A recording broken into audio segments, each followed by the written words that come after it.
Good morning, everyone. I'm delighted to welcome you all here today. It has, of course, been a changed year for all of us for so many reasons. One of them, of course, being the backdrop of COVID-19, resulting in this online conference to enable us as a therapeutic community to come together. The conference has two firsts. It is the first conference without Jeff by my side. It seems very strange that he's not here telling me to hurry up because I'm taking too long with my welcome speech, or sitting in front of me giving me encouraging twinkles with his eyes. So I hope you will all forgive me and understand that I have pre-recorded my welcome speech. I'm not quite emotionally brave enough and ready to do it live. As you're all aware, the annual PTUK conference is held in various venues and has always been a time when I can meet with you and get to know you a little more. For me, it is always such a joy to see you all, those of you whom I've met before and those of you whom I'm meeting for the very first time. I'm certainly missing this opportunity today. So with all that in mind, I would like to thank Jenny Field, APAC's Director of Operations, for her contribution. Jenny had tried her very best to make the face-to-face conference possible by postponing our June conference to today.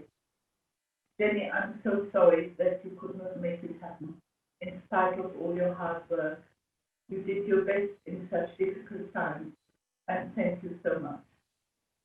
Also, I would like to thank the newly formed PTUK Practice and Career Management Team, which includes Eileen Vernon, Alan John, Susanna Bradley, and Karen O'Neill, who were determined to make it possible for you to access the main conference day, even though it is online. I also want to give a special thanks to Eileen and Susanna, who then have managed to create this online format with IT support from Global Podium. Although a new venture for this year, the advantage of offering the conference in this way has meant that we have been able to more than double the attendance rate and in addition made it easy for our registrants overseas. Ridgewood Park Hotel and Golf Club has been fantastic, and I hope they have been reimbursing all of your accommodation costs for this year, and if not, please contact them directly. Next year, the conference will be at this venue again and will follow the same format as in previous years. There will be a pre-conference day for follow-up, the main conference day including a keynote speaker and workshops, as well as the post-qualifying courses. We have listened to our registrants and will have the conference on the Saturday starting next year's May half-term, which will hopefully encourage more people to attend. The theme for next year's conference will focus on diversity, and as soon as we have the details finalized, we will send them to you. Please read the Good to Know newsletters, often sent more than once a month, to keep you up to date with what is happening. I'm sure the last 7 months have been tough for all of us, both personally and professionally. It has been a time for introspection and reflection and to take stock of our lives. I hope that through your play therapy training and any subsequent training, you have been able to draw upon your resilience and creativity to find solutions to whatever difficulties have arisen and will continue to come your way. As I've always said, turn your face to the sun and the shadow will fall behind you. Because I know that this year has been hard for so many reasons, I have decided, as the CEO of PTUK, to give you this year's conference attendance free of charge as a thank you for all of you for your loyalty and for everything that you have done for the children in your care. You will also get the usual 7-seater decon in category 1 and 2, which you can claim for your February 2021 re-registration. In addition, we have decided as a team this year, because of the pandemic and difficulties in accessing face-to-face courses, that you only have to have a total of 15 CPD points for the current membership year. I hope you enjoy this gift and appreciate this gesture of goodwill. In terms of PTUK, we have decided to restructure our ever-growing organization to help in providing more support to you as practitioners with a particular focus on clinical elements. I will now ask Eileen to introduce the PTUK practice and career management team and demonstrate how this supports PTUK and integrates with APAC and PTI. I will leave you in the good hands of the team and the presenters of the day. The conference will be closed by Karen O'Neill after her workshop. Please email me with anything you want to say or queries you have, but also contact the team, which will now be explained to you. Enjoy your day, and I will see you all next year, hopefully face to face. Goodbye. Good morning. I'd like to echo Monica's welcome to you all. I would also like to introduce Lorna Lewis, the Chair of the British Council for Therapeutic Interventions for Children. I'd like to thank Monica for opening today's online conference. It was lovely to see you, albeit through a recording. We know you're viewing this conference from home today and hope you have your feet up with a lovely cup of coffee nearby, but we doubt that that is the case. Monica, as you say, a conference of two firsts. As therapists, creativity is so very important to us. Bringing this conference to fruition with Susanna has definitely extended our creative landscape in a way we never considered before. And the second, first. As we pulled the conference day together, we wondered what Jeff would have made of the online conference. Monica, I'm sure I'm not alone when I say thank you. I, like so many others, have had a career and do have a career which we adore. A way to communicate with children who have experienced quite complex trauma. Play therapy has enabled healing and transformation to occur, which would not be possible through words alone. Yours and Jeff's vision, commitment, and immense hard work over the years, which has often gone unnoticed by us, is a legacy on its own. I feel very privileged to be part of PTUK. As Monica shared in her welcome, one of Jeff's last pieces of work was to begin to restructure PTUK. I'm delighted to be sharing this structure with you today, a structure which we hope you will find visionary as we move forward. However, before I talk about the structure, I'd like to again introduce the other three members of the team who hopefully will now appear. So Susanna Bradley, Alan John and Karen O'Neill. We're all clinicians. We're all creative arts supervisors, associate lecturers for Leeds Beckett University and course directors for APAC.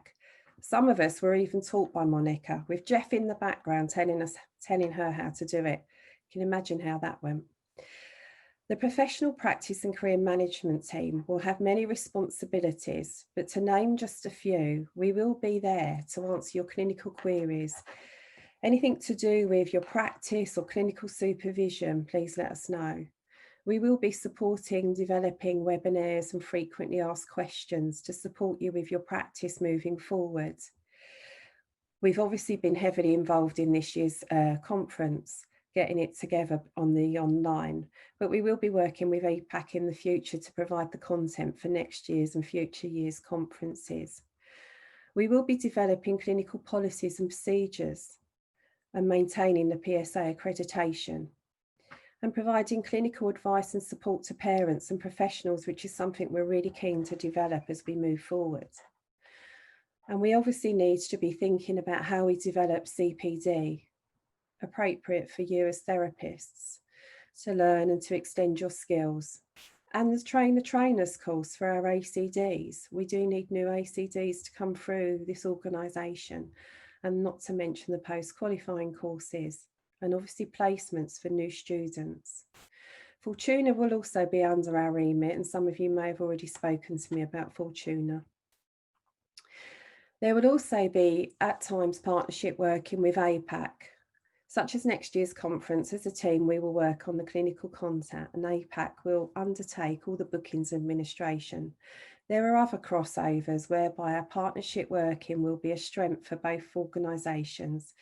APAC predominantly will be dealing with course inquiries, telephone interviews for new students, administration, marketing, obviously working closely with Leeds Beckett exam boards, the revalidation of memberships. And we mustn't forget PTI. PTI is directly supported by the CEO of PTUK and APAC. PTUK and PTI linked together, but completely different entities. And we're looking forward to seeing how PTI develops on the back of the PTUK structure. We welcome many of our PTI members to our conference today, and we hope you have a wonderful day with us. I hope you now have a brief insight into how, as a clinical team, we hope to support you as the PTUK registrants in the future. The email addresses, which Ollie's going to put up on the screen for you, will be in the next Good to Know publication. Towards the end of the day, you will receive an online evaluation. Please take some time to complete this. Let us know your thoughts. As a team, we want to support you in the best way possible. But for now, let's get on with today. We've got some amazing speakers with us today. We have planned in 3 short breaks. After the midday break, each seminar will be an hour long. One presenter would even like you to have paper and crayons to hand. I would now like to introduce you to Joy Hasler, music therapist, clinical supervisor, author and illustrator. She is the founder and now retired director of Catchpoint, a registered adoption support agency. Joy is the co-editor of the book Creative Therapies for Complex Trauma, Helping Children and Families in Foster Care, the adoption, published in 2017. For over 30 years, Joy has worked with adoptive and foster families affected by trauma. Her experience of fostering and adoption, alongside her work as a music therapist, gives her personal and professional insight into the world of trauma and attachment. Joy has worked with creative arts and play therapists and contributed to the early professional training of PTUK. Good morning, Joy. Hi, good morning, Eileen. Thank you for the introduction. And thank you to Monica for her introduction. And I thank you to Eileen and the team for keeping this conference going, keeping it in action. I really regret not being able to come and meet so many people that I know that are going to be here. That's what I was looking forward to. But we're here, and next year we can meet up and catch up. That's so important, to catch up what we're all doing. I've been part of the PTUK training team since early days, when training happened in a garden house in Monica and Jeff's back garden. That's going back, I don't know the date, quite a long time. I hope we can explore today my journey of discovery about trauma. Following a trail of exciting research and emerging practice, the last 40 years have been quite amazing in discovering about attachment trauma and knocking things on the head that were holding us back.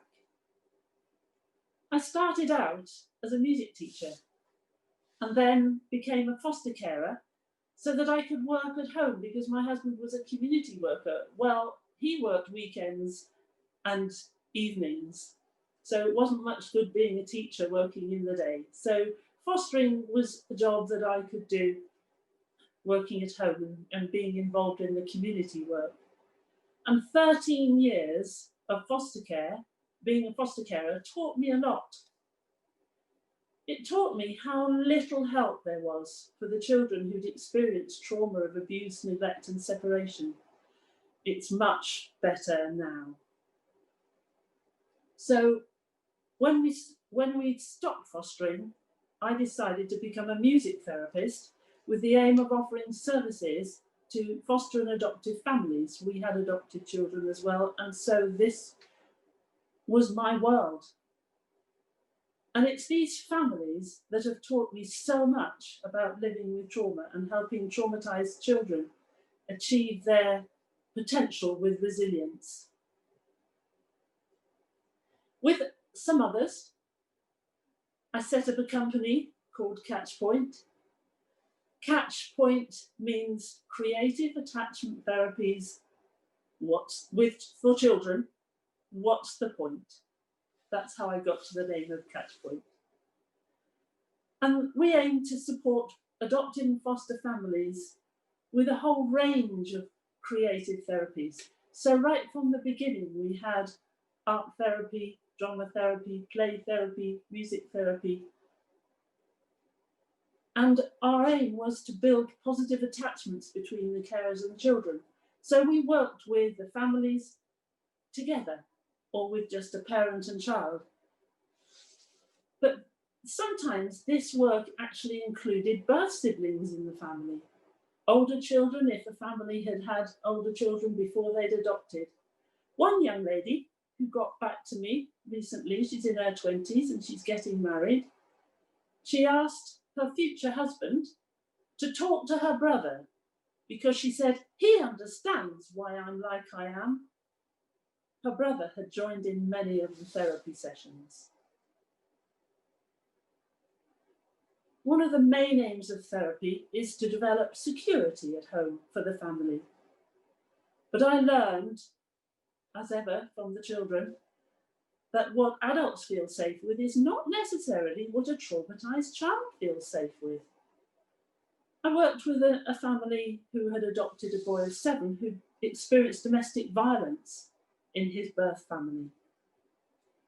And we were playing music, and whenever we played music, he would bash and crash and make a lot of noise. And I commented, and his parents played gentle music, very nice, very gentle music. And I said, it feels like we're on different planets. Let's all go and meet Jamie on his planet and bash and crash. So his parents came and we bashed and crashed along with him. And then it was as if we went off on a space journey. And the music became particularly quiet and calm.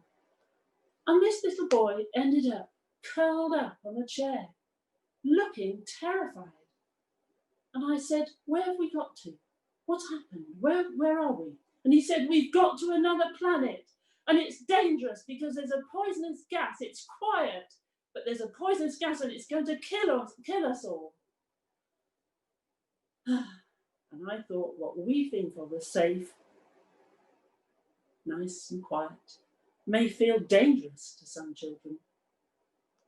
It's not the same way of looking at the world.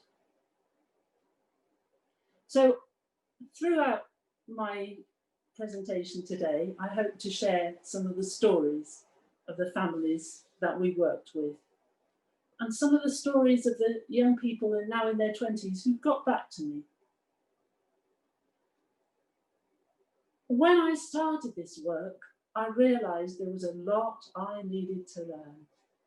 There was a whole range of people across the world who were researching, discovering, exploring trauma, the effects of trauma, how that linked with attachment and dissociation. My journey of discovery took me to Canada, America, Germany, Australia, to attend conferences and to meet with researchers. It was an amazing time. The last 40 years, since 1980, have been a time of great enlightenment. Exciting things have been happening. There are key people who have dragged us into the 21st century. Organisations like Adoption UK were part of this exploration, as was NFCA, which has become Fostering Network. In 1974, I was one of the first members of NFCA when it started. And I was one of the first members of PPIS, which was the forerunner of Adoption UK. In those days, because I actually started for a year working in a children's home, most children in care lived in children's homes.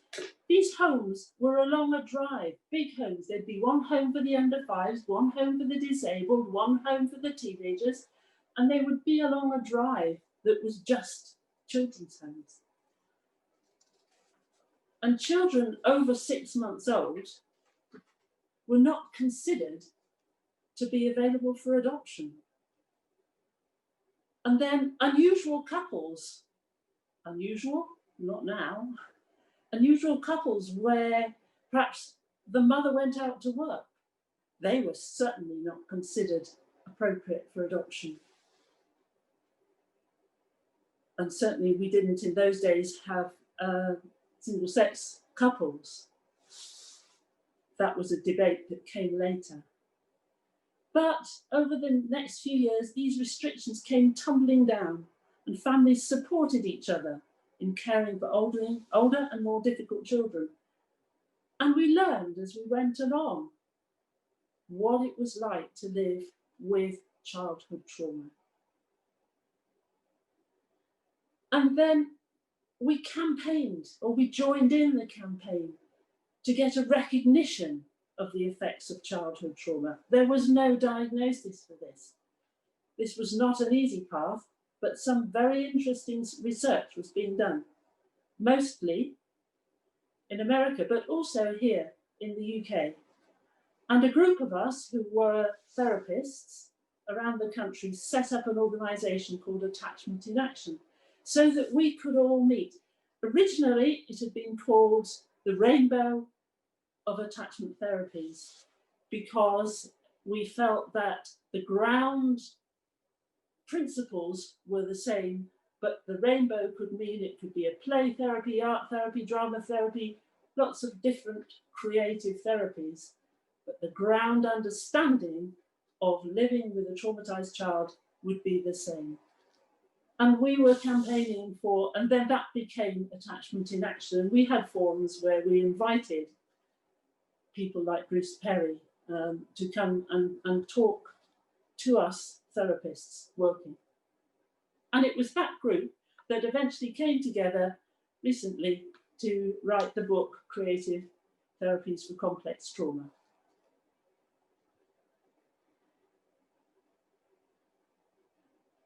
While this was going on, I continued to learn from children who were part of my family. And some 40 years later, a couple of them are still part of my family. These were foster children. I learned about the effects of separating siblings. What does that do to a sibling group to have, and how do you help them keep in touch? Or keeping in touch with birth family. We had foster children whose birth parents came and visited them in our house. And then there was helping schools support children. That was a journey in itself. One of the things I learned was that attachment and secure attachment was the key to recovery. So when I started therapy, I wanted to work with the carer and the child together so that we could help build positive attachments. Maybe not secure attachments, but positive attachments. I didn't want the child to build an attachment with me as the therapist, because I would eventually become like other people in their lives, someone who leaves them. I wanted to work with what happens between the parent and child as the focus. And that wish coloured much of the work that was developed at Catchpoint. How do we support the whole family? When we worked with families, we still, at Catchpoint, they still do, work with parents and children together and separately. Parents need time to talk and explain what's happening at home. We also need to observe what happens when the parent walks out of the room. How does the child respond? What happens when the parent comes back in? How do they respond? Do they share what they've done? If a family came with 2 children and 2 parents, we would give each child some time separately with 1 parent each. And then each pair, parent and child, would go and share with the other parent and child what they'd been doing. And that would be a way of celebrating what they've done. So we would go visiting them in each room.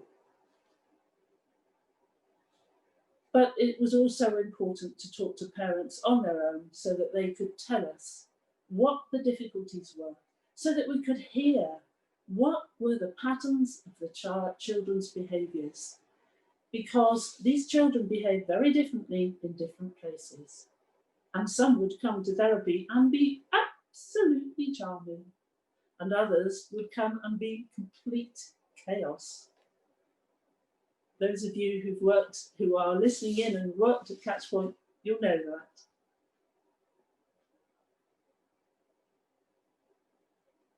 I'll tell you the story of Jamie. He came into a therapy session with his family, his sister and his mum and dad. And there were 2 therapists because we often work in pairs. And we were playing Follow My Leader with percussion instruments. And I noticed that whenever Dad was the leader, Jamie would do exactly what Dad did. When Mum was the leader, he did what he liked. He didn't make any attempt to follow her. So I stopped the activity and I said, hang on a minute, what's going on? Have you had a row, Mum and Jamie? And Mum said, well, he's accused me of stealing his penny got for his spellings, but I don't know what he's talking about. So they'd had a row, but we then needed to find out what had happened. And cutting the story short, Jamie had been at school and he'd made an apple pie to take home for his mum. And on the way home, he dropped it. And he was so disappointed. He couldn't cope with disappointment. These are one of the triggers for his trauma. So I said, what did you do with that disappointment? He said, well, I tried to pick a fight with Dad, but he wouldn't have one. So he picked a fight with Mum.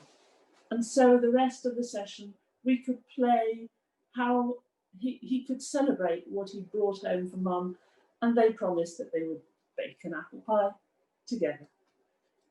But it was the music, it was the activity of playing together that we discovered that there was some trigger to his trauma that had happened, and we could work through it.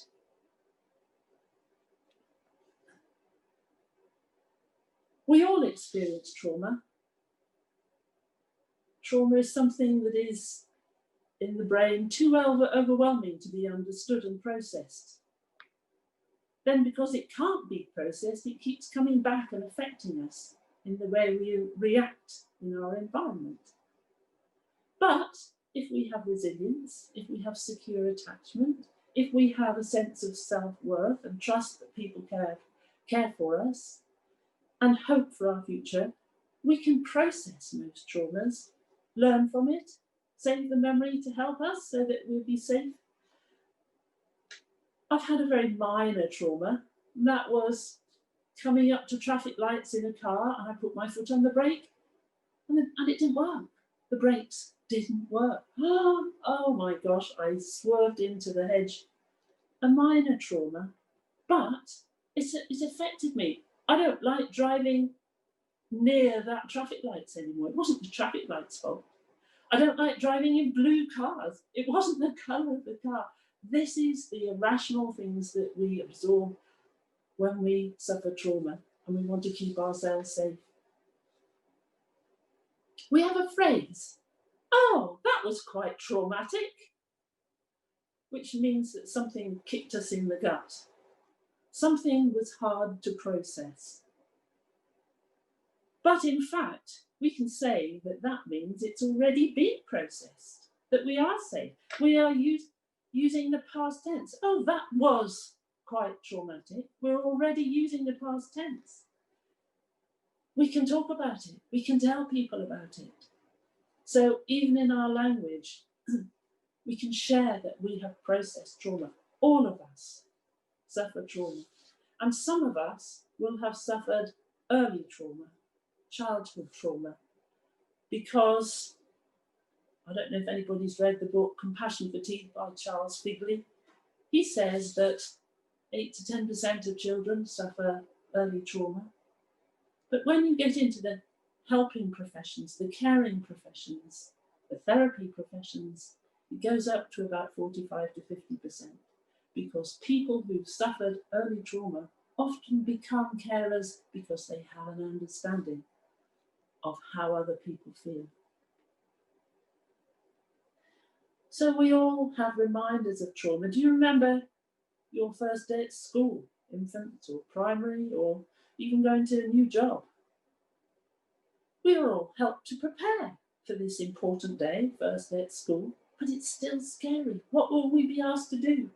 Will we know where to go? Who will we go to if we need help? Are we okay? But even these questions show that we have self-worth. We know what we want in order to feel safe, and we have hope that it will be okay. So when we go home after that first day and someone says, "How did you get on?" We know they care about us. We know it will be all right in the end. We have survived. And now we're looking ahead to more adventures. This is common experiences. And if we have faith in ourselves, self-esteem, self-confidence, and a belief that we are worth being cared for, we will process these traumas. Trauma in early life affects the development of the brain, which is why the most common term for childhood trauma is developmental trauma disorder. We'll have a look at these on slides in a minute. But none of these terms have been recognised, except the only one now recognised on ICD, the International Classification of Diseases, 11, is complex PTSD, which recognises childhood trauma. But developmental trauma is now widely used, and that is the one we're going to talk about today. Trauma, developmental trauma, can begin to affect a baby before it's born. Research has shown that the stress that a parent being stressed, experiencing domestic violence, but other stresses can affect and damage the baby's brain, the part of the brain responsible for regulation. It is actually damaging to the brain. They've had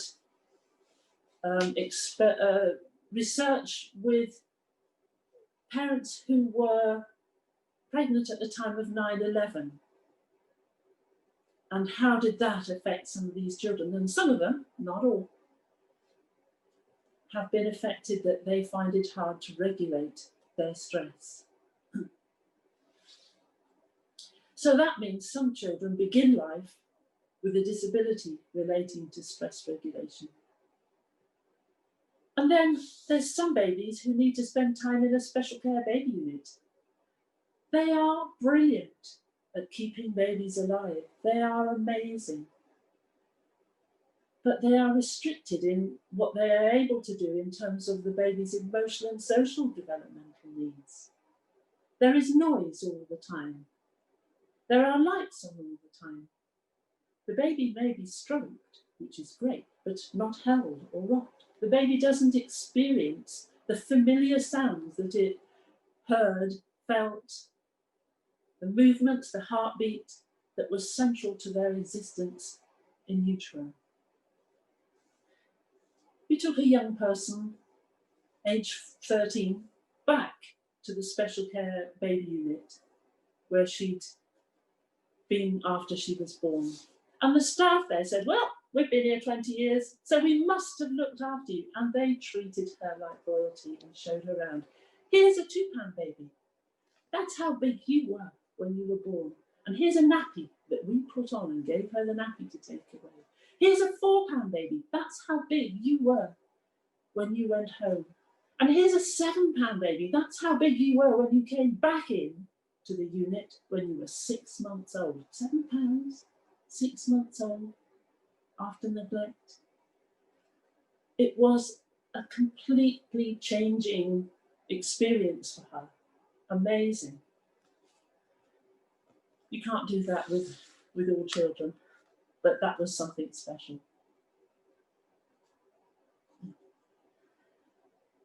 When a mother wants to calm her baby, she picks him up, holds him against her shoulder,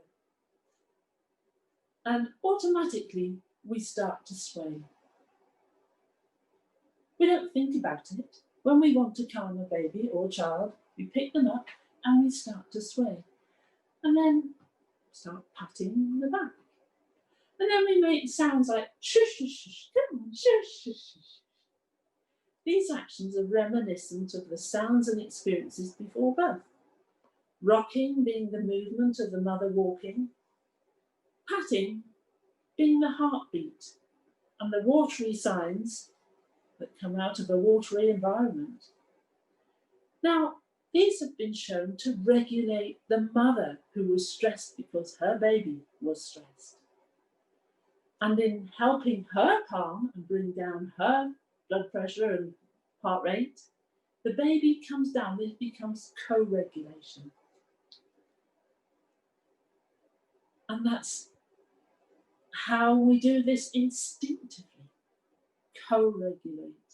When somebody is upset, when a child is upset, it is as much our need to help them be calm as it is for the child to have their needs met. The difference between trauma in infancy and trauma after the development of the cognitive part of the brain, the top part of the brain, is that the person, the adult, may have a memory of the trauma and may be able to talk about it. If they have a secure base for their home and have positive self-esteem, they can get therapy. They may suffer from PTSD. We'll come to that. We'll look at that in more detail. And get counselling or other talking-based therapies, EMDR, trauma-focused CBT, and many others. But trauma in infancy means that the child doesn't have an active memory, may not have an active memory of what happened.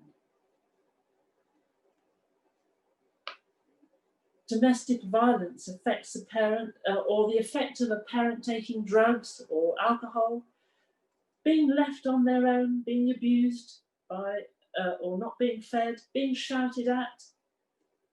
Shouted at makes them feel it must be my fault. Even quite small things, like somebody not talking to a child or not playing with them. All of these affect the development of the brain of the baby.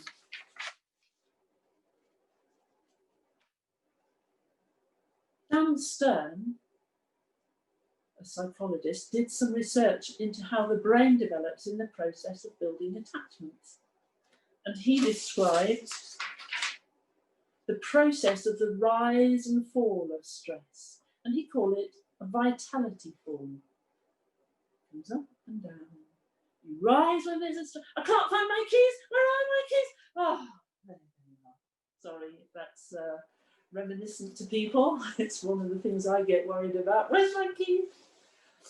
You've lost something. Or there's longer term vitality forms. There's something you're worried about, perhaps in 3 or 4 weeks. I've got an application, I've got an interview for a job. What am I going to say?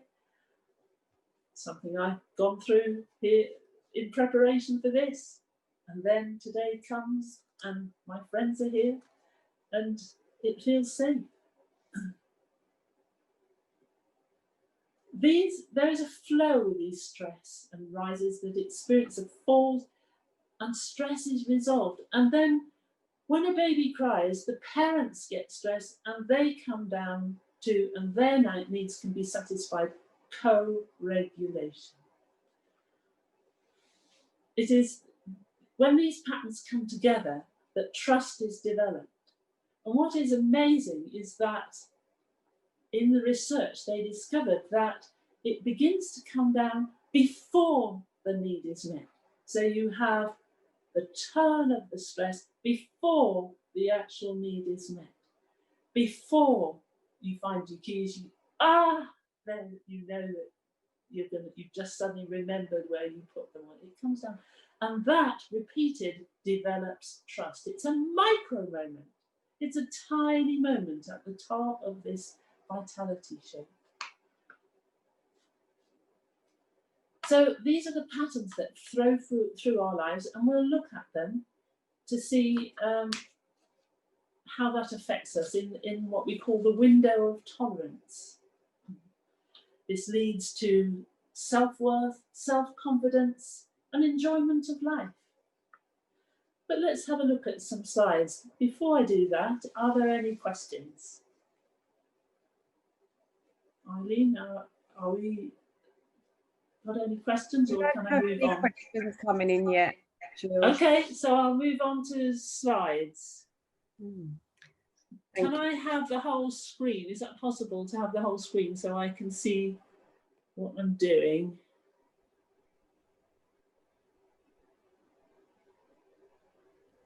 We've lost your camera, Joy. It's all right, it's coming back. I'm just getting my slides. Okay. There you go. Oh, brilliant. Can you see those okay? Yes, lovely. Thank you. Except I've got the wrong one. Beg your pardon. Oh, that's not good. Sorry.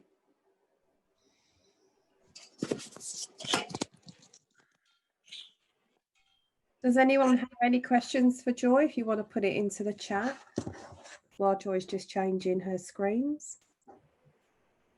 Sorry, into the Q&A box, not into the chat. Sorry, in the Q&A box.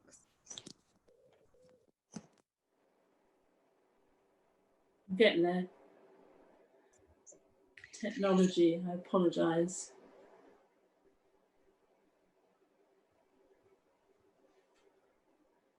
There we go.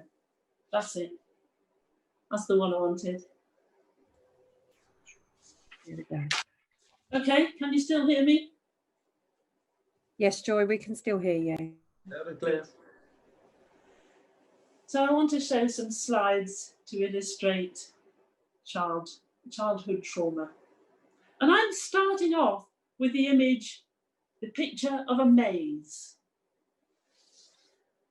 I just thought a maze describes the effects of living with trauma. Either the trauma the child has experienced, or the experience of the carers, the therapists, the teachers who work with that child. It feels like whichever way you turn, you meet a dead end. It is really hard to find your way through the maze of trauma. And that's partly because every child's trauma is different. The maze of trauma, everybody's experience of the trauma is different. No two children will have the same triggers to the memories of their trauma. Whichever way you turn, there may be triggers around every corner. I heard a talk once about from a researcher who said living with trauma is like living in a minefield. It's lovely, it's beautiful. There are leaves and trees and grass and it's beautiful. You can't see the triggers that will explode the bomb, and until you learn what those triggers are so that you can step over them.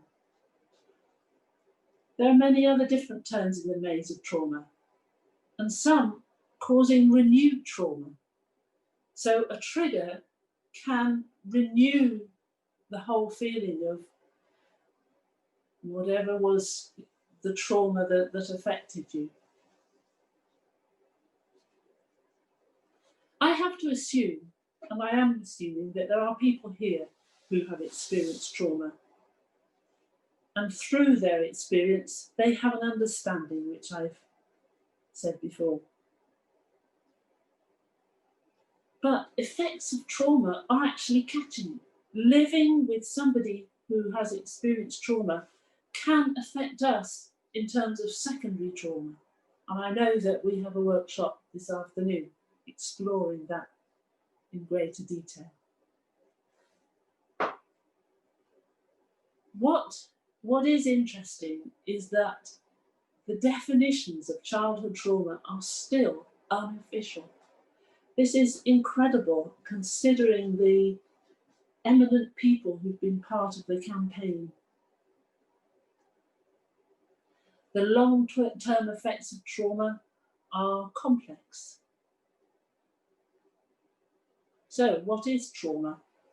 Let's have a look. The original Greek word just means injury or wound. Trauma can now refer to lots of different experiences. Physical injury, and that includes medical treatment, painful medical treatment, deeply distressing experience, which can include bereavement, emotional shock leading to anxiety and stress. These can all be part of under the umbrella of trauma.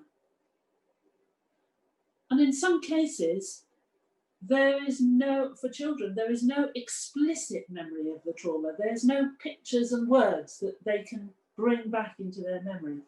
But implicit memory, which is about feelings and smells and sensory feelings, anxieties, those can remain and be re-triggered without the child or teenager or later adult having any understanding of where that comes from.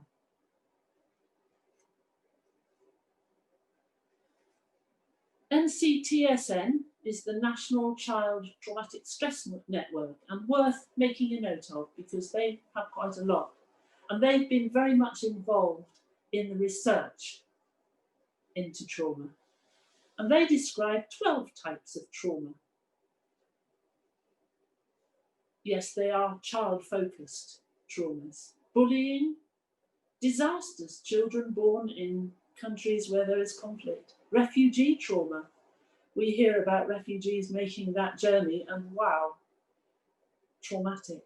Early childhood trauma, they put that down as one type of trauma. Sexual abuse, complex trauma, community violence.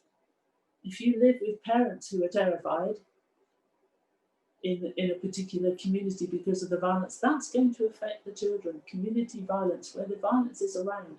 Medical trauma, painful medical treatment. Intimate partner violence. Terrorism and violence. Physical abuse and traumatic grief. Bereavements. Some bereavements can be processed because somebody had lived a lovely life and died of old age. But a child dying in a tragic way can mean that the parents are living with that grief, and that can affect their parenting of children who are born, other children in the family.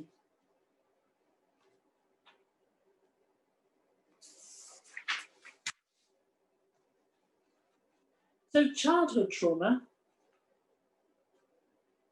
can have different affects. So you have the initial affect, which is low self-worth, they live with anxiety, shame. If you aren't fed, there's a feeling that you didn't deserve to be fed. What did I do? Lack of trust and feeling unsafe. And that leads to behavioural responses.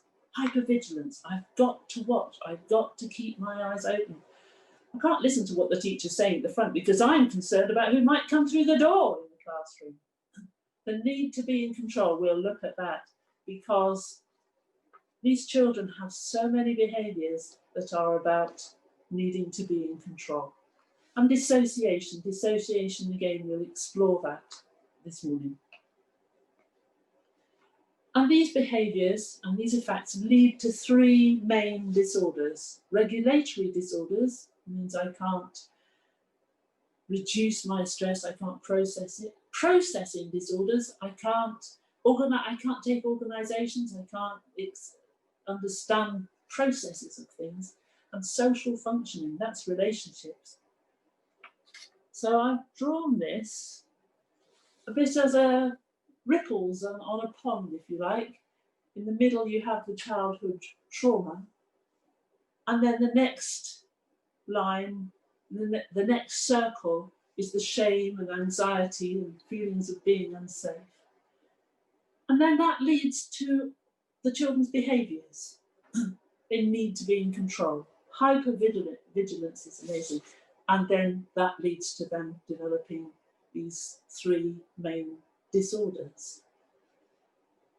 I don't know if you can see, I've put some other lines in there, which to me just describe the complexity. Any child at any time can be in any of those segments. It's really hard to put the jigsaw puzzle pieces together to find out what's really going on for any child who suffers from trauma.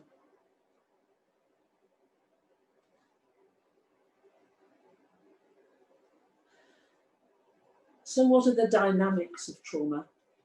This is a quote from Dan Siegel, who's written a lot about trauma. And I've used this a lot because I think it just describes so much. Trauma causes ripples of devastation across time and human boundaries. Wow. Ripples of devastation across time and human boundaries. Sorry, you're seeing the slide and I'm making all sorts of movements with my hand. Never mind. So what is the dynamic shape of trauma? What happens to the energy of trauma? I've touched on the vitality shape. I want to look at the window of tolerance, which I've partly described already. Some of you may be familiar with this. The window of tolerance, the line at the top and the line at the bottom, between that is what our brains can tolerate. And we move up and down with stresses and resolving stresses, anxieties and resolving anxieties, waiting for something to happen, and then it happens in our lives. Above that line is aggression, hyperarousal, chaos. Below that line is hypoarousal, low arousal, depression, shutdown, dissociation. Now, there are some sports that actually like to go along the top line, close to the top line. Mountain biking, something dangerous, something that really takes them up to the top, almost to the limit of what they can tolerate. There's an enjoyment for some people in taking on those challenges. So it's not all necessarily negative, but to go above the line is to experience hyperarousal. So in life, we have lots of different stresses and resolving going on at the same time. This is life.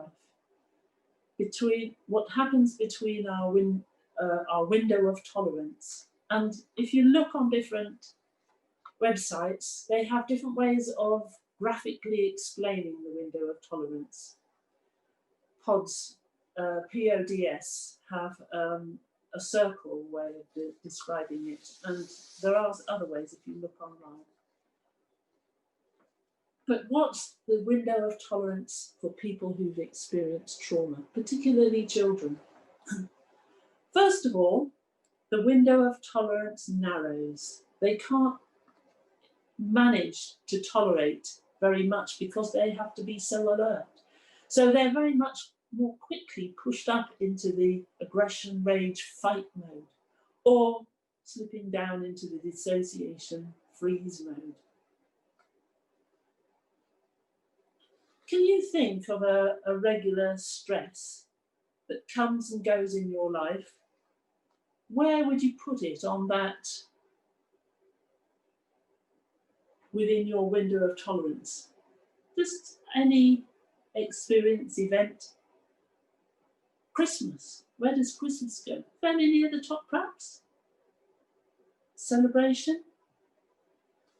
What about losing things? I've got that thing going back. Where would you put that? Different people respond in different ways. And how do we meet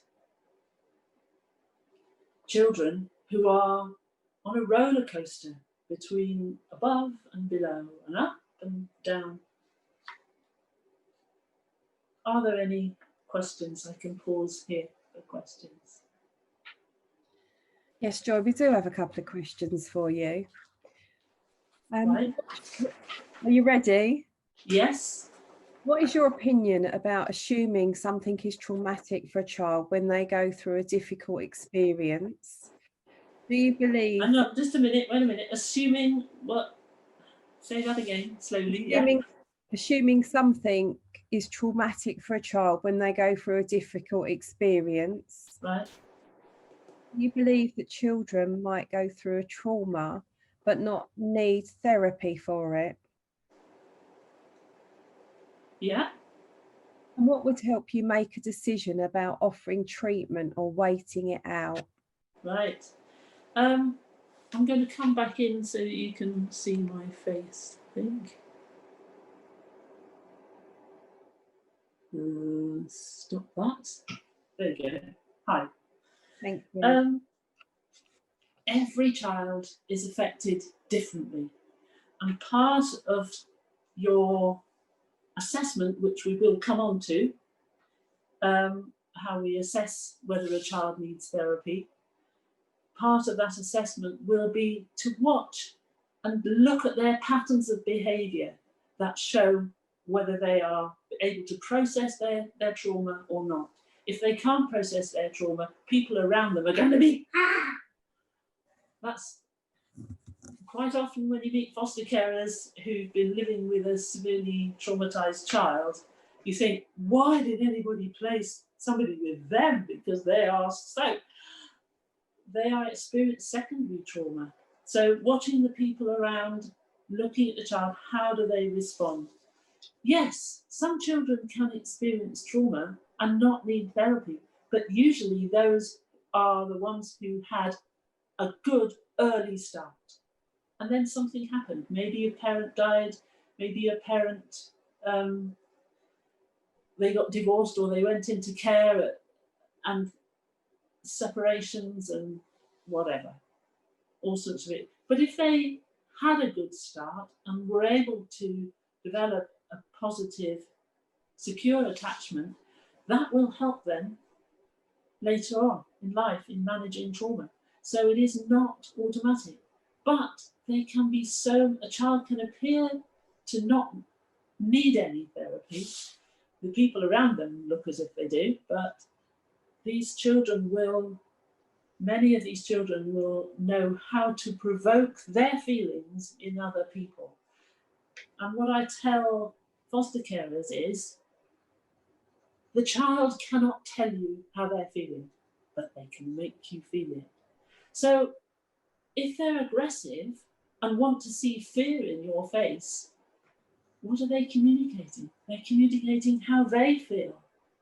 They're giving you that feeling. In therapy, we've known quite often that parents and children can be doing an activity together, and the child will just make one little noise sometimes that basically says, what you've done is rubbish, Mum. And I say to the mum, how do you feel when you hear that sound? And the mum says, is it quite sad? I say, but whose side have you got? Let's think about what sad this child is bringing into this session and giving you just by a tiny little sound that says, no. Is that anything? Any comments from that? No comments have come in from that. I've got another question for you. Yeah. It's from a trainee, a search student. How does play therapy, non-directive, help the child who needs to be in control due to trauma? It seems counterproductive to me, embedding their controlling behaviours even more. That's interesting. And we will be looking at,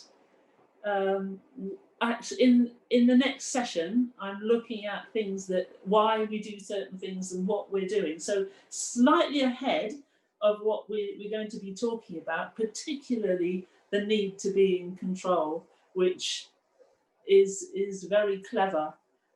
These children learn very quickly how to be in control.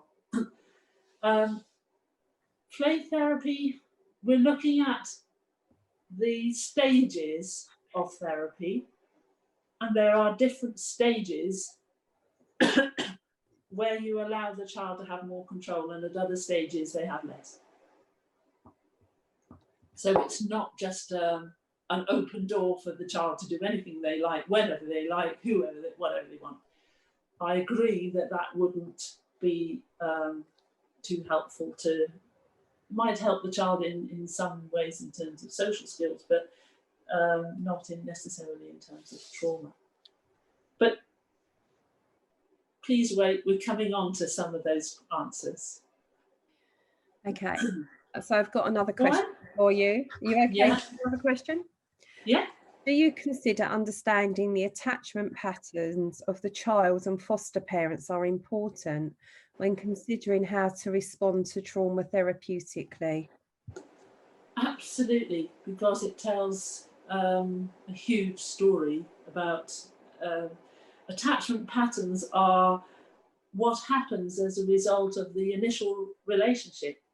And if that initial relationship was dotted with trauma, repetitive trauma, or the parent was experiencing trauma, as in domestic violence, that will reflect in the attachment patterns. And we'll come on to this about how we assessments, what we're looking for, because an understanding attachment is key.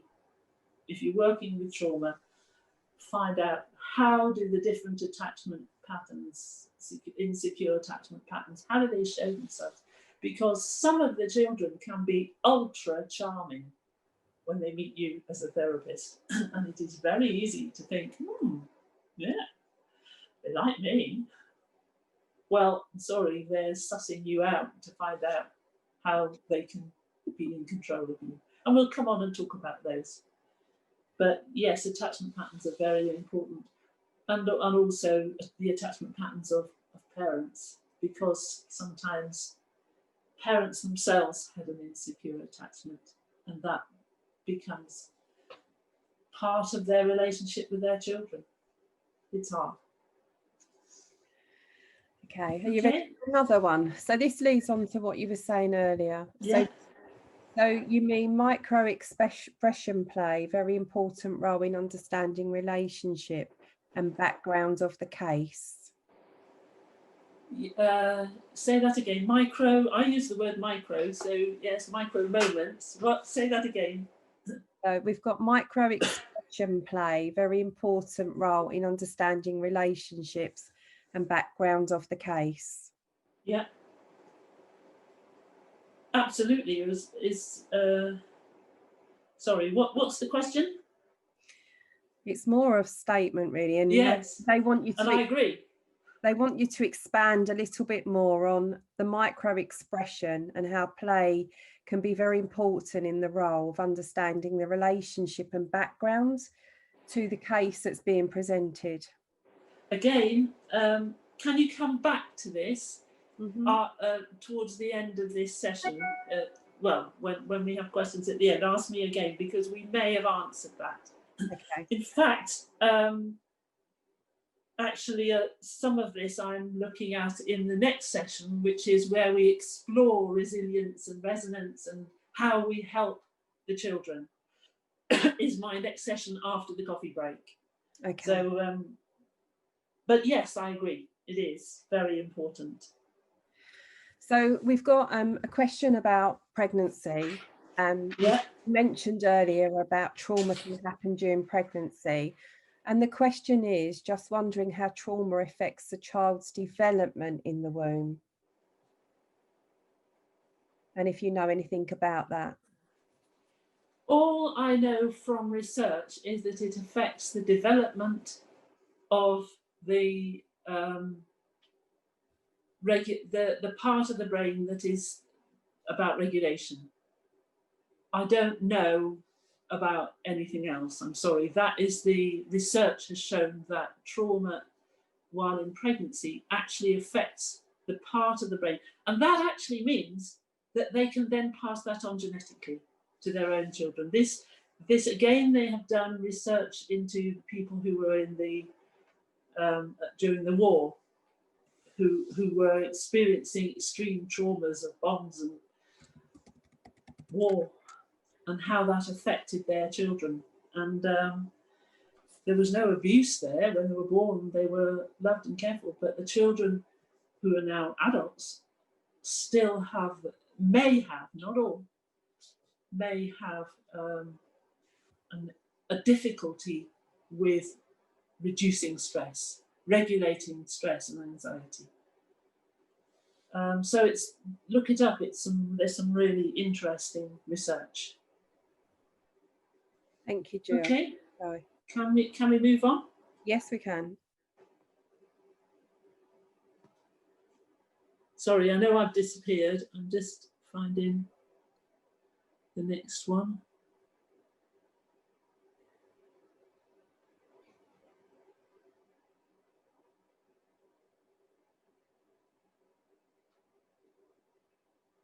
Apologies.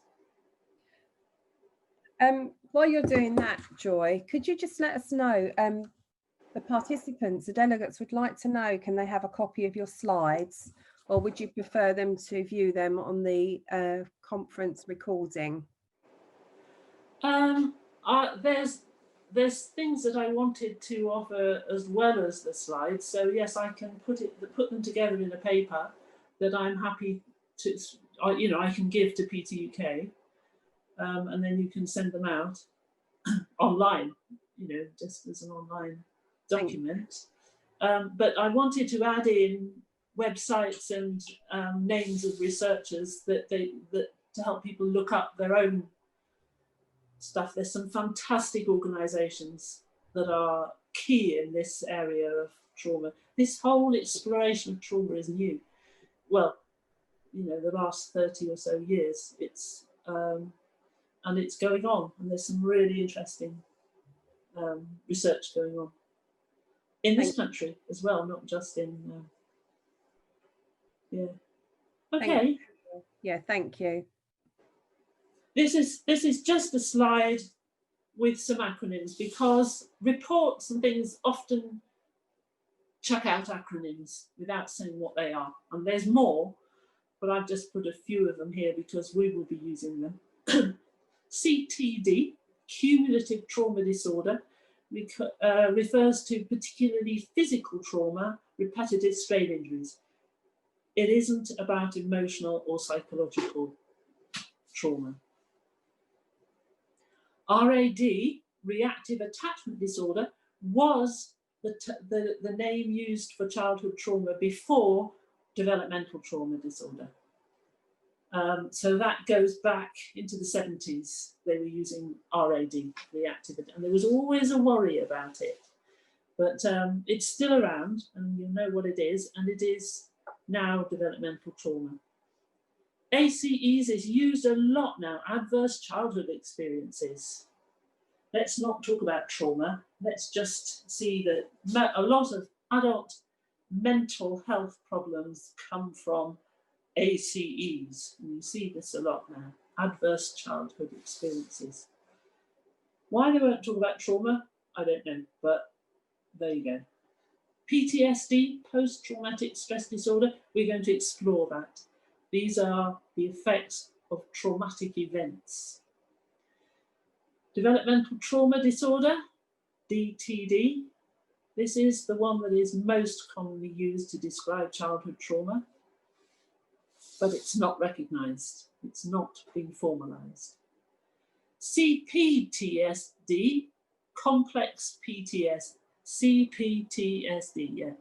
See, complex PTSD is the one that is now recognised and it's the psychological effects of prolonged relational trauma in childhood, usually in childhood. And we'll come onto those, but if you're going to get a copy of these slides, you can have a look at these acronyms. So the story of psychological trauma has been exciting over the last 40 years.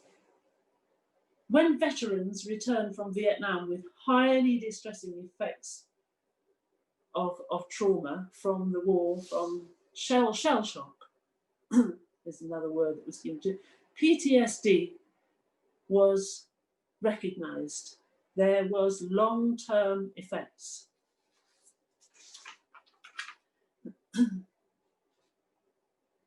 And then in 1980, the DSM, which is the Diagnostic Statistical Manual of Mental Disorders, number 3, recognised this formally.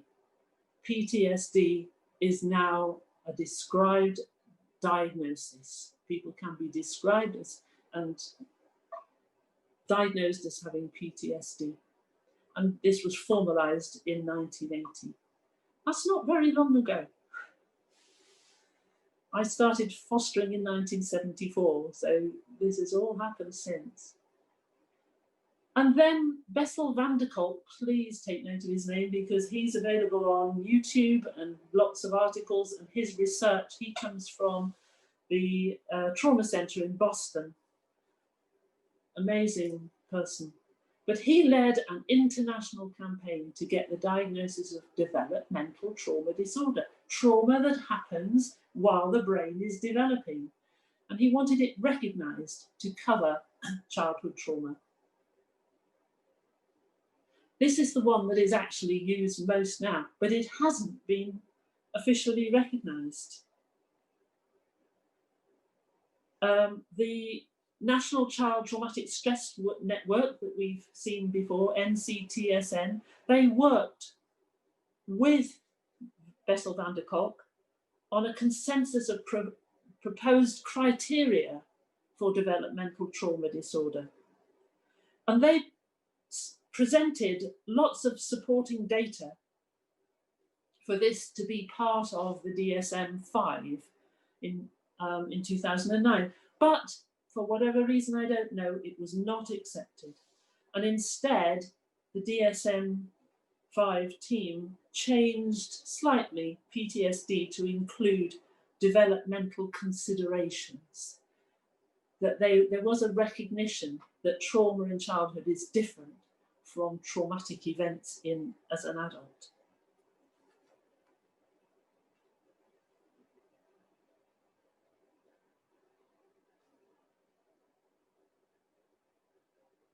So let's have a look at each of these. Post-traumatic stress disorder has 3 main factors. Flashbacks and re-experiencing the trauma. Nightmares, it could be, that there are triggers to the trauma. Things that I met one of the psychologists who was part of the attachment and trauma world, who had been in a plane crash. Wow, not many people survive a plane crash. It was incredibly traumatic for her. She had no memory of the actual crash. But if she smelt petrol, she couldn't fill her car with petrol. If she smelt petrol, she experienced this multi-sensory flashback, I suppose, nightmare, and just people said that she just went off her head. So she was an interesting person to listen to. Avoidance. People with PTSD will go out of their way to avoid a possible trigger, reminders of the trauma. Like I don't like driving in blue cars, which don't make sense, but that's part of PTSD. And they avoid talking about traumatic memories. So they don't willingly, happily go and have therapy. They need to know and trust their therapist very much before they can talk about it, because their avoidance is part of the stress of the disorder. And then increased arousal, hypervigilance, impatience, getting irritable, angry. That's all part of keeping themselves safe. So there's these three factors in PTSD which have to be satisfied before somebody can be diagnosed. Complex trauma. This is the experience of multiple traumas. Developmentally adverse, this needs to have happened probably when the child was very little, and often within the child's caregiving system. That means, who can the child turn to if the people who actually care for them are part of their trauma? And it's rooted in early life experience. Responsible for emotional, behavioural, cognitive and comprehension disturbances, and we'll look at this in more detail. Complex trauma is seen mostly to be the same as developmental trauma disorder. So what's the difference between complex PTSD? Complex PTSD is the one that has been recognised now by ICD-11, International Classification of Diseases. Not DSM, they haven't, but ICD, which is the International Classification of Diseases, recognises complex PTSD. And it's a psychological disorder in response to prolonged, repeated experiences of interpersonal trauma between people in a context in which the individual has little or no chance of escape. That's the criteria: repeated, repetitive experiences of trauma. And it needs to include the three features of PTSD, which we've just looked at, plus these next three. Affect dysregulation, which means an inability to regulate your feelings, emotions.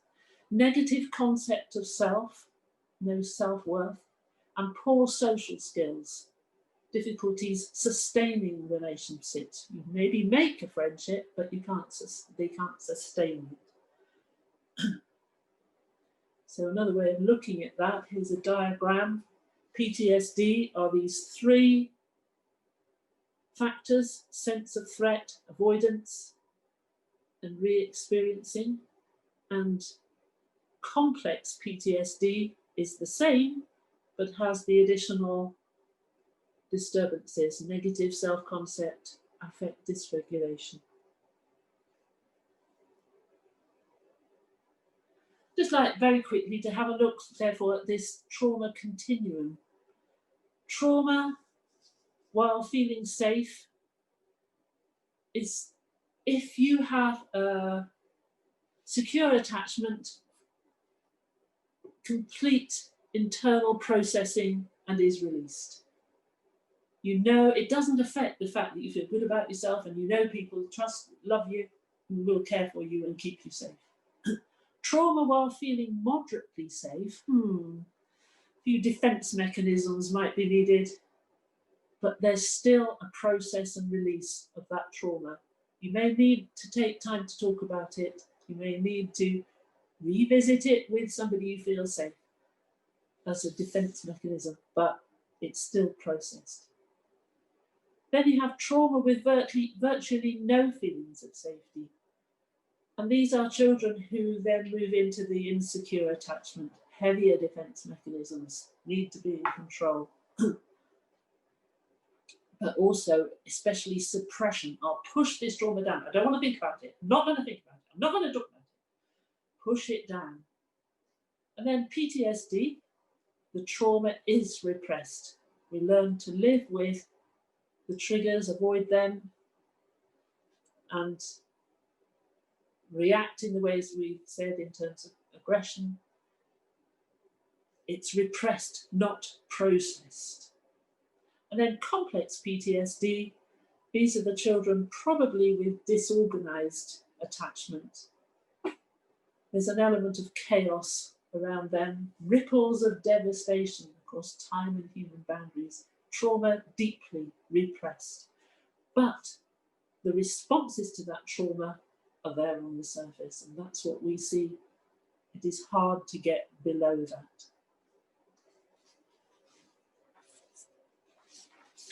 So we're going to focus now on developmental trauma disorder. I wanted to give you the background, but let's focus on developmental trauma disorder. Multiple exposures to interpersonal trauma such as abandonment, separations, betrayal, physical or sexual assaults, witnessing domestic violence. You don't have to necessarily be part of that, but to see somebody else. We worked one time with a child who wasn't physically abused herself, but she witnessed her sister being physically abused. The sister could make more sense of it because some horrible person abused me. But the child who witnessed it, who actually felt they were being used as part of that abuse, suffered long-term developmental trauma disorder. These have consistent and predictable consequences that affect many areas of their functioning. And here we have this quote from Bessel van der Kolk. When the brain is developing, typical development, the survival bit, it's there, it's important. But the child moves up into learning regulation, co-regulation with their parents, social and emotional play, lots of play.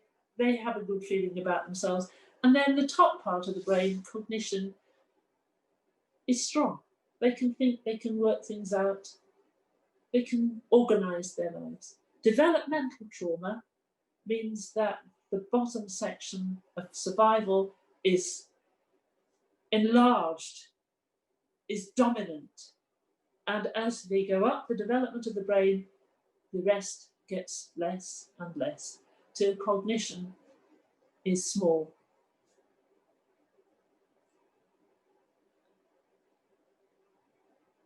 This is another description from Beacon House. Beacon House is worth looking at if you want. There's their website, but if you have the slides, you'll see they have quite a lot that they have about trauma. And again, here they explain the bottom-up approach, because the lower brain, which develops first, is the primitive part of the brain. And then the limbic part of the brain is responsible for attachment and emotional development and the beginning of social development. And then the top part of the brain is thinking and problem solving. Oh, if your top part of your brain isn't connected to the emotional part, it is so hard to find solutions to problems. So just having a look here, one way of describing this is to imagine your hand as if it was the brain. And if the top part of your hand, with your fingers, can be the cognitive part, the cortex, the cognitive part of your brain, the middle part of your brain is the emotional part. If your fingers are down, curved over your thumb, the top part of the brain is connected to your emotional part of the brain and the brainstem, and things work well. A trigger to trauma can flip your lid so that the top part comes up and is not connected. And therefore it is then no good talking to a child who's experienced a trauma trigger. Now, come on, sit down and let's talk about how you should behave. Forget it, because their top part of their brain and problem solving isn't connected. And so we'll get on to that in terms of what we can actually do. If we flip our lid, if the top part of the brain disconnects, the lower brain is about fight, flight, and freeze. These are instinctual, in all animals, instinctual behaviours to escape. The top part of the brain, if that is affected by trauma and that is lifted off from the emotional part of the brain, you get aggression, absence, hiding, escape. Not quite the same as flight. And appeasement, manipulate. A lot of children with trauma disorder, developmental trauma disorder, can become very manipulative. It's one of the symptoms that we see. Are there any questions up to now? Because I want to just go into the 7 different aspects of developmental trauma. Yes, we do have a couple of questions, Joy. Yeah. So we've got a question here which says, is there a difference for treatment modalities for a child who has experienced trauma in the womb versus a child who experiences trauma as a baby versus a child who experiences trauma in later childhood?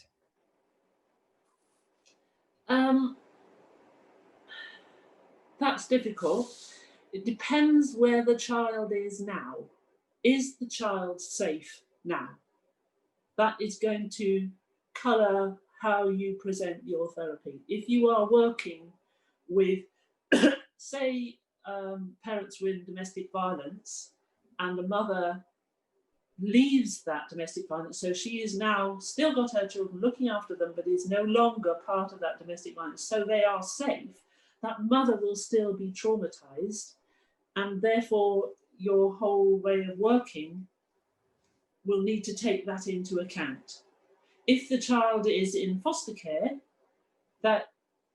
and therefore separate, there's another different way of working with the child and the parent to try and develop secure attachments, positive attachment with the secondary parents. It could be the grandparent, it could be special guardian, but the question is that trauma still there? Is there remnants of that trauma still around? And that would affect how you worked with that family or that child. But in the end, because every child's trauma is different, they will present in therapy sessions differently. And how they present, right on the first day, how they walk through the door, we're going to be looking at this in the next session, in the next section of the work. How they present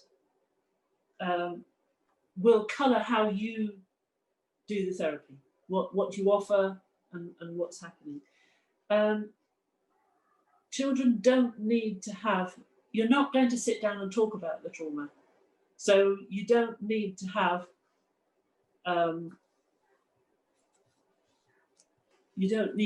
have talk therapy part there. But we are going to be looking at things that you can do. What are the activities what are the factors in the activities that you need to take account of? Sorry, I've gone on a bit. Is that all right? That's absolutely fine. Thank you, Joy. Every child is different. Every child is different. And so you coming at it as a therapist, if people go away with one thing today, it's look for patterns. Look for patterns. Look for patterns. Patterns in behaviours. Patterns in the behaviour that's explained to, that the parents come and tell you about. Look for patterns. And as you look for the patterns, you will begin to learn where the triggers are and what's going on for that child. Thanks, Joy. That was really good advice. We've got somebody that would like you to elaborate a little bit on CTD with an example or two. CTD? Yeah. The repetitive strain one. Yeah? The CTD with an example of two. Cumulative trauma disorder. This is not childhood trauma. This will be something that it comes from sports, repetitive strain injury, where there's a trauma from, taking part in sports or being in fights or whatever. But this is not about children. This is teenagers, I suppose, can be, but yeah. Repetitive strain injury.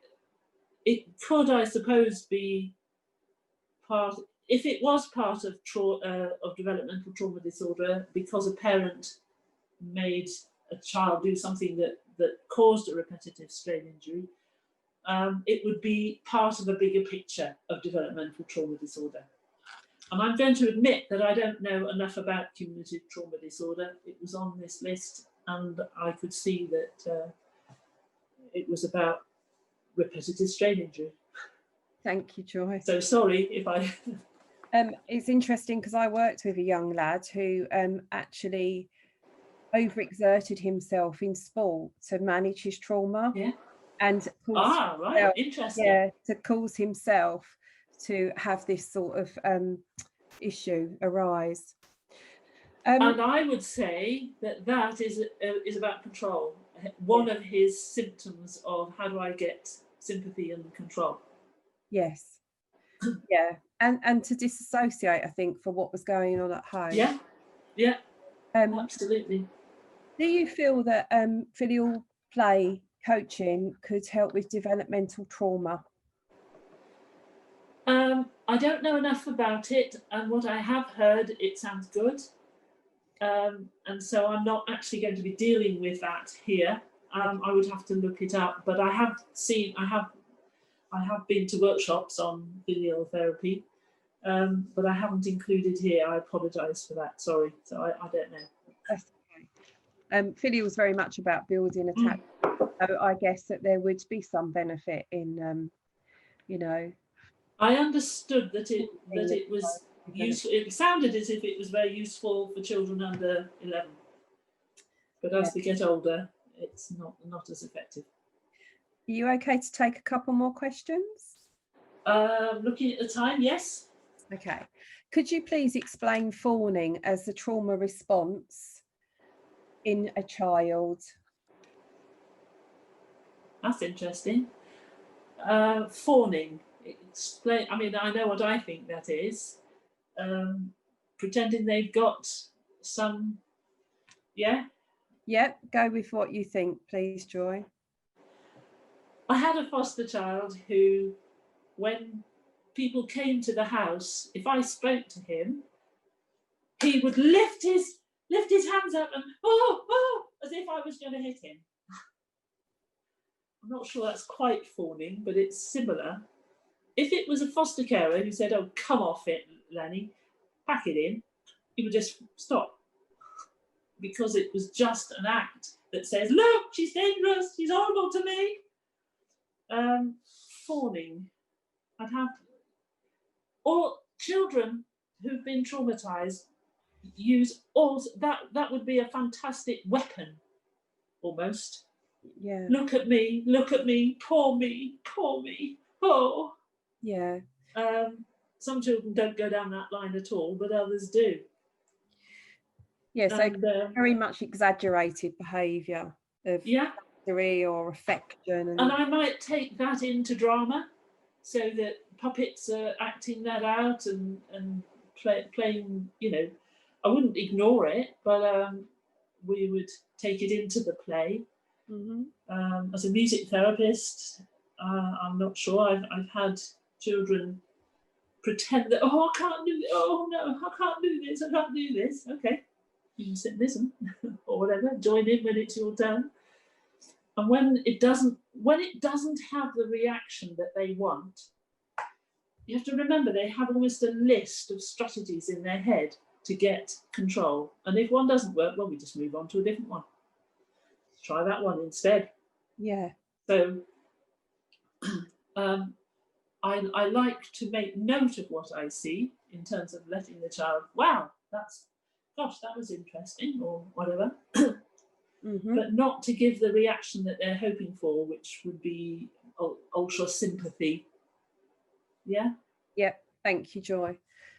Could you please explain a little bit more about affect dysregulation, please?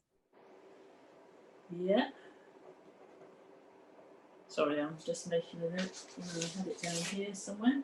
Affect dysregulation. Coping with it. Affect regulation is coping with distress, fear, or anger. Okay. So if you have affect being your emotions, regulation, you can cope with some distress. If you have a secure attachment, you know that other people are there to help you with that. You can talk to them, you can have a hug, you'll know how you can manage that. If you don't have somebody like that, even with insecure attachment, there's some children who can manage affect regulation. Affect dysregulation is when the affect is ignored to the point where it becomes overwhelming, and then they can't accept help for that. And it's almost like I'll just pretend that it doesn't exist, and then whoosh, a slight trigger and you've gone over the top or gone down into shutdown. And all sorts of little triggers can be that bit where they just can't. When they feel safe, when they're happy and feel safe, they can manage their feelings. But affect dysregulation comes when something, I don't know, because these triggers are so different, they can be the smell of something. Yeah. But it can also be, there are children who wear a mask when they go to school. They put a mask on. They find school really difficult, but they smile and they do as they're told. And there's all sorts of stresses through that day. And when they get home, oh, I can take my mask off, and now I'm going to show you what it, well, you know. And then everybody says, oh, well, the problem's at home, it's not at school. Sorry, it's a problem. And I might be able to tell you a story again about that. But affect regulation can be, I can hold it in, I can hold it in, I can hold it in, and then whoosh, because it is not actually being processed. Yeah? Does that make sense? Yeah, absolutely. And people can say, where did that come from? Well, all I said was, and whoosh, the child has exploded. Thanks, Joy. We've got a few minutes before our first break. Can I just whiz through these 7 pieces? This won't take very long. 7 pieces of the developmental trauma disorder puzzle. Is that okay? Yes, then I can come back to some more questions. This is describing that there are 7, and you can look these up because I'm just going to whiz through them because we've looked at some of them already. And they're described in a colour code, the yellow being the base brain, the primitive brain, the middle green section being the parts of the developmental trauma puzzle which are about emotions and attachment and that middle part of the brain. And then the top blue is the thinking, the top brain, thinking and the processing. All right, so let's just whiz through. And we're just going in order: sensory development, dissociation. Sensory development, traumatized children it has an effect on their sensory development. They can develop chronic physical complaints, and their chronic physical complaints can be their way of getting attention, because in the end, you need attention. But they can also become stressed and get negative attention. They can become affected because they can't make sense of their world. Anxiety in a way that reduces their ability. Anxiety, sensory development. But they may over-respond, and that's in the window of tolerance, go up to being angry, fighting, or under-respond, shut down to sensory stimulation. Dissociation, this is books and books and books have been written about dissociation. A book that I have just written a chapter in written with some lovely other people, is just being published, and it's all about it. I was asked to write my journey into discovery of dissociation, and that's my chapter. And the book is by Valerie Sinison and Renee Marks, and I'm happy to let people know that it'll be on the slides here. And that's being published in the spring next year. But a child may be fragmented, different parts of their personality, and different parts don't know what each other are doing necessarily.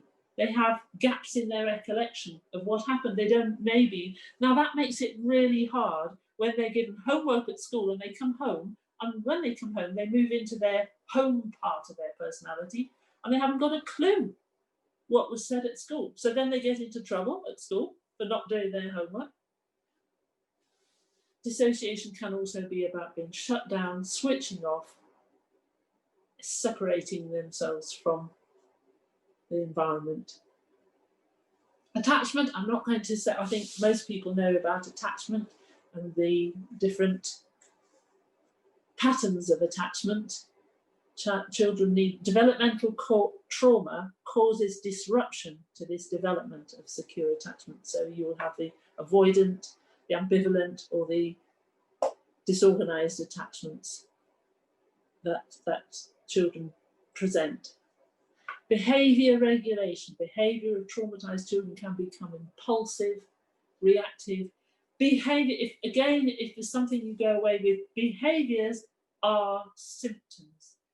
Please don't concentrate on the behaviors, concentrate on the message that the behavior is giving. The child often feels the need to be in control. We've talked about that. The child may retain the instinct to adversely attract attention. When they were little, negative attention was better than no attention. So they learned how to get negative attention. If you scream and scream and scream, your mother's going to shove a bottle in your mouth just to shut you up. Yeah, that worked. Or otherwise they might shut down, but they learn how to get control. And if you're going to work with children with trauma, they suss you out as to how to get your negative attention. It's fascinating how they do it. So be aware, look for the patterns, look for the patterns. They might engage in high risky behaviors, and then they're not able to accept help or guidance from adults. So they'll do things. There was one child who used to hurtle down the road, a country road, on her bike, and her mother would come rushing out to stop her before she got to the main road. And I said, that's what she wants. I said, just try and see what happens if you come out, but don't scream, shout and yell for her to stop. So what happened was the child stopped the bike herself then. And she said, and then got very angry with the parent, you were going to let me run into the middle of the road. But she was engaging in high risk behaviors in order to get negative attention, some attention. These kids are incredible at their ability to get attention. So moving into top brain, problem solving, thinking is seriously affected by developmental trauma. The child's energies are focused on how to keep themselves safe. So they can't plan and organize. And the other thing is they can't follow verbal instructions because they've heard them. They listen to the first bit. Is this safe? Have I done this before? If they hear it is safe, they haven't actually heard the instructions. And a lot of children will say, what? And get you to say it again, because the second time they may be able to listen to the instruction. But their first reaction is scanning what the instructions say. Is this safe? So they miss clues about what's going on around them. But they can show their potential when they feel safe. And that's what you hope will happen within your therapy sessions, that there will be a time.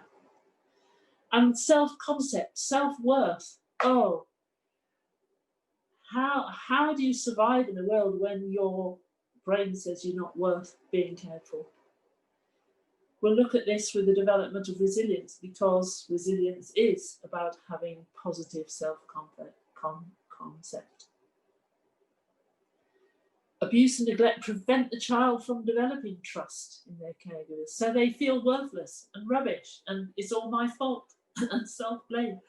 And the important thing about this one is, please hear this, sanctions and rewards, which are the normal behaviourist ways of working with children, are ineffective. They don't make sense. Children with low self-worth, if you offer them rewards, think they don't deserve it, so they sabotage good times. Because by giving them a reward, you are questioning their belief that they have low self-worth, so they've got to prove to you that they're not worth it. And sanctions reinforce the negative feelings. Yeah, so sanctions and rewards don't work. And there are lots of what I call back to front ways of working with these children, things that you can do. And we have at Catchpoint a leaflet about this, understanding behaviours, which can be part of the handout. I'm happy to be part of the handout to help foster carers, therapists, people who are around that child, help that child to believe that they are worth, they have the ability to make other people feel good, which is the beginning of positive self-concept. Okay, that's as much as I've got for this first session, and we're stopping now. Look at the time. Yes, thank you, Joy. That's pretty good. Start again at 11 o'clock. Is that right? I think we probably need to have a slightly longer break. So if we could come back for 11:05. Yeah, that's fine by me, if you're all right with that. Yeah, that's great. So if you can all rejoin us at 11:05. Hi, welcome back. Hi, Joy. We're just waiting for people to come back to us, I think. Okay.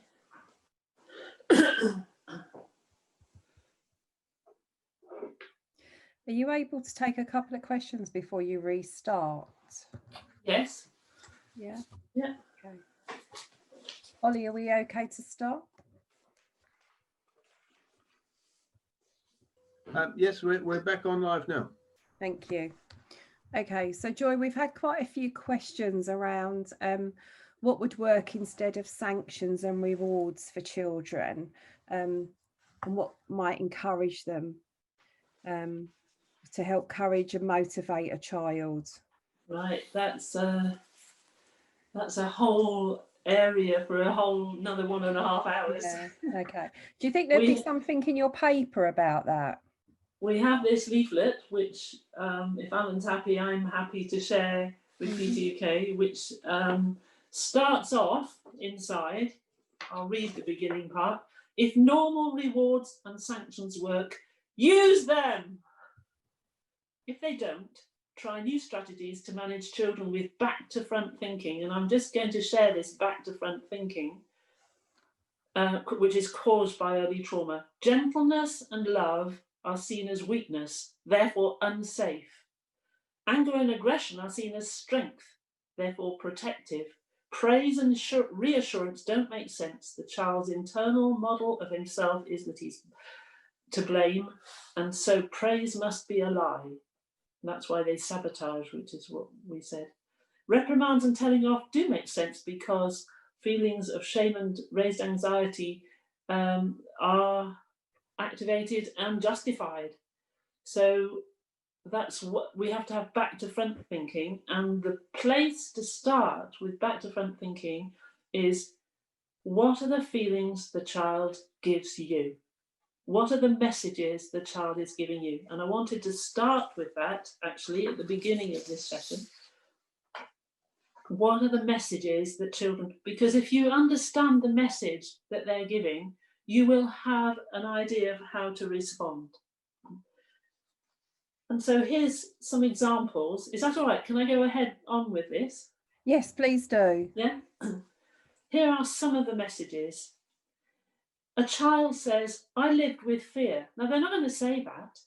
A child may feel that they need to see fear in the expressions and responses of other people because they live with fear. They're frightened. So they use threats and aggression as part of their behaviours. But their message is, I'm frightened. I lived with fear. Something terrible is going to happen. Children who live with high anxiety, who watch at all times, who are hypervigilant, they cannot relax or focus on the task. They cannot hear instructions and they don't know what to do. This raises anxiety even more. So understanding that what they're saying is, I don't know what's going to happen. Their behaviour tells you that, rather than seeing their behaviour as negative when they don't appear to understand the instructions that are given. Children whose message is, nobody wanted me. Children who believe that they will be rejected again try to take control of that and make it happen. They will do anything they can to make you rejected, because then at least they understand, because I did it. They don't trust that anyone wants to be their friend, so they avoid and resist situations where they might be rejected. At the same time, they take control and make it happen, which doesn't make sense to foster carers, adopters, grandparents, when these children push them away, and you as therapists, when the child pushes you away, when you're trying to help. And the message they're giving you is, nobody wanted me. I'm not worth being cared for. Children have a low self-esteem and put themselves at risk of danger. That doesn't make sense. Why do you make friends with the kids who are bullies, the rough kids? Just leave them alone. No, I'd rather be their friend than be picked on by them. They have low resilience. So they have low self-esteem.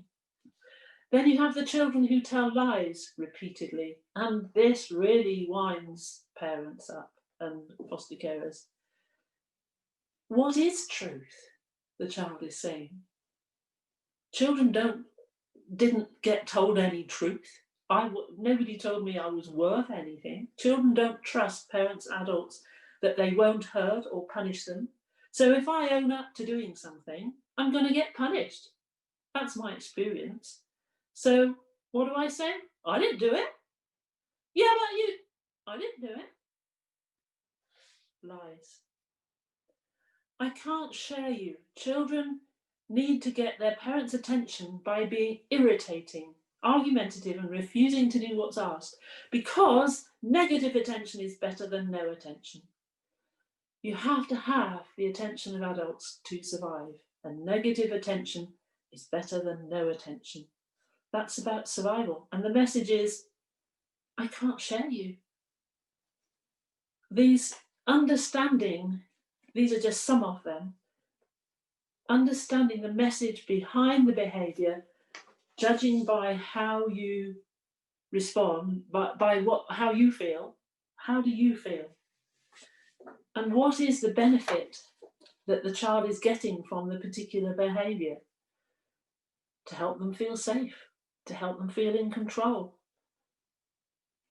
So concentrate on the message of the behaviour rather than the behaviour themselves. But there's lots of different ways of thinking around.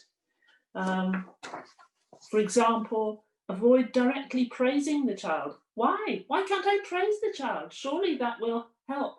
No, because in his back to front thinking, if you praise the child, the voice in his head said, you don't deserve that. Praise what he does, or thank him for what you enjoyed with him.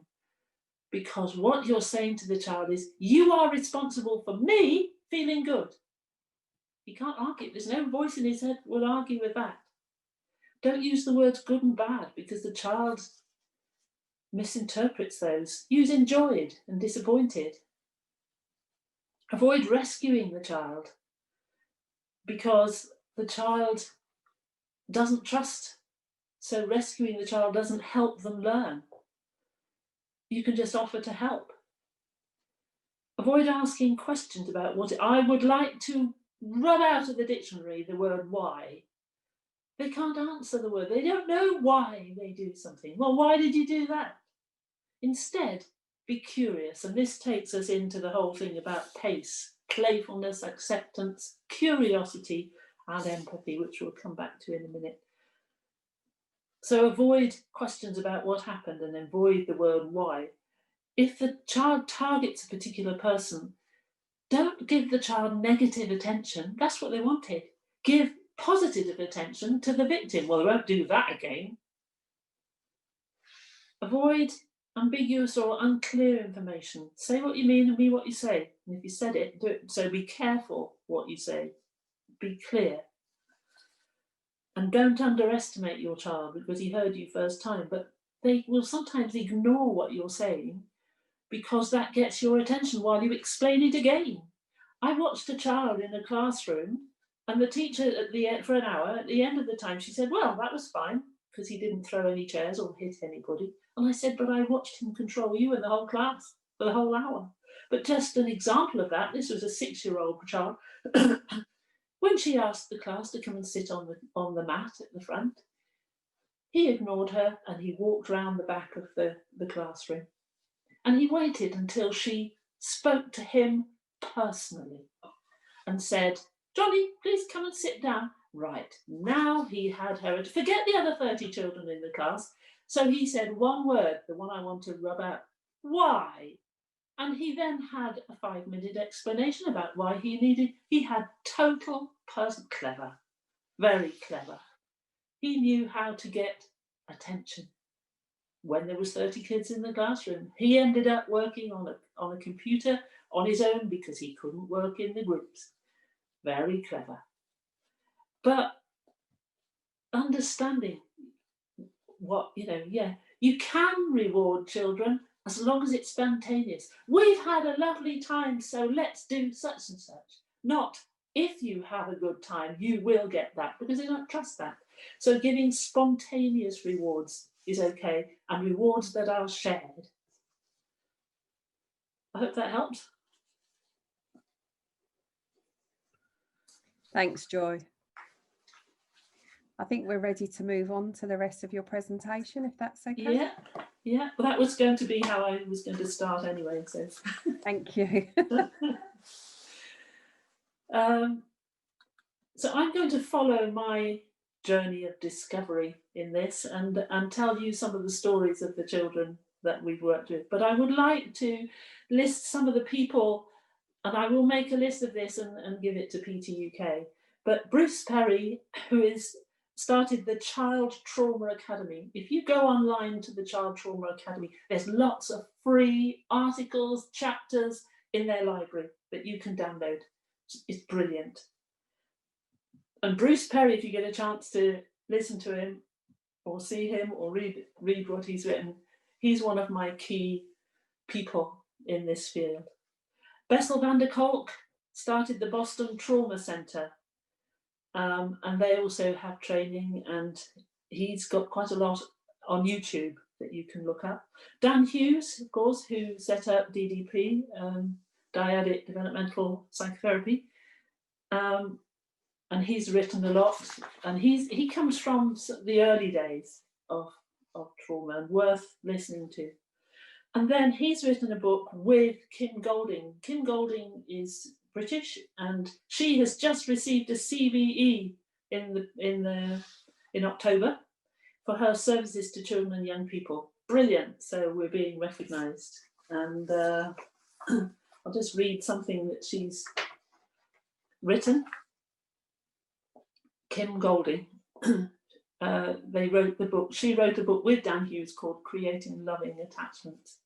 We have found that the core qualities of PACE, P-A-C-E, worth remembering, playfulness, acceptance, curiosity, and empathy, tend to develop trust and leave the child in an open and engaged state of mind, receptive to the parent's guidance and love. We have also found that when parents or foster carers are able to consistently maintain the attitude of PACE, playfulness, acceptance, curiosity, and empathy, they are able to relate with their child with greater patience and understanding regarding their child's behaviours, and then be in a position to respond to it rather than to react to it. And that's the important thing. You respond in a way that shows that you understand what the child's message is, rather than reacting to the way the child behaves. And then there are organisations that have done fantastic work in this journey of understanding trauma, and you can look them up. We've already seen NCTSN, National Child Traumatic Stress Network, Beacon House, Integrate Families with Renee Marks, Family Futures, Post-Adoption Centre, Catch Point. There are quite a lot of organisations. Then ESTD, European Society for Trauma and Dissociation. I've given quite a lot of training with that, and they have conferences every 2 years where you will meet people from all areas of the field of trauma, and it's brilliant. And then pods are brilliant. They do lots and lots and lots of online training. PODS, PODS, Positive Outcomes for Dissociative Survivors. So they offer training all around the country, and they have a lot on their website. And then Kate Cairns Associates, who do training in schools, but they have a lot of online courses in trauma, attachment, resilience, that is open to anyone to take part. kca.training is their website, and I can put all this down on a sheet for PTUK to distribute. So I'd like to move into some of the slides. Excuse me, I need to blank the screen just while I get them.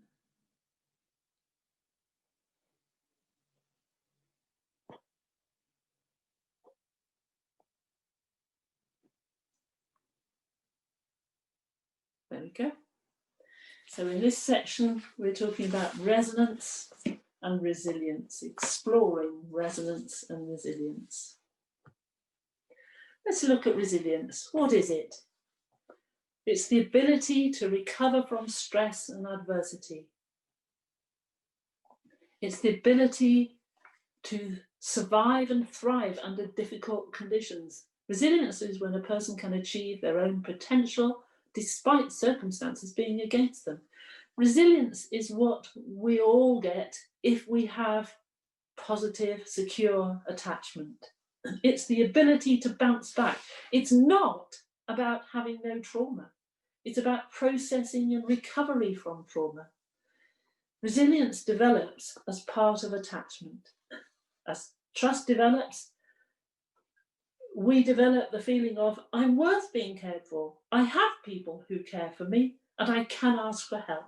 I am, I have, I can. I am worth being cared for. I have people who care for me. I can ask for help, and that carries us through into adulthood.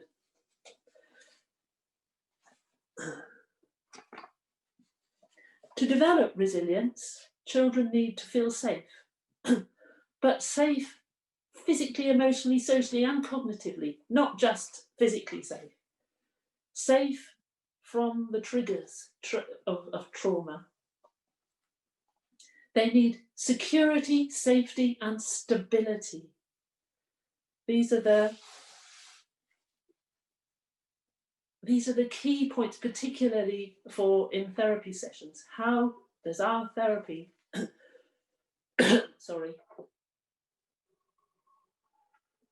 develop security, feelings of security, safety, and stability?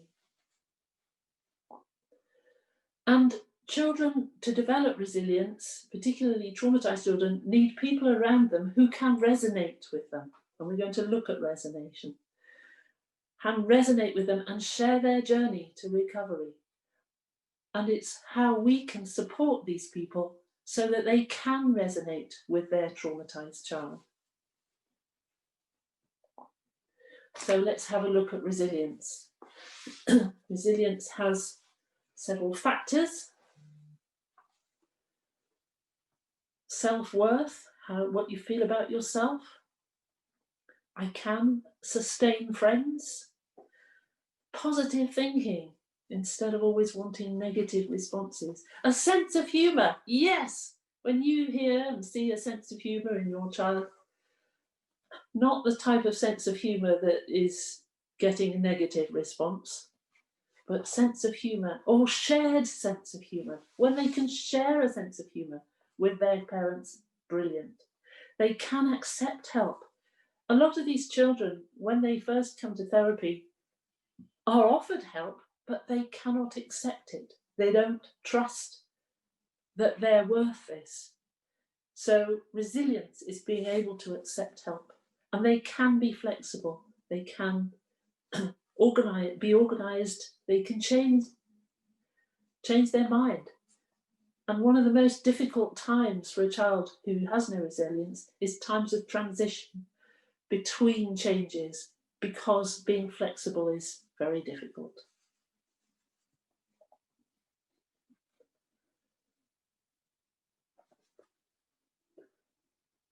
So let's look at resonance.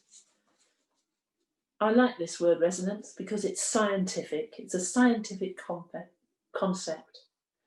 And it's about improving performance. To resonate is to connect closely or harmoniously with something or someone. Resonance is the result of resonating through sound, movement, multi-sensory, sound, movement, emotion, and or belief. Resonance is achieved through multi-sensory rhythmic experiences. Now that doesn't mean play therapists all have to take up playing the drums. There's plenty of rhythms in play therapy, art therapy, drama therapy, of course, dance therapy. Resonance is interesting. There was a footbridge in London, the Millennium Bridge, that was new and it opened, and people's footsteps going across this bridge resonated with a slight movement in the bridge. And so the swing got bigger. I don't know if any of you heard about this. The swing got bigger and bigger because to resonate is to improve the performance. But in this case, they didn't want any performance. They didn't want the bridge swaying, and they ended up having to close the bridge for 2 years while they countered this effect. It's just a reminder. Here's some examples of resonance. Pushing a child on a swing. If you push a child on a swing, you have to move in resonance with the movement of the swing. If you don't, the swing will either come back and hit you in the face or it'll stop. And that's what resonance is. How do you resonate with what's happening? And it's really difficult to resonate with a child who has a determination to make you to get a negative response from you. It's very hard. But these are just examples of resonance. And this is rhythm and resonance. I love hand clapping games as a focus for resonance. Singing, dancing, jiving, they're just examples. So we looked at this before.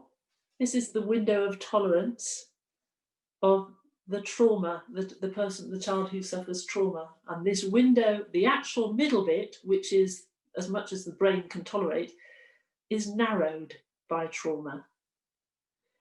How do we resonate with somebody who has these patterns of stress? We're in the middle. We're not going to go up into the rage and fight and flight bit, and we're not going to go down into the shutdown. We're in the middle. So how do we meet these children in the middle? Because that's our job as therapists. How do we meet where they are? It's hard. But in the middle, we'll have to make micro connections as they're on the way up and on the way down. Tiny little connections. And they build up like a jigsaw puzzle. You're still here. You're still here. The child tries everything. The aggression, shut down, chucking the stuff around, chaos, and you're still here.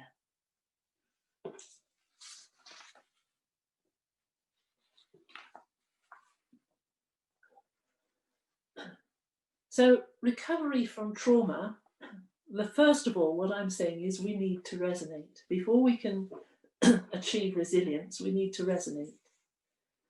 So this is about our initial thinking to enable resonance.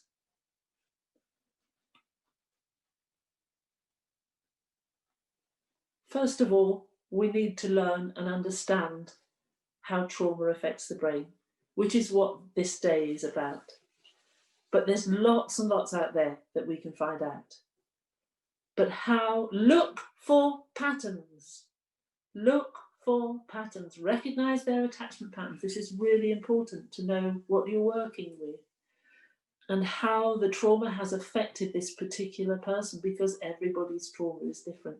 Look for patterns in behaviours. Look for patterns in the messages the behaviours give to identify triggers to their trauma. I'll tell you a story. There was a family who came. The parents said to me, every morning he comes into our bedroom and then he beats us up. I can't remember, he must have been about 7. What can we do? And so together we looked back in the history of the child and discovered that his mother had gone into hospital in the middle of the night and he'd been taken into care. And they came back a couple of weeks later and they said, oh, it's wonderful. He snuggles down with us in bed. It's really lovely. I said, what did you do? We did what you said. I said, no, I didn't tell you to do anything. What did you do? They said, we just said to him when he came in the bedroom, it's all right, we're still here. We haven't disappeared. They recognised the message behind the behaviour. They let him know, and then he didn't need the behaviour because they got the message. I wish it was all as easy as that, but I'm celebrating the times when it works. So focus on the message behind the behaviour more than on the behaviours themselves.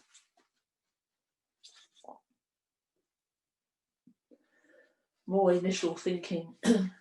Appreciate that the child may be fragmented. Therefore, the child you meet and talk to may not be the same part of the child that is that goes to school or that is at home with the parents. To appreciate the whole child, we need to listen to all the people around the child so that we can put all the pieces of the jigsaw together to see the whole child. And these children, traumatized children, will present differently with different people. And it's very easy to assume that if the child is being nice with you, you must be being good, getting it right. And that's really hard with parents and carers, where the child gives one of them a hard time and the other one is charming and lovely. And so the one who gets the charming behaviour says, you just have to be like me and then she'll be lovely. No, that isn't how it works. The child presents differently with different people. Resilience is getting the parts to work together as a team. You can't get rid of any parts. And one of the things I used to show children was a guitar. It's got 6 strings. 6 strings. I need it to have 6 strings. And each string needs to be different. If one string's out of tune, I retune it. I don't take it off and get rid of it.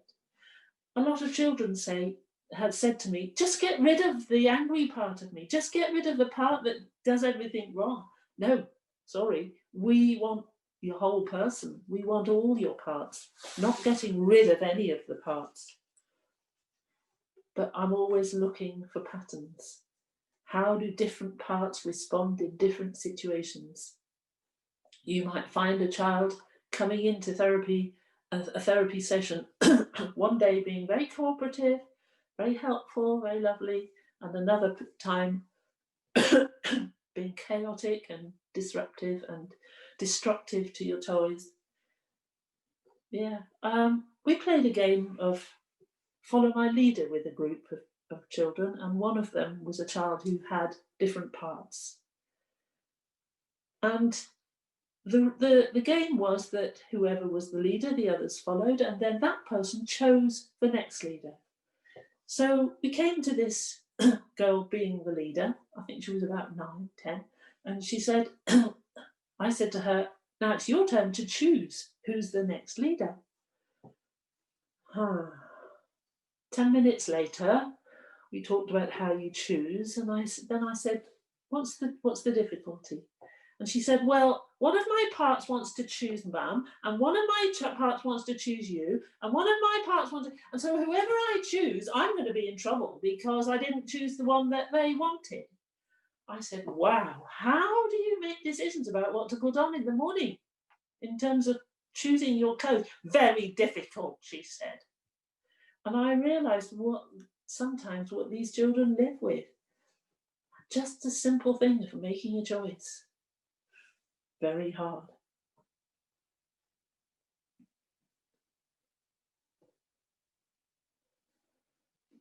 So initial things to enable resonance. Find out if you can where and with whom the child feels safe. And when they feel safe, you'll see it in their face. The anxiety of looking around all the time where they are reduces. Set up an informed support network for the family. Everybody around the child needs to know where they're going, understand this child, and you can't have the family being torn apart by different advice from different people who don't understand. This group will need support, and at Catchpoint we have a leaflet called Circle of Support, bringing people together. And I'd just like to read something from Louise Bomber. I recommend that a team around the child is set up and that the team around the child meets regularly as a matter of good practice to share strategies and catch up with the key adults developing knowledge of the child. A team around the child will not only provide the opportunity for reflective space, but will be a support for all those involved with the child. And Bruce Perry says the primary therapeutic implication is the need to increase the number and quality of relational interactions and opportunities for a high-risk child. The therapeutic approach must address the process of helping to create a therapeutic web. This simple but powerful fact appears to underlie the efficacy of intervention models with high-risk children. So one calls it a team around the child, another one calls it a therapeutic web, and we used to call it a circle of support. But the gist of it is the people around the child are really important to understand and know what's happening. I'm open for some questions now. Okay, so actually you've just mentioned Louise Bomber and about yes. around the child, but there's actually a number of questions about the little boy that you spoke about who needed control in school, and the questions are based around what sort of support could the teacher offer and what sort of attention should the teacher be giving this child when he's walking around the classroom disengaged. Yeah, it's very difficult, and I have worked for KCA, Kate Hans Associates, because they go into schools. They specifically take their training in to have attachment and trauma aware schools, so that teachers being aware is the key. Being aware of the messages this child's giving. This teacher could have used humour. She could have used another activity. Okay, if you need to go and sit over there, you can, or whatever. But not to necessarily play into his game of I'm going to get you explaining to me why I have to come and sit down, which I'm not interested in because you probably had to do it last week as well. Being aware, looking for patterns and helping teachers be a part of this circle of support. We often have the circle of support meetings in schools so that the teachers could be there, so that we could all understand as a team what we're aiming to do, what we want to do. But yes, KCA specifically go into schools with their training, and I've done a lot of training in schools, just so that if the teachers are aware, they will have a better understanding of what's needed. And also they need to know what aims the therapist is working on. But I know a lot of therapists work in schools, and I did some therapy in schools and found it a very interesting Yeah, I think sometimes experience. yes, absolutely. And possibly as therapists doing some staff CPD around attachment patterns Yeah, and about what attachments they might be seeing in some of their trickier children in the classroom, and having yeah, a discussion around how to support that if they yeah. don't have a team around that child can I sometimes know. be really supportive. Yeah, it is. It's difficult. I've just read that 2 people saying how important. I've got 3 other quotes. I'm not going to read them all out, but it will be impossible to meet the needs of the children if the adults cannot work together effectively. This is so important if children can split and divide. And as I say, I learned a lot from the kids I lived with. Yes. Okay. Another question is around Yeah. the window of tolerance. And if you have a child in therapy who's likely to have a narrow window of tolerance than the therapist, Yeah.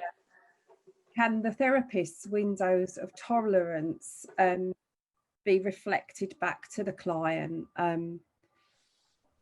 Obviously, as a therapist, you're more containing, so your window of tolerance is going to be quite bigger. Yeah. Absolutely. And that does help you meet. You've got a slightly more than a micro moment of connection. A lot of children will engage in the fun, what I call fiddling with things bit, and that could be drawing or art or drama or play or whatever, in their own world, and you're just there. Sometimes resonance is just being there. And I've had children, they zip up into the fight aggression mode, and we've had pillow fights. Come on then, sounds like you want a pillow fight. Yeah. That's not music therapy. You can go with it in a playful way, but the message to them is, I'm still here. I'm still here. I'm still here. That to me is the message of the therapist. Yes. Yeah. And keeping activities short can sometimes help. That there's just a short time on this, because if you go on longer than, say, 10 minutes, quarter of an hour, they're into destroying it anyway. So sometimes it feels like we need to move on to something else. It feels like.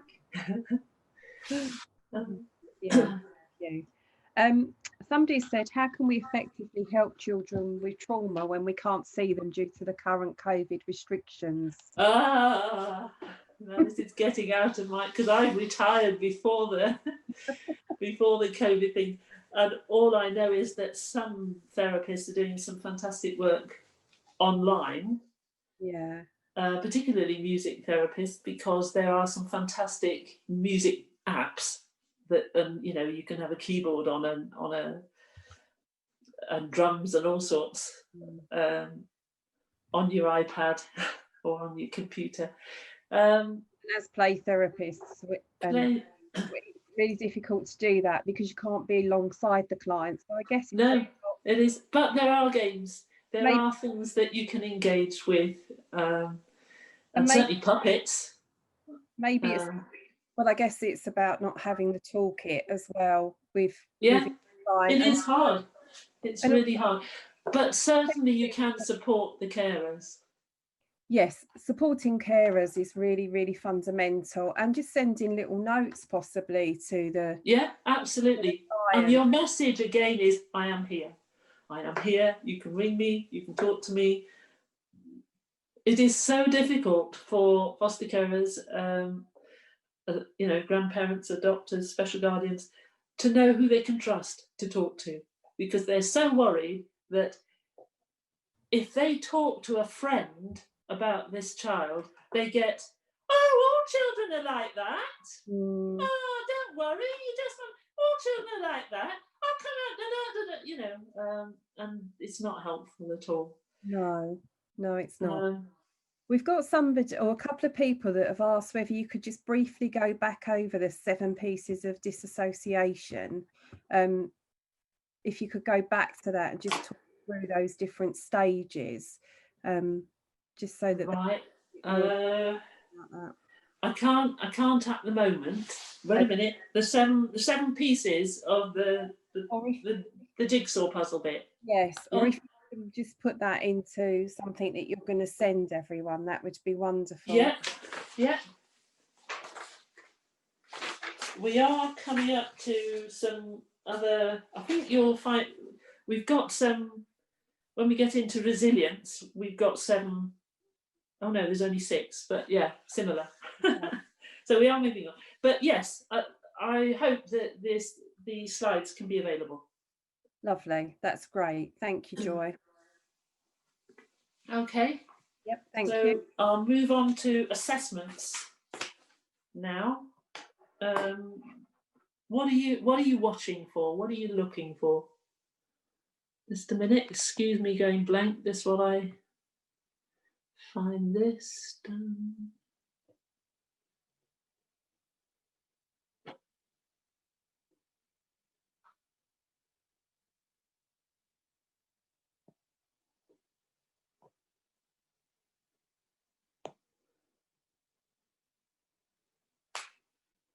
There you go.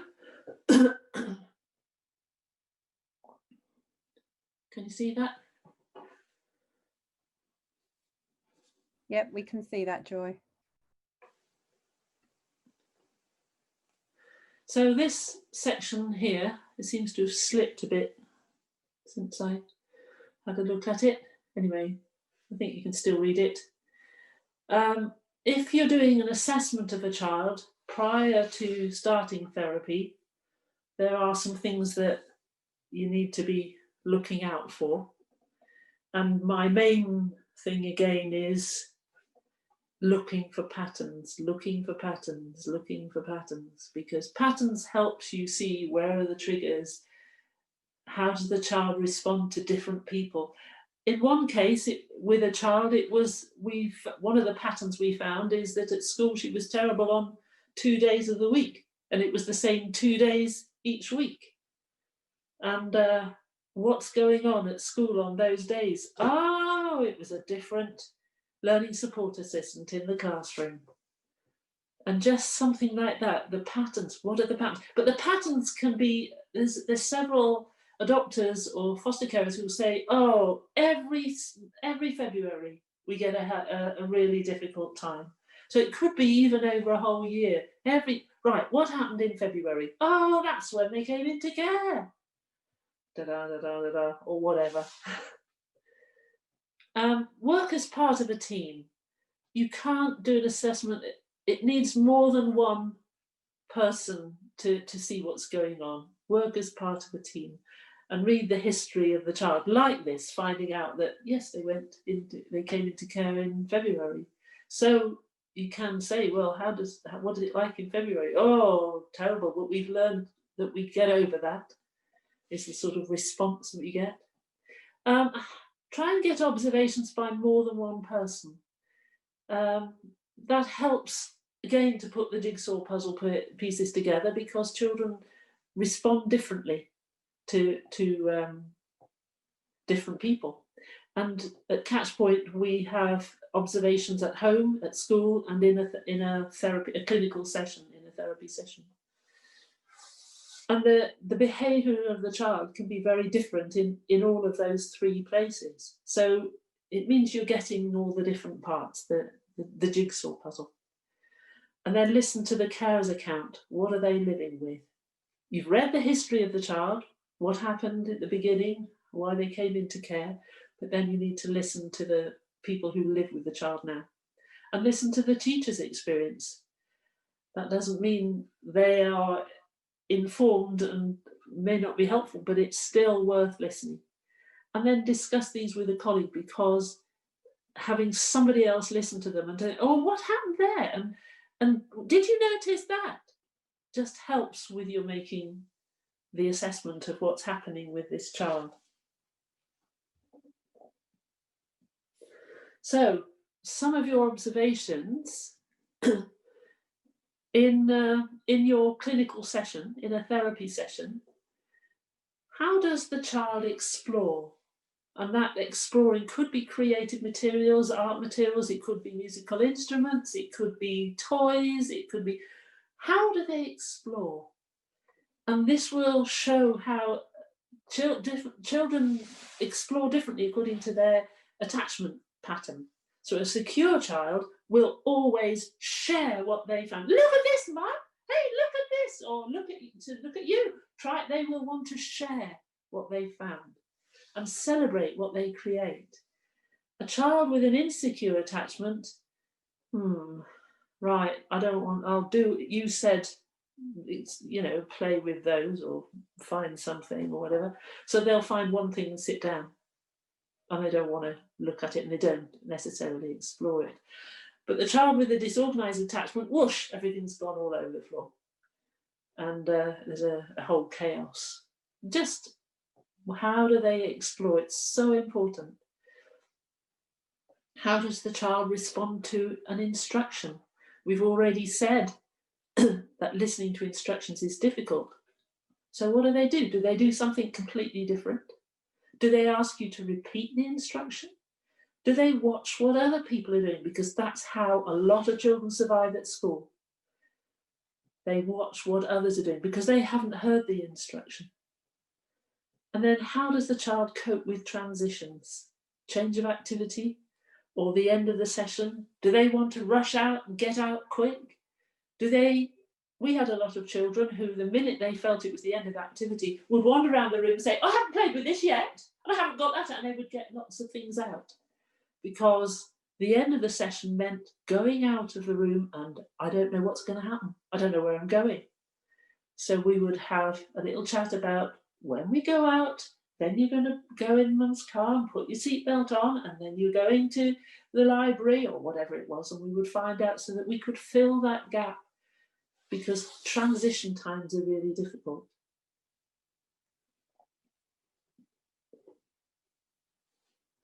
How does the child respond to you as a stranger? Are they charming? A lot of children are, because you're a stranger and they're frightened of you. You can't be safe, you might take me away, so I've got to be really nice to you. Are they engaging? Or do they just walk in and avoid you and sit with their back to you and go around and explore other things in the room that nothing to do with you? Watch. It's all positive for you to watch. How everything the child does is telling you something about how they feel. How does a child come into a strange room? A child with an attachment disorder is going to come in the room ahead of the carer. A child who's experienced trauma is not going to trust that somebody else is going to keep them safe. They've got to get in that room first, and they've got to see what's going on in that room. So do they come in ahead of the carer or the parent? Do they walk behind? Do they hide? Do they try and find something outside to avoid coming into the room at all? Watch, watch, watch. How does the child respond when separated from the carer? Because we would take a parent out of the room, and a child with a secure attachment would say to the parent, where are you going? And then if the child said that, we would tell them, oh, we're just going into the next room and we'll be back in 10 minutes. And then they feel okay. But children with insecure attachments don't ask. Do they ignore them when they're leaving? And then 3 or 4 minutes later, say, I need the toilet, which basically means I'm going out of this room to find out where they've gone. I'm not going to ask now. How does the child respond when they're reunited with their parent or carer? Do they share, look what we've been doing while you've been out? Or do they just ignore them? All these things are worth observing because they tell you so much about what's going on for the child. So we come to resilience. So is there any questions before we go on to resilience? Sorry, yeah, there is a question, and it's more to do with a child with affect dysregulation. where they are able to manage really quite well in school, and then when they get home, they experience that whoosh Yes. emotions and have those type Yeah. of meltdowns. What can support the possible development of the affect regulation for that child? Acceptance, pace, the parent being present, being there. Or as I tell parents, be present, be patient, be positive. So the child is, thank you, you'd say, thank you for letting me know something's been difficult at school. What? This child's thinking, you're supposed to be getting cross with me because I'm breaking something. No, the parent, the carers can use pace, the playfulness. Oh, that's brilliant. Thank you. You're really letting me know. And encouraging and accepting. That's the playfulness, acceptance. I wouldn't challenge the child. I would be accepting. You are telling me what's happening. Thank you. What? Hey, says the child. You're supposed to be shouting at me. Does that sort of answer it? That's why we need to help the parents understand this concept of using pace, which really is wonderful. But also TheraPlay offer a lot with their impact on children. Yes, absolutely. We've also got a question. We've had a couple of questions about life story work, and can play therapy work alongside life story work? And what are your views on that? Absolutely, yes, you can. And I hope whoever's doing the life story work is making it playful and enjoyable and fun and not a piece of work. You know, we do it using big pictures that the whole parents, you know, and with our necessary. I don't want to go in too much. There's lots of different ways of doing life story work, but with the play therapy, stroke music therapy, stroke creative therapy alongside, and the message is we're here. Yeah, it's a lovely piece of joined up working, isn't it? Pardon? It's a lovely piece of joined up working when it is. Yes, and this is again where you need to be working as part of a team, because you need the person doing the life story work to have the same acceptance of what's happening and the same understanding of the different parts of them. And life story work is quite hard for some children. When we do life story work, we always started with the present. This is where you are, this is who you live with, this is where you go to school. And then we'd say, oh, well, let's think about where you came from, and then filled in the bits in between. But we would always start with where you are now, where the known bit. Yes. Yeah. Thanks, Joy. And have you got time for one more quick question? Probably, yeah. Yeah. Okay. Yeah. So when we're working with children with trauma, is it your opinion that it's best to work one-to-one or use like a TheraPlay or filial methods of working? Well, at Catchpoint, we worked with families. So there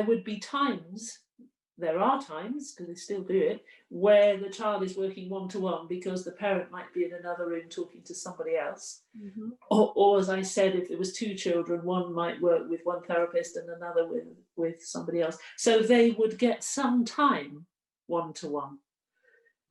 But then part of the therapy is the coming together. Showing your parents the parents what they did in that one-to-one, or everybody going into the other room to see what the other sibling had done, and then they all come back and see so the bringing all the pieces together. It's again about it's symbolic of the bringing the jigsaw puzzle back in, you know, all these different bits. But one-to-one is definitely part of that. And yes. Okay. Thank you very much. So can I move on? We'll move on to resilience mapping. This diagram at the side we've already looked at. Somebody else has written 6 different domains of resilience. They mostly correspond with the ones we've looked at: secure base, friendships, positive values, social competencies, education, talents and interests. So very similar, but I'm just going to use these because they fit into another thing. So we've got 6 domains of childhood resilience. Resilience helps in these 6 areas. It helps create a secure base. It helps with friendships. It helps with feeling positive about yourself. It helps sustain relationships. Right. So then we have resilience. There's 4 levels of human development interaction. And this is just circles from the self in the middle. The next circle is your family, the people that you live with. The next circle is the important, significant others, which could be grandparents, it could be neighbours, it could be friends, it could be teachers at school. And the last one is the wider community. So that's for all of us. We all have these levels of human development and interaction. And if we put them together, we can end up with a map like this, which we can use to see where the problems are, where the difficulties are. So this is, somebody's filled this one in already. So you can see around the edge are the domains, the social competencies, positive values, education, friendship. And then the circles are those circles of developmental and interaction, so self in the middle. And then you can actually look which areas the child is not doing too badly on. And in this case, they've painted those green. They're actually doing okay on friendship, but where are the problems? And so you can then target where the difficulties are. It's just a helpful mapping that helps you with your assessment of where the needs are and where attention needs to be given. So if it's secure base, in this case, the secure base wasn't too bad, well, except with self. And you can colour these in yourself. So yeah, I'm offering that to you. This comes from Kate Cairns Associates, and we use this with the school so that they can draw these maps for any child in their class and see how they're doing. Regulation. Let's think a bit about regulation. The first part of any intervention, and interventions I mean different therapies, is to help the child feel safe. And by feeling safe, you are helping regulate the brain. Without regulation, the parts of the brain remain disconnected. That means your brain part is flipped to the top and the cognitive part's not connected. So to regulate and engage the whole brain, activities need to be multi-sensory and fun. And Bruce Perry and Bessel van der Kolk and Pat Ogden, they're all keys in this. They say patterned, repetitive, rhythmic activities help regulate. Now, Bruce Perry says very strongly, particularly to teachers, because if a child does something wrong, most teachers want to take that child on one side and talk to them about what they did wrong and how they need to do something different the next time. But the child is in a state of dysregulation. They're not going to hear a word that this teacher says. Their brain is disconnected. And so he says, start off first, number 1, regulation. How do you regulate? How do you help that child feel safe? You can come on to talking about alternative behaviours later, but number 1, how do you regulate? How do you help the child feel safe? And so what are they saying is patterned, repetitive, rhythmic activity, which we'll come on to, but I think there's lots of play therapy that is patterned, repetitive, rhythmic activity. And this is a reminder that we looked at this before. For regulation, we need to work bottom brain up, not top brain down, not starting with thinking about what the problem was. We need to start with, how does this child feel safe? I'm going to whiz through this bit fairly quickly because it's a whole nother area. The Stephen Porges polyvagal theory. But basically what this is saying is that what happens in the brain through the vagus nerve is connected to all the organs of the body. So your heart rate can increase when you get anxious. Your breathing might increase. You might need the loo. There's all sorts of things that are affected by this vagus nerve. So these children will have physical symptoms of their anxiety. So the polyvagal theory is that when they're safe, there's social engagement system, positive interaction, they can explore. When they're happy to explore, they're feeling safe. The middle bit is the sympathetic nervous system, which is the fight and flight. Get ready to escape the danger. But if there are life threats, then it's the parasympathetic nervous system, and this is shut down, dissociate. And that will happen in the body. And equally, messages from the organs of the body go back up to the brain. It's two-way. So just very quickly, here's a traffic light diagram.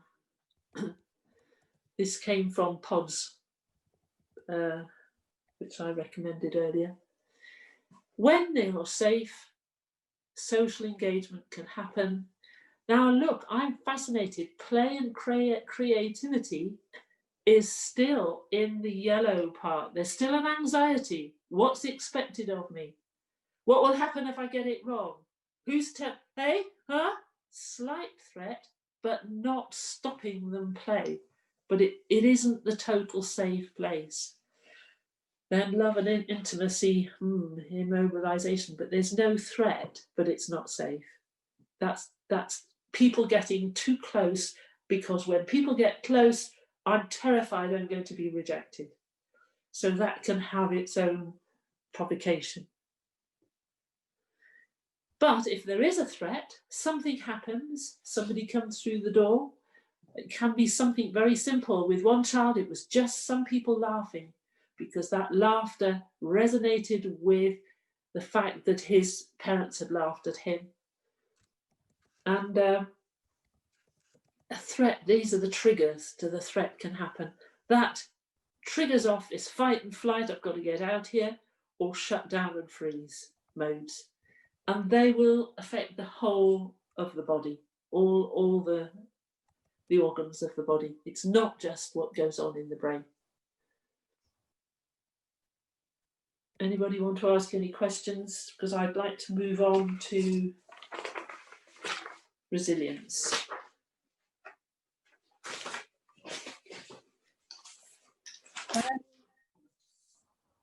No, I'm going to move on to stages of healing, models of interventions. Yeah, I think that would be a good thing to do, Joy, to move on. What time are we finishing? 12:30, isn't it? Yes, 12:30. All right, okay. I'll just...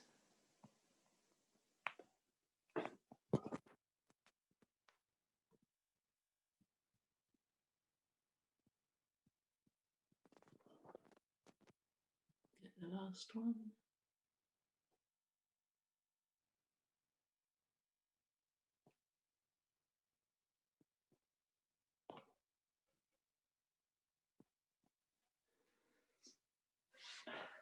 Right. We're moving on to models of therapy, stages of healing, and I've looked at three. I'm using three in parallel. a much recognised 3 stages of healing, recognised by a lot of people, is stabilisation, integration, adaptation. And stabilisation is about feeling safe, integration is about exploration, hence I've got this middle line, security, exploration, and adaptation is the development of resilience, so that the child can be creative, celebrate achievements, have fun, enjoy life. So stabilisation has to be the initial stage of any therapeutic interventions. How do we help this child feel safe? And what activities, repetitive rhythmic activities, have been recommended? I like turn taking, because turn taking is part of the parent-child relationship from very early on, when they play silly games where the mother says things and the baby laughs and responds and she says something else again. Turn taking goes right back. I've watched a video of a father having a conversation with his child that was still too young to have been, I mean, he was in a special care baby unit and he was still premature. And this child would make silly noises in between the father talking to. The mother was in a special, safe, special, what's the word? Yeah, she was in the hospital for treatment. And so the father was coming in and talking with the child. Now, at one point, the father turns and talks to the nurse, and the baby waits and then goes, ah! Basically saying, get back here and talk to me. Turn taking is right at the heart of conversation, of feeling safe. I get my turn, I'm listened to, I'm accepted, and then it's your turn, and then it's my turn. Wow. Integration, these can be shared activities, free play, imagination, play therapy. Play therapy can be stabilisation as well, but it needs to be fairly structured activities. But with integration, we're making connections. When this happens, that happens. If we spoil things, then we're going to be sad. If we make something lovely, we're going to celebrate. Adaptation usually happens outside of therapy. This usually happens at home, where resilience is developed as a result of the therapy, and we can celebrate achievement, and the child is open. They come in with an open face and smile and greet you, and they're able to tell you things that they've done in the week with pleasure, with joy. Resilience is I can, I am, I can, I have, sorry, get that wrong. I am, I have, I can. I am worth being looked after. I have got people who care about me. I can ask for help. Now the blue ones, regulation, relate, reason, these are the ones from Bruce Perry that he tells particularly to school staff, but it's also the 3 stages of any therapy. Regulation is the same as stability and security. Safety. Relate is where you listen and accept and play. You are important and I'm prepared to sit here and listen. Reason, that's when we are able eventually to be able to connect with the cognitive part of the brain that can solve problems. So what else could we do? I had a young man who came into therapy, and I said, how did your week go? He was in secondary school, so he must have been 13, 14. And he said, oh, I got into trouble in drama class.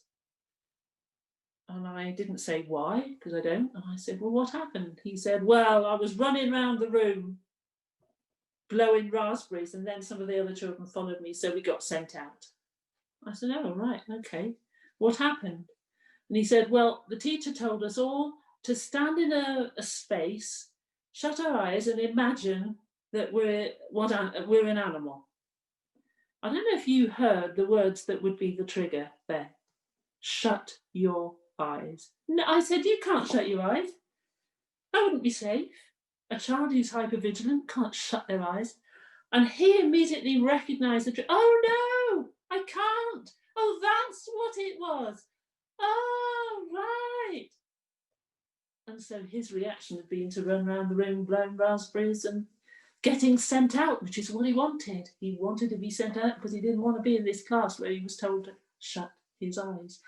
But he was at a stage where he was able to talk about that. He was gaining in resilience, and that was fantastic. So we could then think about, well, next time you're asked to shut your eyes, look at the floor so it looks as if you are shutting your eyes. That's okay. You don't actually have to shut your eyes. And how can you tell this teacher that that was difficult? So we could look through the problems because he was at the stage of adaptation developing. Right, move on. At Catch Point, we had 5, I'm going to whiz through this, 5 stages of therapy. You can see the 3 that we've talked about, but we put in 2 extra stages. One is disorder, the presenting stage. This is the stage where they come in and the parents are absolutely exhausted and exasperated, and the child will be presenting some of the difficulties. So then we move into reorder and reframe, as we called it, but stabilization and integration. When you get into the integration section with creative activities, imagination, this can be scary. And so the child goes back to stage 1 of disorder, checking out if old ways of keeping them safe still work. And parents say, this is a waste of time, he's just as bad as he is. And I say, no, thank goodness, they have to go back to disorder. This is brilliant. Oh, we thought you'd say that. Sorry. And then we can go back to stabilization again. And those stages of reorder, reframe, and return to stabilization, integration, and then back to disorder, they cycle in therapy. They cycle, and gradually, as those 3 stages cycle, adaptation, resilience is developed. And gradually they learn that they don't need their old ways of keeping them safe. Other ways work. They can relate to people, they can accept help, and that's resilience developing. So there you go. For interventions, this is what Bruce Perry says. They're known as the 6 R's.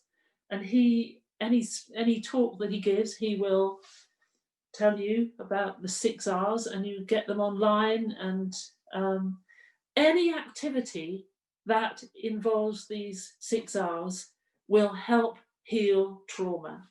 Look at whether these fit, as we're talking through them, whether these fit play therapy, art therapy, creative therapies. Relational, therefore you're doing them with somebody else and you're safe. You're not on your own. You haven't just been sent to your bedroom to bang drums or punch a cushion. Relevant, they're developmentally matched to the individual. That means if you've got a child who's 8, 9, 10 and their behaviour is more like a 5, 6-year-old, that's great. Is it relevant to the development? Many children are developmentally slow. They haven't reached their developmental stages. Children who've been traumatized, they don't behave. I mean, teenagers are like that anyway. Teenagers will often behave sometimes as if they're 20-something and another time as if they're 6. But this is more pronounced with traumatized children. And is the activity developmentally matched to that particular individual? Is it repetitive? Is there a pattern? Oh, no, not again. We're looking for patterns. Is it rewarding? Is it pleasurable? Is it fun so that they want to come back and do it again? And that helps it being repetitive. Is it rhythmic? Is there a rhythmic? Now, just walking is rhythmic. Running is rhythmic. Throwing a ball to each other can be rhythmic. And that resonates with brain patterns, neural patterns. And that helps build safe patterns in the brain for regulating. Healing patterns. Is it respectful of the child, the family, and the culture? Now you put all those 6 together, and it's not that hard to see that it could be play therapy.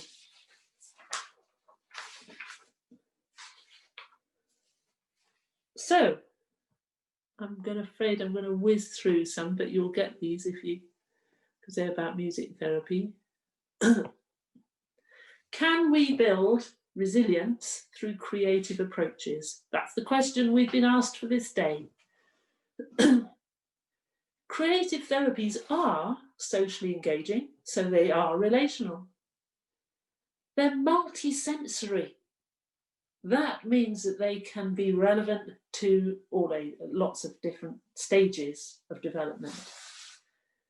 Multi-sensory, patterned, repetitive and rhythmic. They're rewarding, they're fun, they're flexible and diverse, they're respectful. Now, the people who do the research say that this is about healing trauma. So great, guys. Go ahead and find things that are socially engaging, multi-sensory, patterned, fun, and flexible and diverse. Because if that fits with what you're doing, you'll be moving mountains. So my last question is, can we build resilience through creative approaches? Yes, we can. And for some reason that, yes, we can come out grey instead of lots of bright colours, but never mind. Any questions?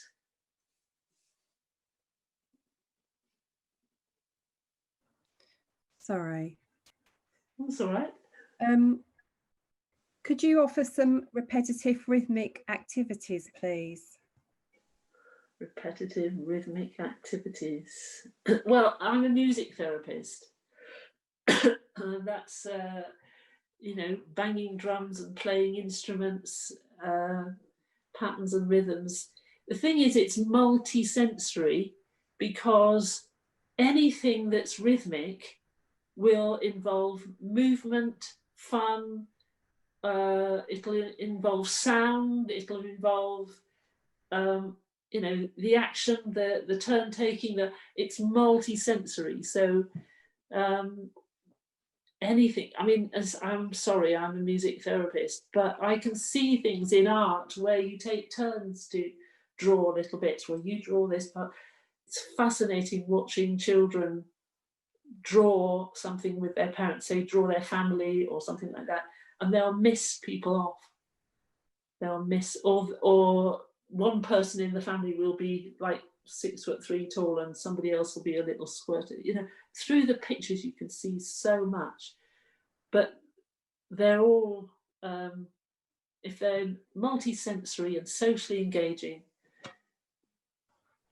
I'm not a play therapist. Rhythm is felt, see, here it is, that rhythm is felt, heard, involves time, space and action, and whatever they're playing with, it doesn't matter what it is. Creative therapies, everything they touch and play with has different textures, different feels, different movements, different sounds, different reactions. That's what we mean by rhythmic and repetitive.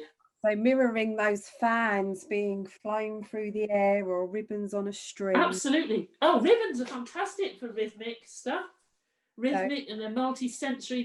The move, the colour, the action, the fact that you have action in what you're doing. Brilliant.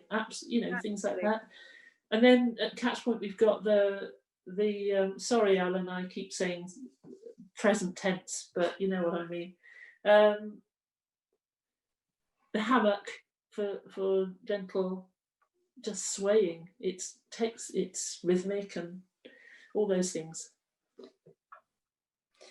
Thank you, Joy. We've got 3 minutes left. Yeah, I'm sorry, I've gone on. Before we stop for lunch. I will put these into a file so that they can be distributed. Thank you.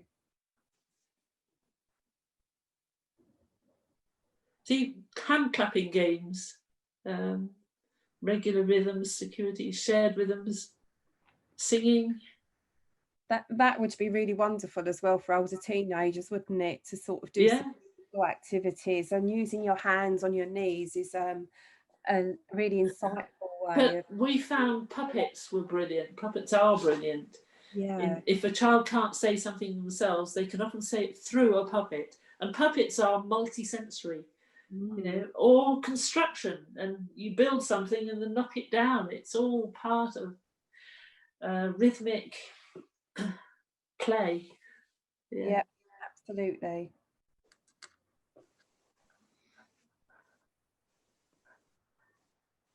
So yes, we can. That's my answer. Yes, we can. So we've got 2 minutes left. Yeah. This is one. Hang on, I'm coming back in. There you are. There's one more question then. Yeah. If you've got a child who refuses to let their adoptive parent go to school to see things like the nativity play or see them singing in a choir, how would you suggest the parent responds to this? Sorry, the child is saying they don't want the parents there? Yeah. So it's an adoptive child is saying to the adoptive parent that they don't want them to come to see them, you know, in any performances. Fascinating. What's the child saying? They're frightened of rejection. My guess. The child is saying, "I'm frightened that you won't enjoy it and you won't like it, and I'll make a mistake." And that child is terrified of rejection. And my guess is that comes out in other ways at other times as well, because that seems to would be a theme for the child. And interesting, see, the child wants to be in control. Yes. And so I might, I don't know, there'd be different things that I would first want to respect, accept what the child is saying. That's right, I'm not going to push myself. But look, here are the photos of when I was at school. Oh gosh, I remember when I was at school and I did this, and gaining the child into the story and the play of, and tell me about what you've done, because I don't need to come if you tell me what you're doing. That would be nice. That would be fun. Fun, playfulness, acceptance, a good pace. Curiosity, being curious about what, and then eventually the child is likely to say, you know, you can say, because I'd really love to see it. Oh, that would be funny. Guess what? I'd love to see your teacher. Get them to tell stories about what the other children did. Oh, I'd love to see that. Okay, come on then, Mum. But yeah, you've got respect in there as well. Thank you so much, Joy. Thank you for your time, for all the knowledge that you've shared with everyone this morning. It's been insightful. We've had loads and loads of responses in the chat saying how much they've really appreciated what you've shared today. They're all looking forward to receiving your slides. And I'm really sad that when I'm not there to come and have a chat with people and catch up with people I've met years ago. And yeah.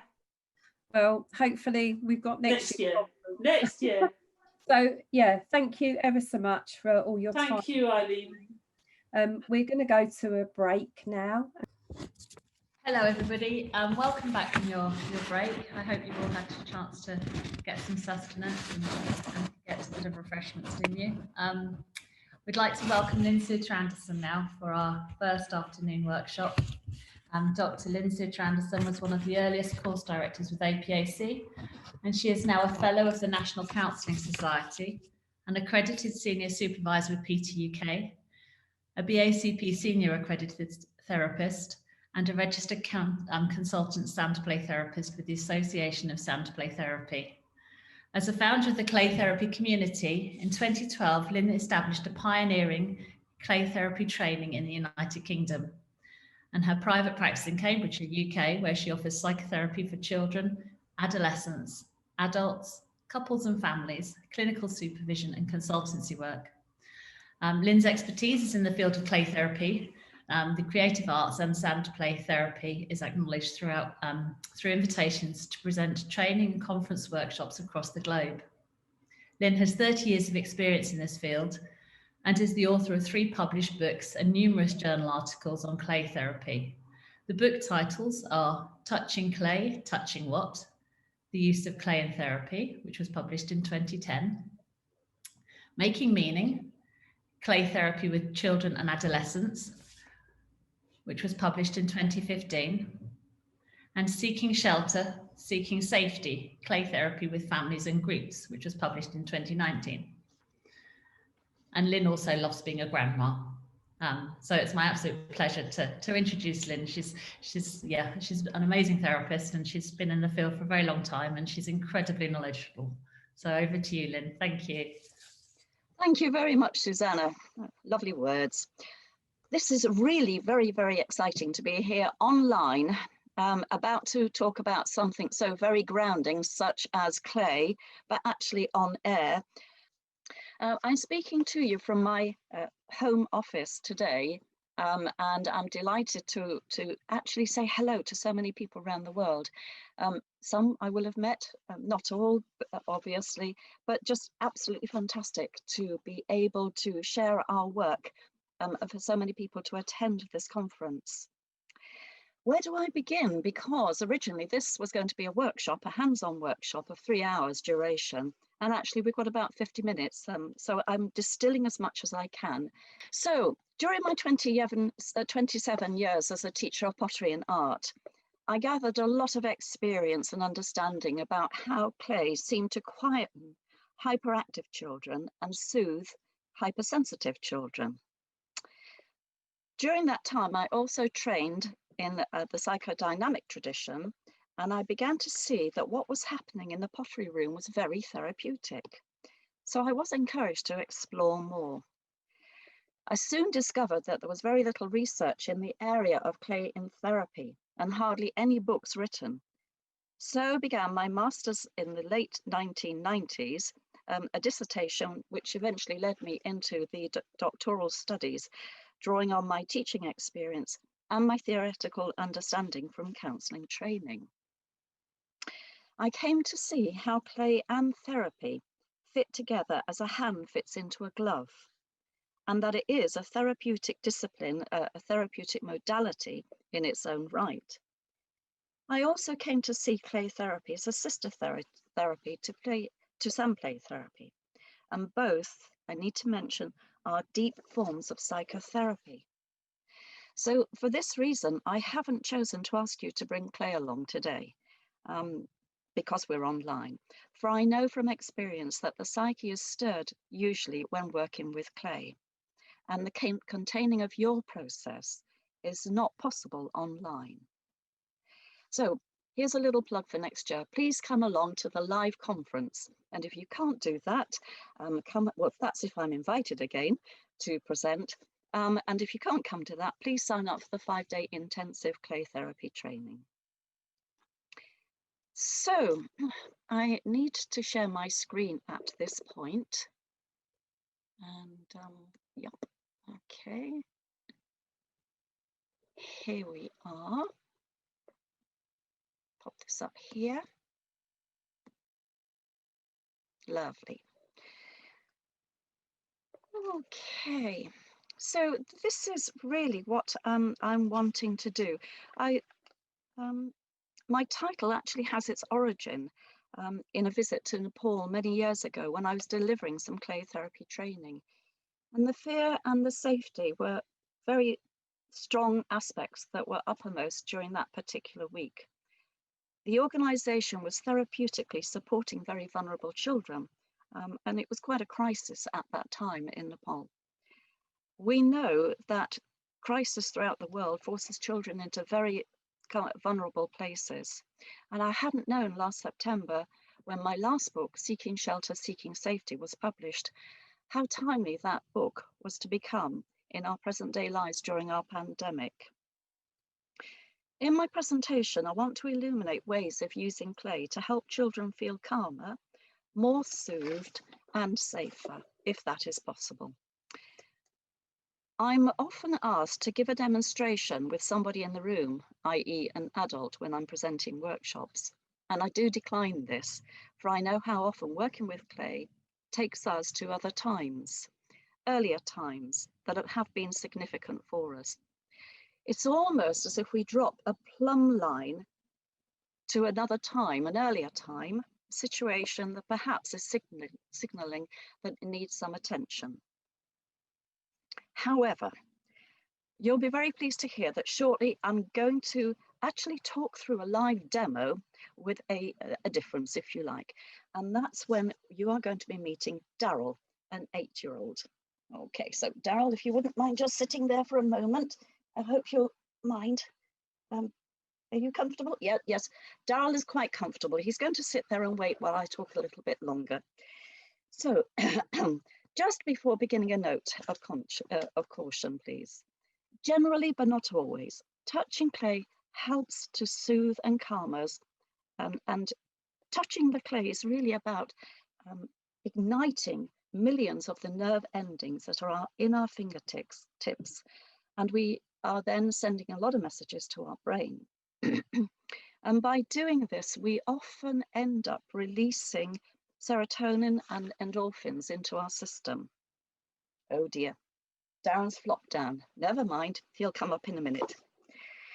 Indeed, my doctoral research, where I gather 300 pieces of data sets with adults though, mentioned that calm and relaxation were the highest feelings that were recorded.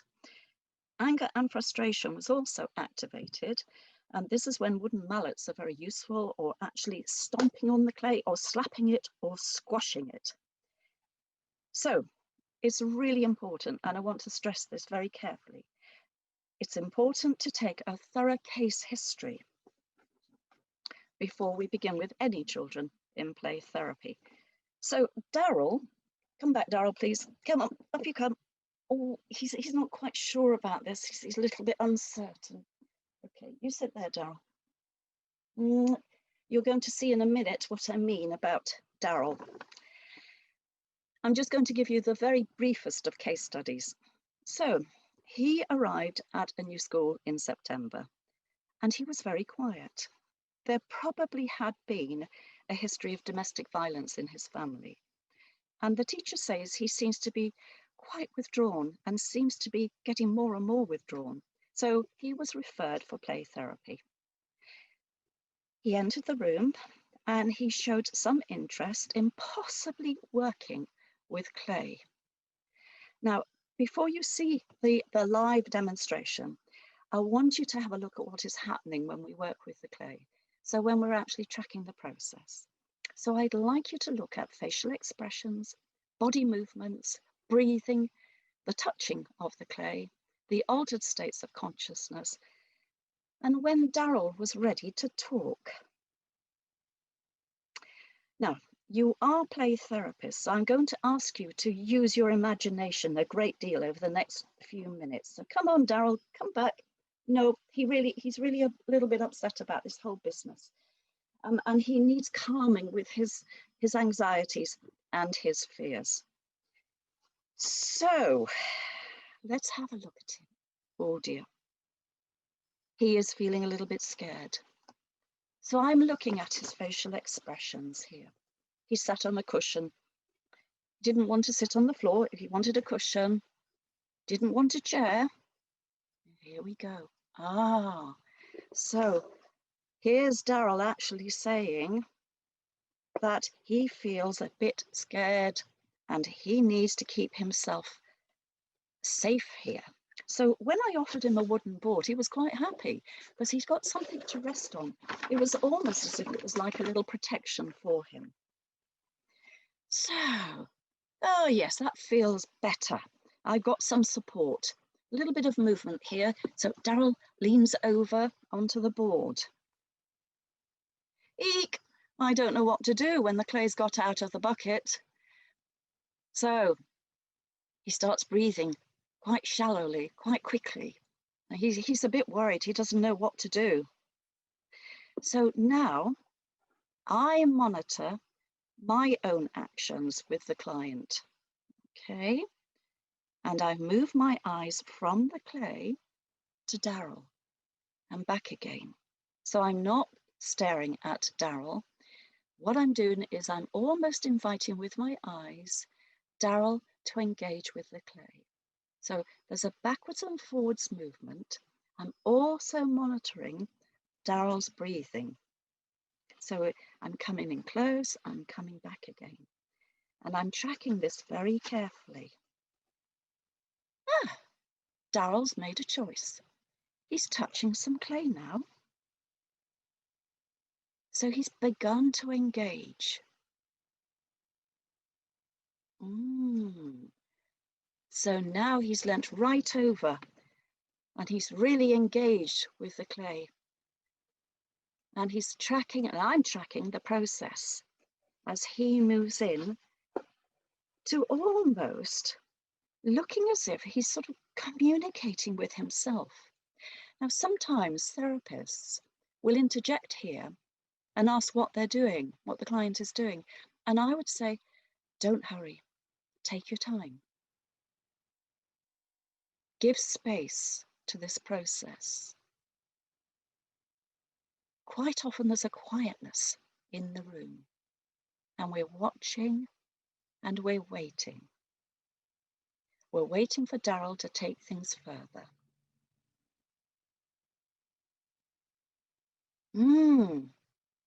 Now Daryl's hands are really engaging with the clay.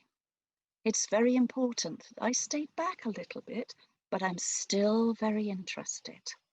I'm with Daryl. I'm holding the process all the way through. Sometimes we notice that the client has moved into an altered state of consciousness, that it's almost as if we know they're in the room, but they're somewhere else. Their thinking has shifted somewhere else. So I'm noticing what Daryl is doing. It's always different with every client. If the client looks up at me with their eyes and engages me, it's almost an invitation for me to say something. At this point, Daryl hasn't looked up, so I'm still quiet, but I'm still with him and I'm still holding him. So Daryl has been squashing the clay around a little bit, working with it. And he seems to have created this sort of very rough sphere. And then I notice that he begins to pull spikes from the clay. I'm still not saying very much. However, Daryl is now ready to talk to me. He's sat up. He's changed the position in his body, and I have been witnessing and tracking his process all the way through. He asked me for something that he needed. I wasn't sure what he needed it for, but it didn't really matter. He said he just wanted to make some dents in the clay. So I found this little piece of dried leaf that I have in a basket in the room, and he started to push little holes along this particular clay roughened sphere that had got spikes on. And then he used his little fingers, remember, use your imagination here, and he pushed 2 dents into the clay. And it began to look a little bit like a face. So I was curious about what was going on here. And I gently asked a little about what was happening. Quite often it's useful just to go back and say to the client, I noticed at the beginning you did. And so the conversation will open up if the client is ready to talk. So Daryl tells me that he has made a conker monster, which I'm quite fascinated in. And for a while, he tells me all about the conker season. Now, for those of you in different parts of the country and the different parts of the world, you may be wondering what a conker is. Now, we are past the conker season. I don't know if you can actually see this. There we are. It's from the horse chestnut tree, And this one is quite shriveled up now. It's quite old, but they are usually a sort of coppery, bronzy, chestnutty colour, sort of deep brown, and very beautiful, very shiny. So these are my little conkers here. And Daryl goes on to tell me that during the conker season, some boys had been playing tricks on him, which he wasn't very happy about. So he'd picked up one of these conkers and thrown it at one of the boys. He'd had the courage to chase the boy and to throw a conker at him. Now, I'm not saying that this is okay, but actually the courage to start standing up for himself was important for Daryl. However, it all went wrong. The other boys in the group turned on Daryl and chased him. And I just had a sense that this story from the conker monster that we see here was actually, it's a better view of the conker monster, was probably contributing to why Daryl felt quite withdrawn. And these boys were in his school, and one or two of them were in his class. So he was very nervous about going to school and being part of the school classroom situation. He was nervous about playground time as well. So whilst we were talking away about the conker monster, Daryl then wanted another little character from the playroom to share his story with. So we invited the little green grasshopper, and here he is. And I facilitated a conversation between Daryl and the little grass, what do we call them? Grasshopper thing, that's right. And there was a lovely little conversation going on there. So it was really significant what came out of the clay. I want to mention here then, so I'm going to put Daryl down because I need both hands, Daryl, so would you mind just sitting over there for a moment? Well done. Thank you. And thank you very much for coming today and being part of our live demonstration. So I want to mention to you how important touch is when we're working with clay. So it might be that we're touching the clay with our fingertips, with the heels of our hands, with our palms, and sometimes children actually want to use their feet, pushing away with the clay. Touch is the mother of all senses. So it's incredibly important, this. Now, as you've seen, clay is a pretty active form of therapy. So everything that Joy was talking about this morning really resonates when we talk about using clay in therapy. It's an active therapy, it's a movement therapy. So again, lots is moved around within the client. And when I say lots is moved around, the whole sense of the client sort of pressing over. When Daryl pressed over the clay and squashed it, his body hunched over the board with the clay on it. And that gives us a real sense that his diaphragm is being pushed and moved. And I use the word massaged. And when this is happening, it means that the feelings that have been really pushed down are going to be pushed out even further. So some children actually say, I need to go to the Lulin. So, you can imagine what they need to do. And there are other times when actually there's a real expansion. A lot of emotion is coming up. And this is what happened with Daryl here, with him being able to talk away about the boys that he'd thrown a conker at. The breathing, the whole process of the breathing is really important to monitor. And sometimes we can say to the young person, I've noticed that your breathing got really deep. Or, oh, that was a big sigh. I just want to go back to that slide.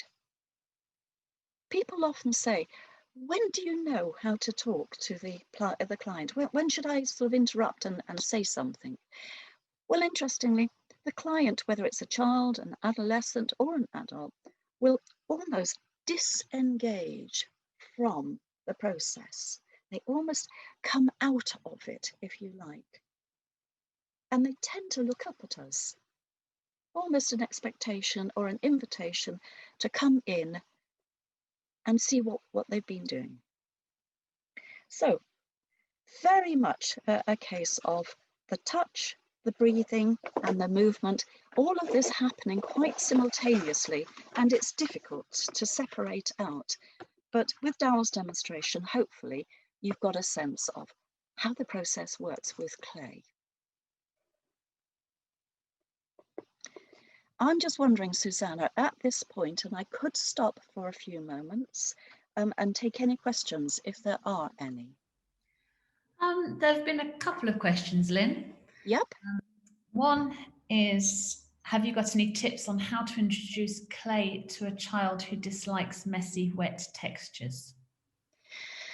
To have it available in the room, to have your bucket of clay open, so that perhaps I could show you in a minute. So it's inviting, if you like. My bucket of clay tends to be sort of black and orange, but I sometimes suggest maybe using a bright pink bucket. When I say bucket, I will show it.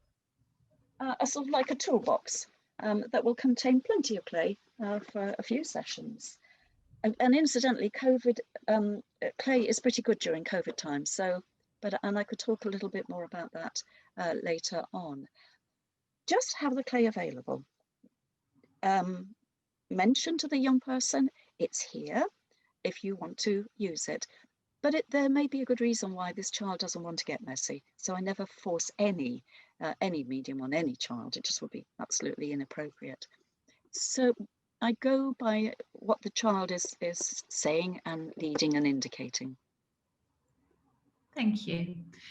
There are also a couple of questions about whether you're reflecting the energy whilst children or adults, whoever are using the clay, and whether you silently track or verbally track their play and what they're doing. Oh, that's a really interesting question because every child is different. Absolutely. And so there are times when, if the ego is fragile, then I tend to, if you like, do a little bit of I almost don't like to say this, but a running commentary.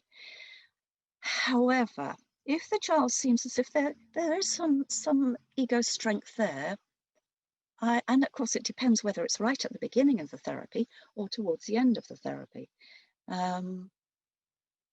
It depends really on how I actually introduce the clay. In terms of what do I say and when, there is no golden rule. It really is a case of, if it feels right, do it. And if you feel any hesitation, don't. I think that's the guiding principle. Many thanks, Lynn.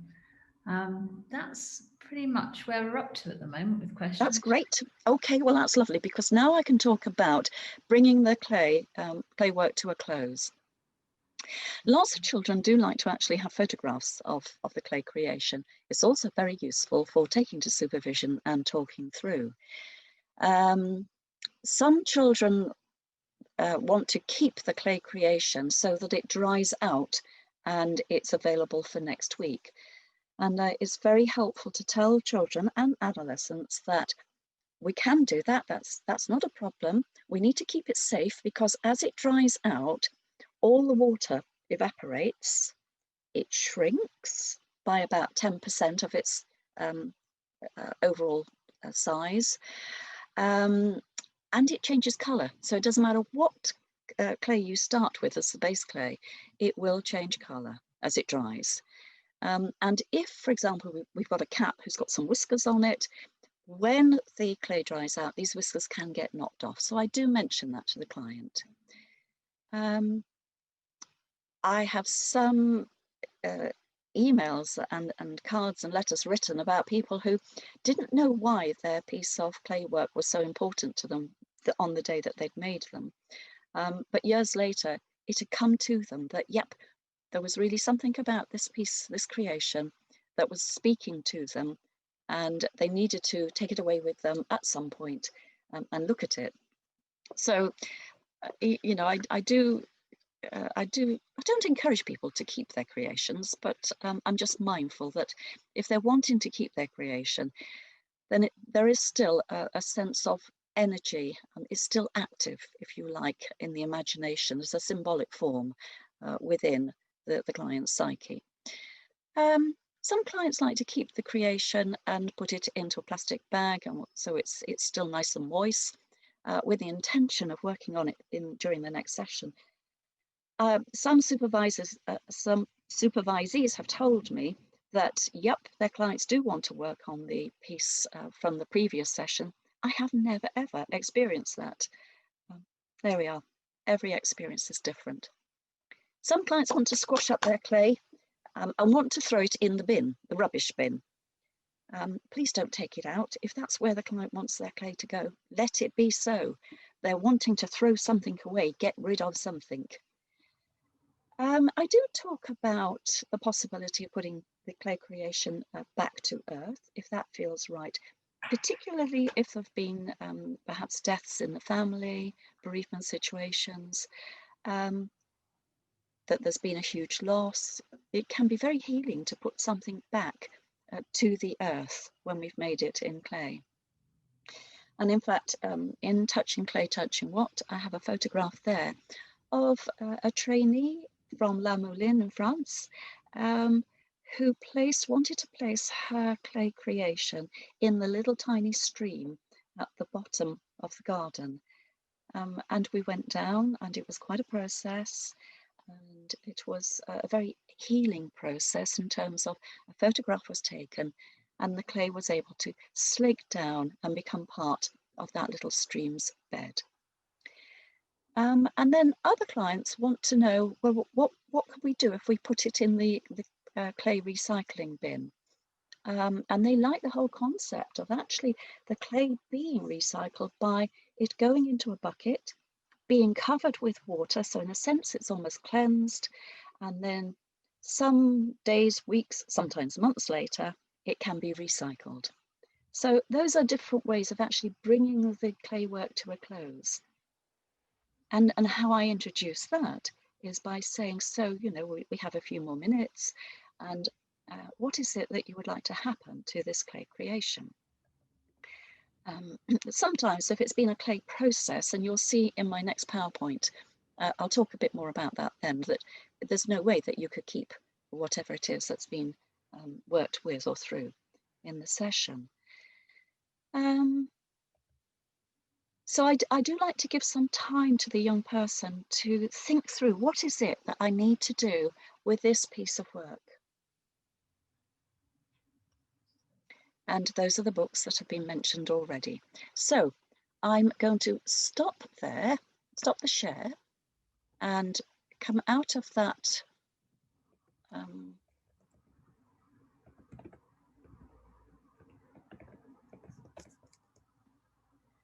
and I would like to put up my second PowerPoint.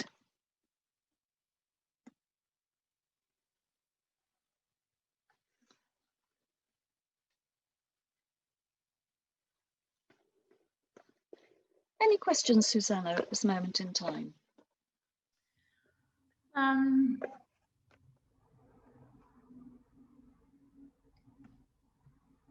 think, well, it's about recycling dry clay. Yeah. Yeah, Okay. it's best to use natural clays. Yeah. Yeah. Okay, well, in terms of different types of clay, those of you that I have trained to use clay, I always advocate using natural clay. In different parts of the world, it's called different things. So sometimes it's called earth clay, and sometimes it's called mineral clay. Real clay, earthen clay, when you cut it, it might have some impurities in it, depending on where it's come from, i.e. little bits of wood or stone or something. But it doesn't have the fibers in it that man-made synthetic clay has. And also natural clay is easier to get hold of in different parts of the world, because it's literally the potter goes out and digs the clay, and we can buy it as therapists, if you like, by weight, if you like. and it's bagged up into a plastic bag and we take it away. So there is consideration needed for natural clay. I think if people have been used to using, say, Play-Doh or plasticine, that process is, the modelling skills are still being used, but it doesn't connect quite so deeply as when we work with earth clay, natural clay. Because if we think about it, the body of the earth, actually we come from the body of the earth. We are full of the chemicals that the earth is full of. So there is such a close and spiritual connection between us and the earth. So it's a little bit like when we touch the clay, we are touching ourselves. And the very first place that we touch ourselves is when we're in the womb and we are in the watery substance and it's slimy. And so it's very, very similar at times to touching clay. Now, I could spend a long time talking about that, but I won't. I will move on to how to recycle clay. So a good old bucket, and when the clay is going to be recycled, I put it into the bucket. Sometimes it's dried out completely, and sometimes it's been used perhaps the day before or whatever. When I've got enough clay in the bucket, i.e. when I've got maybe about 15 centimetres worth, I will pour water into the bucket, cover the clay so that it's really quite a sort of muddy puddle. And I wait then for all of the clay to slake down. If you imagine stepping into a muddy puddle and you're stirring up the sediment after the rain has stopped, what you really get is that sort of concept in the bucket. So sort of very muddy substance that is slaking down into the bottom of the bucket. And depending on where you are, if you live in a climate of where it's sort of 25 degrees, I'm envious, and your recycling clay is going to be much, much easier than if it's in the UK. But then what I do is I will take my two hands and take a big scoop of clay out of the bucket, and I will plop it down. There's no other sophisticated word to use. It's just a plopping of the clay, like a mini mountain, if you like, on wooden boards. And I put lots of these lumps of clay, very roughened, for them to dry out in the elements. Don't use any plastic surfaces, because if you do that, the clay cannot dry out underneath. And so then I will take a spatula, maybe about 3 hours later, but again, if you're living in a very hot climate, it might be less time, and I will flip over the big lump of clay so that the underneath gets a chance to dry out. And then I will literally, again, always touching the clay. If it's very slimy, then I have to wait a little bit longer, but then I can pat it into a cube or cuboid shape and it's ready to use again. So remember, it's been through water and it has been sort of cleansed in that sense. And then it can be bagged up and ready to use in another clay session. So I hope that answers that question. I think so, Lynn, yes. Wondered if you were still there, Susanna. I bet you were having a nice slurp of a cup of tea or something. Okay, so this is my second PowerPoint that I want to illuminate, if you like, examples of how clay can be used in play therapy when we're exploring ways to help youngsters to find safe places. Okay, now I love this photograph with the little girl holding a sort of, I'm not quite sure what it was, I don't remember. Some of these photographs are quite old, so, and they're new. I don't think many of them I have used before. Sadly, I have declined in saying yes for the handout from the PowerPoints to be sent out because, you know, this is real work. I have permission to use these photographs, but I don't have permission for them to be sent out as a PowerPoint anywhere in terms of a hard copy. So I'm sorry about that, but it's really important to retain our ethical stance when we're actually sharing our work. Now, I've got a feeling that little creation where the heels of this little girl's hands are coming together, is actually a bird, but I can't remember now. But the way she's holding, it's the way that we hold our clients during our work, metaphorically. And that's a lovely little whole concept of holding herself almost here. Now, here we are, and this is a little bit different. I'm going to show you some examples of specific identifiable creations, but I also want to show you examples where it's simply been a process, but nevertheless just as significant and important to the client. So I had a little chap who probably was about 9-ish when he made this. He had been struggling with his learning. His dad had left, teacher would get very cross with him, and he kept calling himself stupid, and he was an idiot. You'll notice in this photograph that the shield he has, and this is a lovely example of where children will take other items, play images that we have, miniatures in the play therapy room, and actually combine them with the use of clay. So he made this shield, and out of a combination of the grey clay and the terracotta or the red clay. And it's interesting when you look at this shield how it is almost divided in half. Half of it is mainly made from the terracotta clay and half from the grey coloured clay.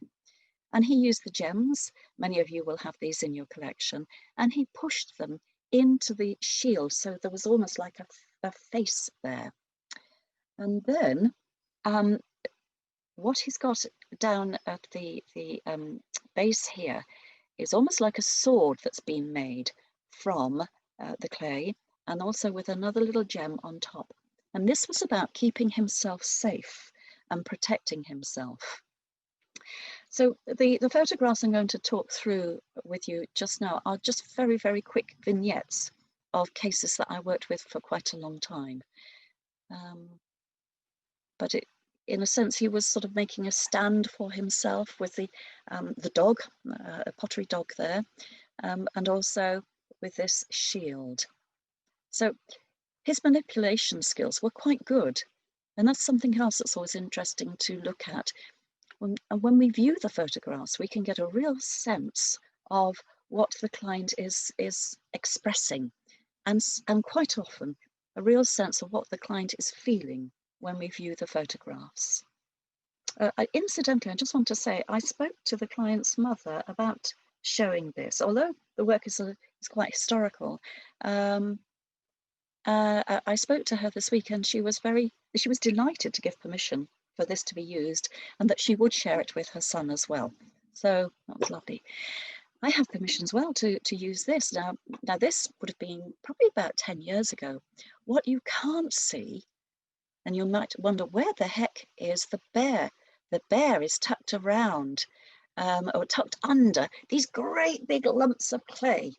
Almost originally it looked like a cave, but then he put more and more big lumps of clay, big shells, and when I asked him what this was all about, he said, it's a sad bear in a den.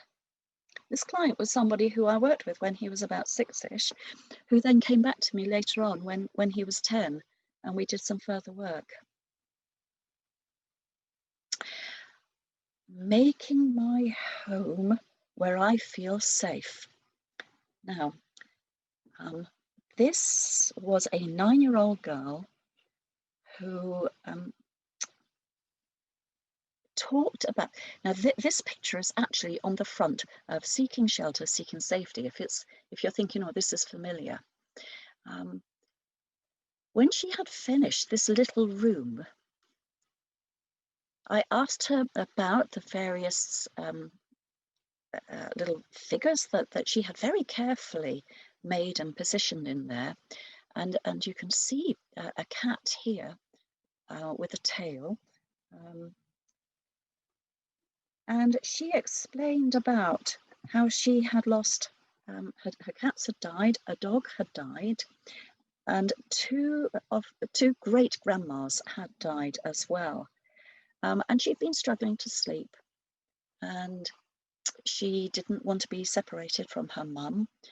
And so in making this, there was a sense of calmness around, that she was making a home, a little scene where she felt safe.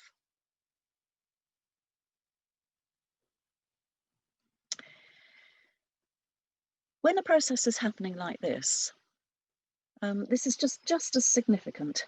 Nothing was being made particularly, if you like, but you can see the little hands, and I think this was a 5-year-old. When I look at my notes here, little 5-year-old's hands. The hands look quite big because I was taking the photograph very close in. So the hands was really sort of digging into the clay and pulling. So this would have taken a lot of energy. Now, when we know there's a lot of energy being used in working with clay, we know the diaphragm is really being massaged again, if you like.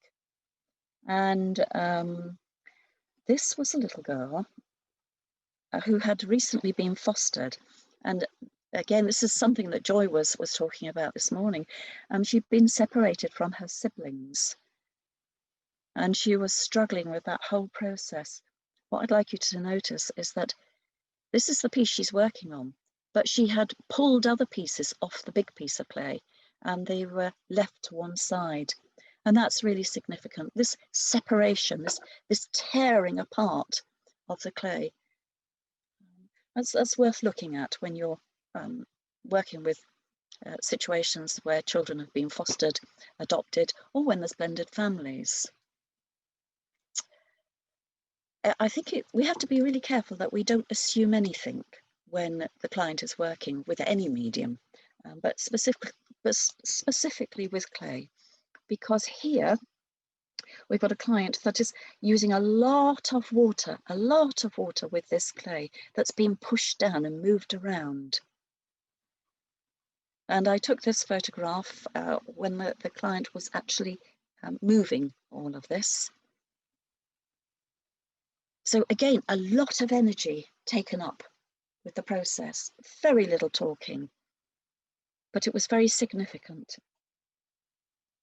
Now, this client had had some extremely difficult early years. This was a 13-year-old, and she had pummeled this clay, punched it, squashed it, and beaten the clay as well, thereby giving her a real sense of releasing fear. Now, I think my experience has been, when a client has experienced real difficulties in their early years, and I mean really early years, maybe up to 2, 3, before they had the vocabulary to explain that they were unhappy with the situation, and the chances are they would never have been listened to at that point anyway. We sometimes see this as a real sort of response, somatic response to traumatic early years. And that's why I say, just be careful, know the case history. So in this case, I knew the early years had been very difficult.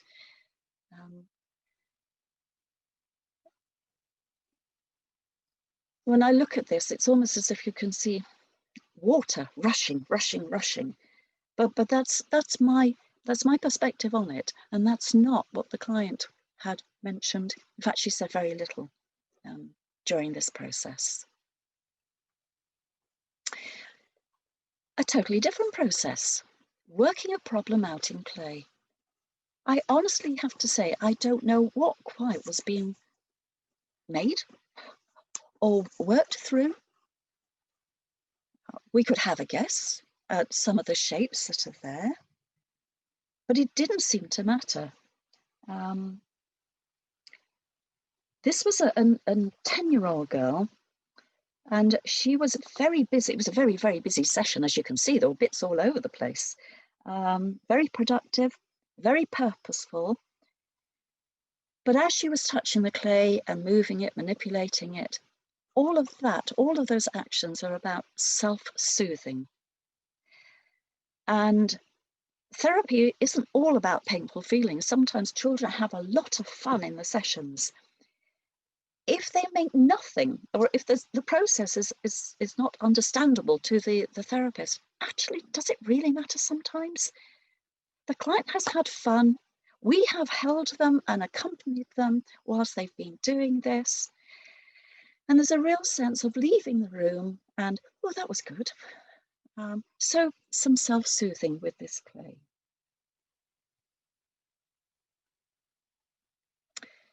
This is different.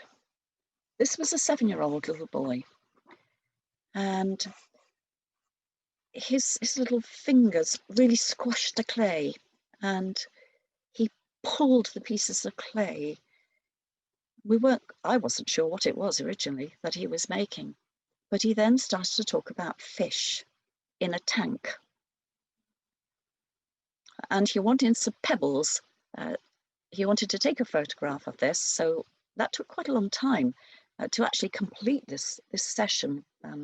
We didn't overrun, but we needed to make sure that we ended the session the way that he wanted, the way that he was satisfied with it.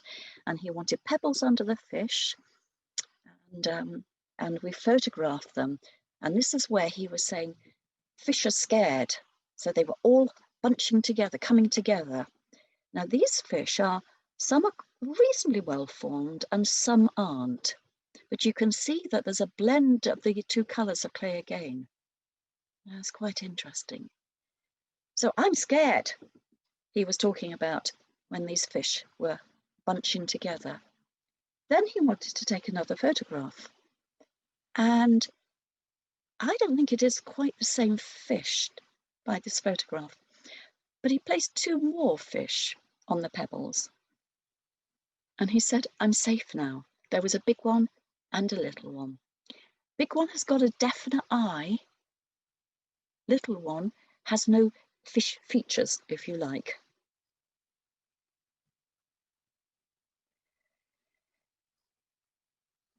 Here's another example of some clay birds. All, they look as if they're really sort of pecking away at each other. I don't think I'd like to be a bird amongst all of these. It would feel quite crowded, and I think I would feel quite got at, if you like. But this is different. These birds are placed and positioned in a different way. Mama's looking after me. And this picture, this photograph feels calmer. You might not agree with me, but certainly when we took the photograph together, it did feel calmer. So here we are. Now, I've got a feeling that this photograph appears in the Seeking Shelter book, where I worked with a little group of 6-year-olds. There were 3 of them, mainly mums living on their own, and the 3 children who were not related at all came to the group. It was a very interesting situation, not one that very often presents itself, but it was where simultaneously I had 3 requests for these little boys to have therapy, and it was a success story. So the boys came together first of all, and they sort of started to work with clay, with lizards, the whole idea of lizards, and I write about that as one of the early chapters in that book. When you look at the configuration of how the lizards are placed on this wooden board, there is a sense of, are we friends or not? And there it's like, nope, this doesn't feel quite so safe. Oop. Looking at it from this angle, it feels one sense. Here it feels a little bit different. This would make a wonderful supervision group discussion. We don't have time for that, and that's not what we're doing at the moment. But nevertheless, that we can really, as a therapist, we can really pick up what's being worked with. And here we are, my wings for flying away. And for this client, who was a 14-year-old, this was different. I can get away from situations. I can take myself out of scary situations.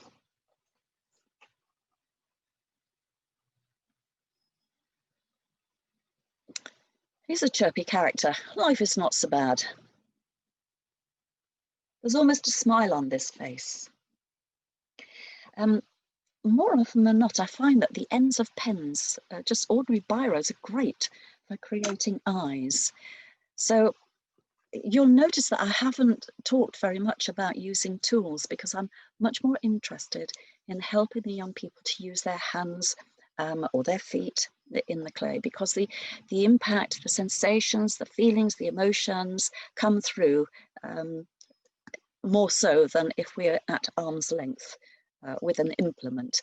That's not to say I don't have tools, modelling tools in my room, but I'm much more interested in using the hands, the bodily parts, maybe stones, fir cones, shells, whatever is at hand.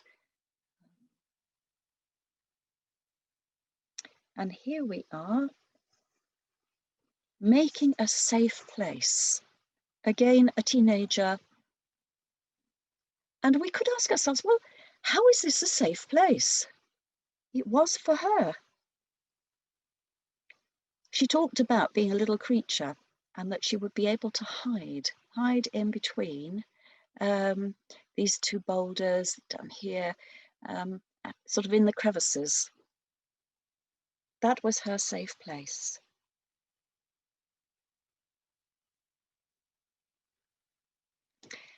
And this is my final slide. And I've titled it Sheltering Against Life's Storms. So we can't actually hide away from the storms. Big things happen. That's all part of being human. But it's really what we do with and how we respond to these, if we're able to respond to these situations. And we need adults as children. We need adults to help us to find these safe places.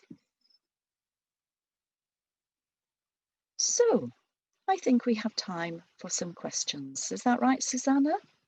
I think so, Lynn, yes. Okay. One of the questions that's coming up is what significance is the difference in the colour of the clay that's used? Right, I'm ready for this answer. I'm always asked it. And I'm going to throw it back to whoever asked the question. There is an MA dissertation ready, waiting for you to engage in. So I do hope you're in the next cohort of the master's programme with Sophia, rather. My experience has been that red clay, now please don't take this absolutely literally because there's no research done on it. Red is more about birth, about maternal, about growth. And the grey is often about death, decay, coldness. Now, please, the person who asked that question, do be in touch.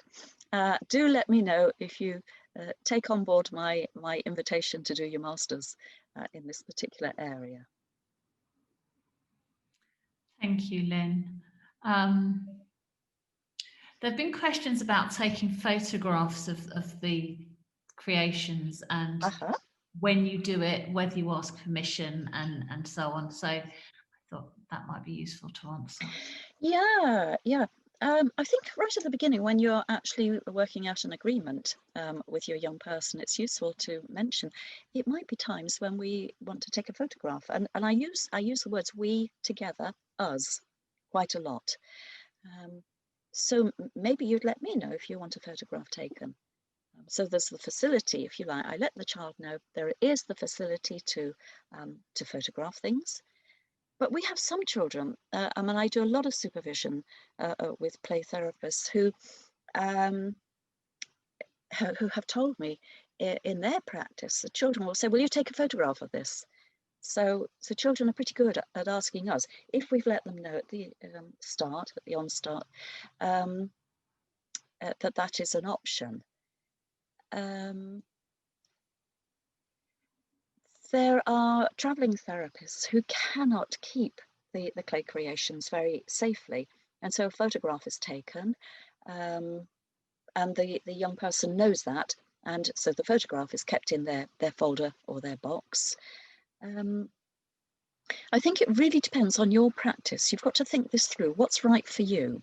And if you're a bit unsure, take it to supervision and have a discussion.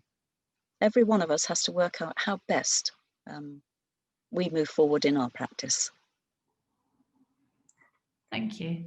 There's a question here about, do you notice any trauma markers when you're working with children who've maybe not made a disclosure before? Do you actually, can you see things in what they do? Oh, heck.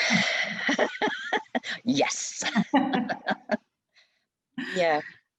Yeah. How long have we got? Right, okay. I am really reluctant to say there are no definitives. You know, we've got to take every case as a unique case. Yeah.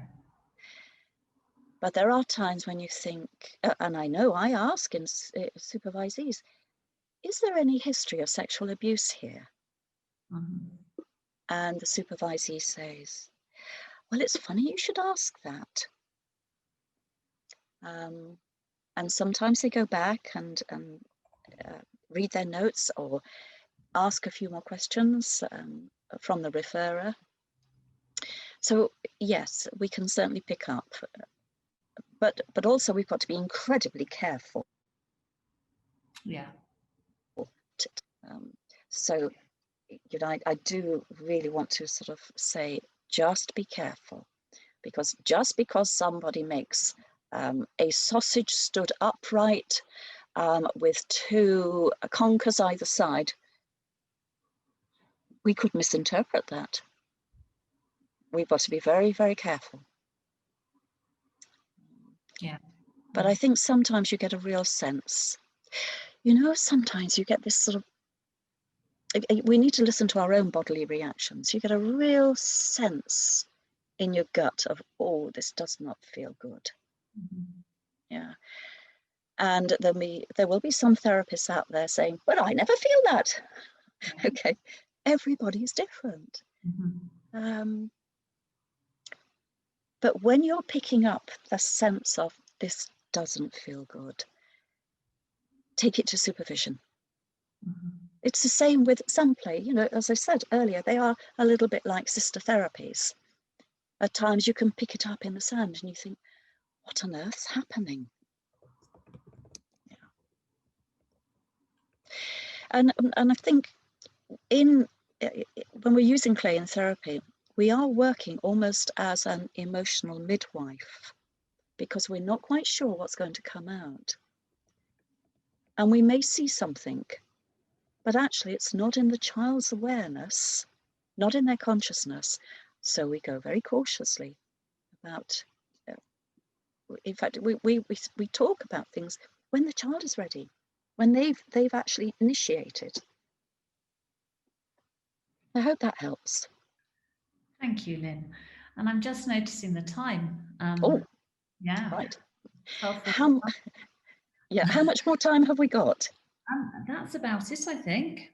Oh, is it? Yeah, it's 1:45, so we need to move on now. Oh, well, that's a shame. I was just beginning to enjoy this. Well, look, I tell you what, Daryl and the grasshopper would like to say goodbye to everybody. And thank you for listening, and enjoy using your clay wherever you are in different parts of the world. Thank you very much for your time today, Lynn. You're very welcome, Suzanne. Bye-bye. Bye-bye. Bye-bye.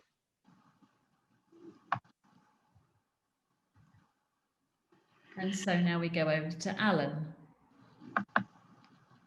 Oh, thank you, Susanna. It's my pleasure to introduce Karen to you. Hello, Karen, I can see you on the screen. Yeah. Karen, we've never met, but I have got your very impressive CV in front of me, which is. Oh my goodness. And you were a scientist who works for Shell. Yes, I was. But apart from that, you've been a primary school teacher, a missionary working in Angola during the Civil War. Yes. You're going to be a therapist. Yes. And you've worked for Place to Be, and you've done all sorts of things in Midway and Kent. Mm-hmm. And on top of all that, you're an adoptive mum. I am an adoptive mum, yes. Wow. That's Two lovely children. So, Karen, it's lovely to have you with us on the conference, and you're going to be talking about using nesting dolls to help Yes. children suffer from relational trauma. Yes, exactly. That's exactly what I'm doing. Fantastic. Okay. I'm going to hand over to you now, Karen. If you want to stop for questions at any time, I'll facilitate that for you. Okay, thank you very much, Alan. Okay, that's great. All right, so where are we? Right, so nesting dolls, they're called matryoshkas or Russian dolls. And I don't know if you've got one in your kit. I've got this nesting doll here. They're great to have in the kit. They're robust. They're tough to carry around with you. But also in coronavirus times, they're very easy to clean. So that's quite good. Now, I don't know if you've ever worked with children and wondered if they are opening them up. And they open them all up. They look for the little one inside. They put them back together again. And then you might wonder, what actually are they doing? What have they done? And you're not sure of the process that's been going on with the nesting doll. So if that's the case, this seminar, this little workshop might indeed be for you. All right. Alan, just want to check, am I up on the screen okay? Yeah, well, I can see you very. Excellent. All right. So definition of relational trauma. I'm going to be working with a title of using nesting dolls with children with relational trauma. Now, we've looked at that with Joy, so that was brilliant. Thank you, Joy. It was amazing. So relational trauma, interpersonal trauma, we could say, or developmental trauma. I'm going to read what I'm going to try to cover today in this seminar to make sure that I get this right. So explore how to connect some theories about relational trauma to the use of nesting dolls in the therapy room to help clients identify the origin of their relational trauma and move on in their therapeutic process towards healing. Now, I have put some references at the end of the PowerPoint that I'm going to show you in a minute. So if you want to have a look at those references, that will help you a little bit more going into this a little bit deeper. I will answer some questions. I'll stop for some questions at some point. So I don't know if you know about nesting dolls already. If you do, that's great. But I'm just going to tell you a little bit about the history. They originated in China about 900 years ago, and they were boxes inside boxes. And then Japanese saw this in China, and then they created dolls inside dolls. And so that was the first dolls inside dolls experience for their 7 lucky gods. And then a Russian industrialist entrepreneur's wife called Elizaveta Momotova supposedly have gone over to Japan and actually found these dolls and thought this would be a great idea. What we could do is then bring them back to represent Mother Russia and symbolizing fertility. And so as therapists, what's wonderful about that is that actually it ties in brilliantly with a lot of what we do, especially around attachment in the room. Now, there are a lot of dolls available, and I don't know about you, but there are lots of dolls. I'm just putting my papers over here so I can see what I'm doing. There's lots of dolls available that you can actually get. There's the standard 5 dolls. But I recommend if you're going online to buy a first set, to find some dolls that have got different faces. This set particularly has different faces on it, and that's really useful in the room. There's also dolls. I've got one here that's got 10 dolls inside with a baby doll inside there. You can also get boy dolls, which is this one here. You can see a boy set, which is really helpful. And boys obviously like to use those one in the room. You can also get family sets of dolls. Here's a family set there you can see, and inside there's a mum and the children.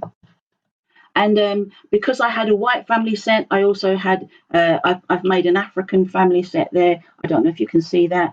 That's what I've also made. You can also have grandparent set. I've got one here. I'm just going to show you that. Here's a grandparent set with grandmother and grandfather, and there's some animals inside that one. Talking of animals, this one's a monkey set. and it's got some bananas inside. It's really helpful for children, especially around eating difficulties. Children like to use that one. There's other animal sets. This one's an animal sea life set. You can see this is a whale, but there's other things inside there. And I've got a medical set, really helpful to get a medical set for the coronavirus times. Children like to use that to explore their anxiety around coronavirus. I've got a horror set that I've made, very, very useful, with lots of different horror animals in there. And you'll see some of these on the PowerPoint in a minute. A ninja set for children that may be exploring how angry they're feeling about things. And at Christmas time, you can bring in sets like the Christmas story set, which is the traditional Christmas or the religious Christmas set there, and pop them into your therapy room just before Christmas happens. And that's always a really good idea to have some other different types of sets. There's also superhero sets, and then there's the plain sets, which you can actually use with young people and teenagers if you want them to be actual create their own set, or indeed if you fancy making a set yourself, you can buy these sets online very easily via very different websites. Amazon's really good. I would recommend that you buy kind of £7 or above sets if you want to buy the plain sets for yourself, because they're better quality wood and they kind of come out much nicer. And the last kind of set that I want to show you is a set by this organisation called Best Pranksic, and I don't know if you can see that online. Oh, there you go. And it's a white nesting doll. It's made out of plastic, and it's got a series of dolls in there and a set of pens. And you can actually draw or write on the nesting dolls, or the children can work with those, and they can be rubbed off. And that's a really good way to work with the dolls. Now, I have prepared a workshop because originally the workshop was going to be much longer. And so hopefully I'm going to be able to do something with that next year. But what I'm going to do is now go over to my PowerPoint and see if we can do a screen share here of my PowerPoint. There you go. Okie doke. All right, let's have a look down there. Right, I hope you can see that PowerPoint all right. So what we're going to do is have a little look at the non-directive use of, there we go, non-directive use of nesting dolls. Now, for you who have trained as play therapists, you'll know that Axeline's theory is that anything can be anything in the room. And so you can see those, that's a set of monkey dolls that I used. And those, I just put that as a tray as an example of something that one of the children did. And I've just kind of recreated it a little bit. And it was a child who was having difficulty eating and had split parents. So their relational trauma was their parents had split up, and there were some difficulties, and I'll talk about that particular case example in a little bit.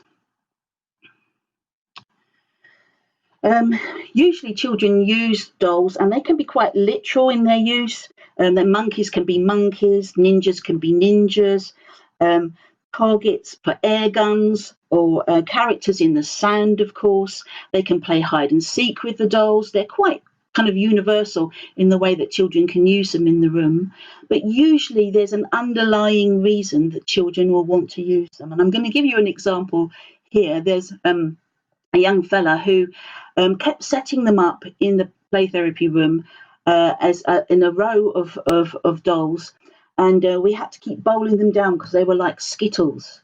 And he'd been saying that he was very upset that his mum hadn't got time to play with him. And when his mum made time to play with him, he stopped bowling those women dolls down. And it was as though he was sublimating his anger in throwing a ball at the dolls, and he was angry with his mum, but it was quite a safe, game, joyful way of doing it, although he actually was saying something in the room. So check out that there might be some underlying issues that they're actually showing you when they're using the dolls. The other thing is the most useful kind of concept around nesting dolls is the fact that the children are searching for that little one inside. And so they're going inside themselves, and there's a sense that they're searching inside their psyche, searching inside themselves to find the smallest. Now, when I'm working with children, often if they come towards that little doll and they find the little doll, what I'll ask them to do is once they've opened it up, I'll ask them if it can keep safe, that little doll, and does it feel safe? And I'll tend to empathise with that little doll and let it know that I really care about it.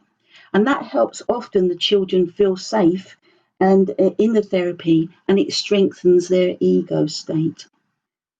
When we're working with nesting dolls, again, in exactly the same way that Lynn has explained, it's good to see the facial expressions on the children and make sure that you're not looking so much at the dolls, but obviously looking at the child and keeping the dolls into the side of kind of looking at them at the side of your eyes, but actually looking at the child. See also what their attitude towards a doll. Are they aggressive or are they gentle with the dolls? Notice the tone of voice that they're using. When they open the dolls up, do they suddenly become more baby-like and they're using the baby voice? Wondering about the postures and gestures of the child as they open them up. Are they feeling more tense and upset as they open the dolls? And obviously noticing the breathing. It's really important to see whether or not they're sighing or if their breathing is being held. Because all of these are giving you clues to whether or not the child's ego state is very strong. Now, Eric Byrne, in his transactional analysis theory, says the child ego set is a set of behaviours and thoughts and feelings which are replayed from the individual's experience in childhood. Now, we know that we're working sometimes with very young children, but their experiences in younger childhood do impact them. And children with relational trauma often feel quite bad about themselves and they feel shameful. And I know Joy explained that really amazingly this morning. So they often have this kind of sense of mistrust and they feel guarded and they don't want to do big things in the room particularly. So we need to work with their ego strength to build that first. And we can get clues to difficult ego strength. And we're looking at a kind of disturbed attachment cycle there. We can get clues to their ego strength. If they're feeling rage or they're feeling anger, we can actually get a clue to that and the way that they treat those smaller dolls or even the big doll. You get a clue from it.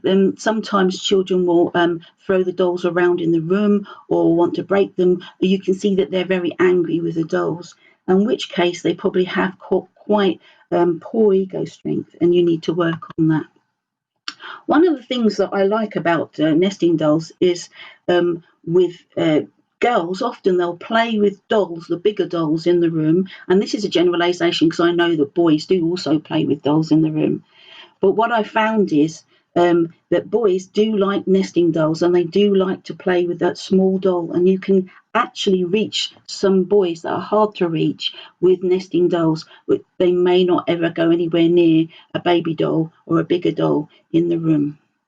So let's have a little look at building ego strength and what that's about. Children will let you know if they're not ready to play. They'll say, I don't know. They'll say, they'll stop playing any further and they'll let you know that they don't want the intervention. But you can be a little bit more directive, and especially older children or teenagers or even adults in filial play coaching may indeed want to have a little bit of support with the way that they're playing and to build their ego strength. So one of the ways you could do it is to get a series of hero nesting dolls or even the ninja ones that I showed you earlier, and actually ask them some questions if they set them out and kind of express them at ages and stages in their life. So you could ask them how old they are, what were their hopes and dreams, what were the strengths and difficulties that these heroes had, and what went well or what's more difficult in their life. So that's a really good way of exploring how young people or teenagers feel. But most of the time, smaller children will just naturally play with nesting dolls, and it's about celebrating and extending what they're already doing in the room. It's really important that children do develop that ego strength first before they even address any relational trauma. They can also get help with stages of life and self-care. And if children set the dolls out in order, you can ask them how old they are. Are they happy at that age? Are they carefree or troubled? Are they open or closed? And how safe or unsafe they might be feeling. So it's really good idea for them to actually develop that ego strength. And once it's developed, you'll know, they will let you know that they're strong enough to move on in their process. I've got a reference there for you.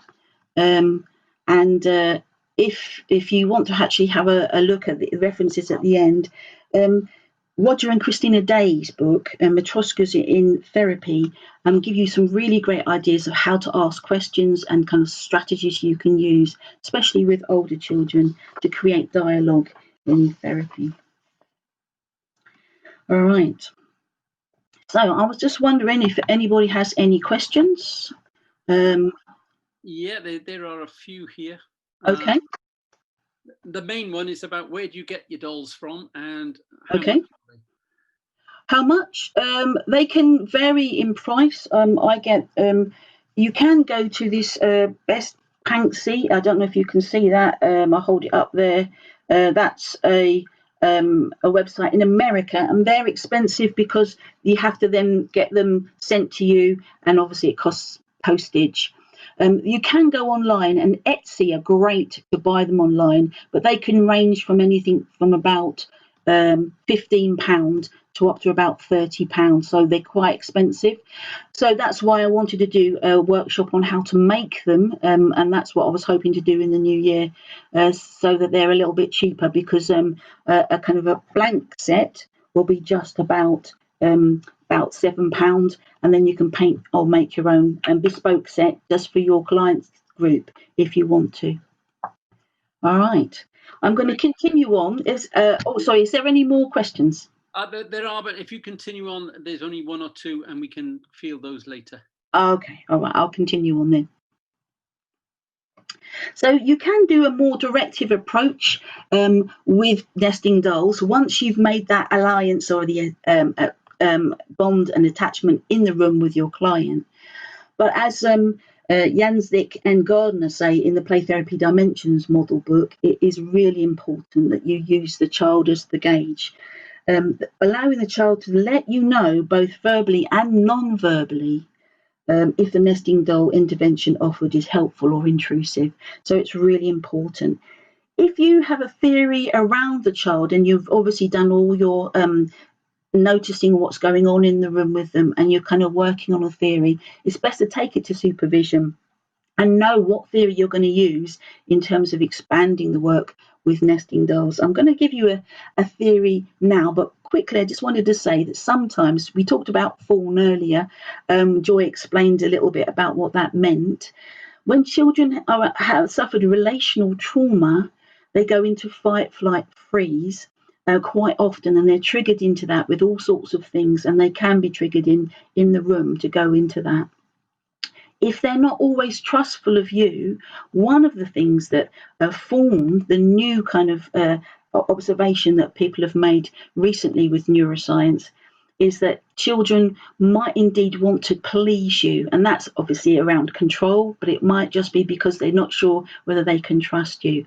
So be careful if you're trying to move on to a slightly more directive approach in therapy, because it's really important that you're careful that they're not just pleasing you and doing that directive approach with you because they're mistrusting you, because we don't want to open them up too quickly. So I just wanted to add that in there. So Carl Rogers uses the theory around social masks, and I just wanted to have a little look at that because it ties in really nicely with the opening up of the doll. As beautifully explained earlier, Joy said that children who have relational trauma often get out of touch with who they are, their true self.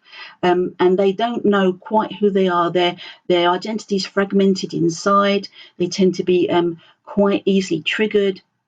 And what we find often with children like that is that if they're suffering from relational trauma, they're incongruent. In other words, they're not in touch with their own feelings and who they truly are.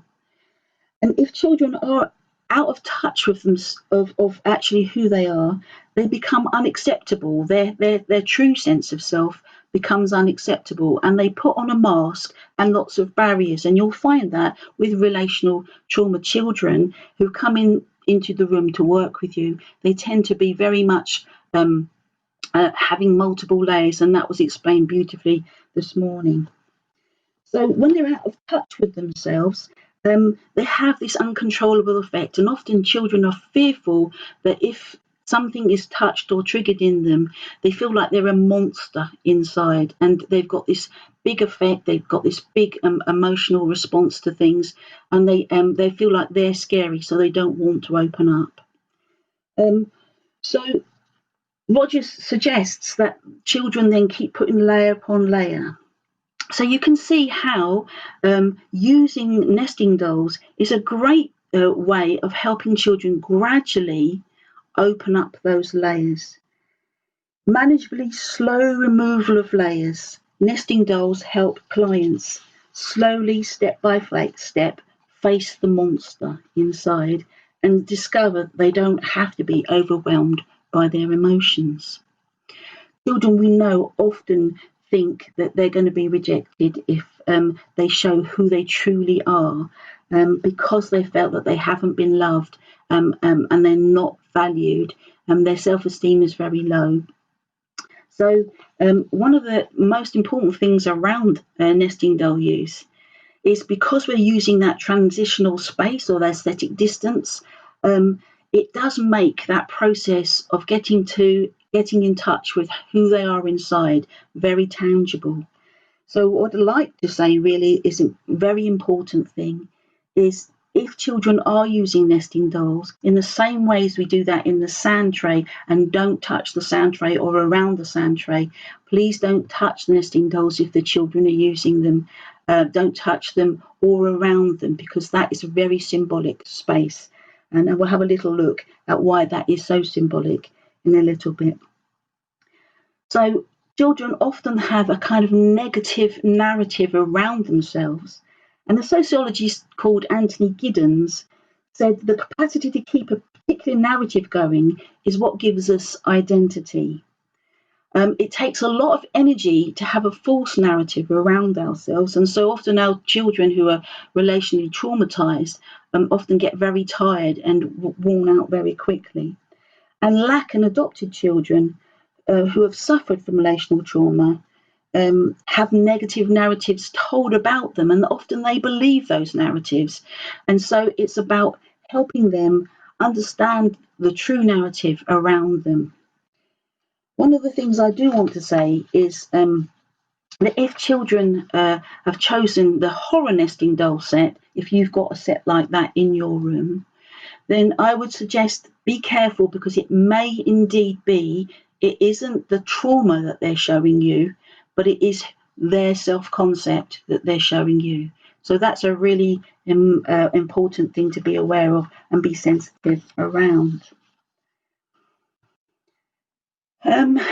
One of the core understandings for using nesting dolls is the attachment theory, and we went into, I'm sure you've looked at that and studied that in some detail, and you looked at that this morning with Joy, which was wonderful.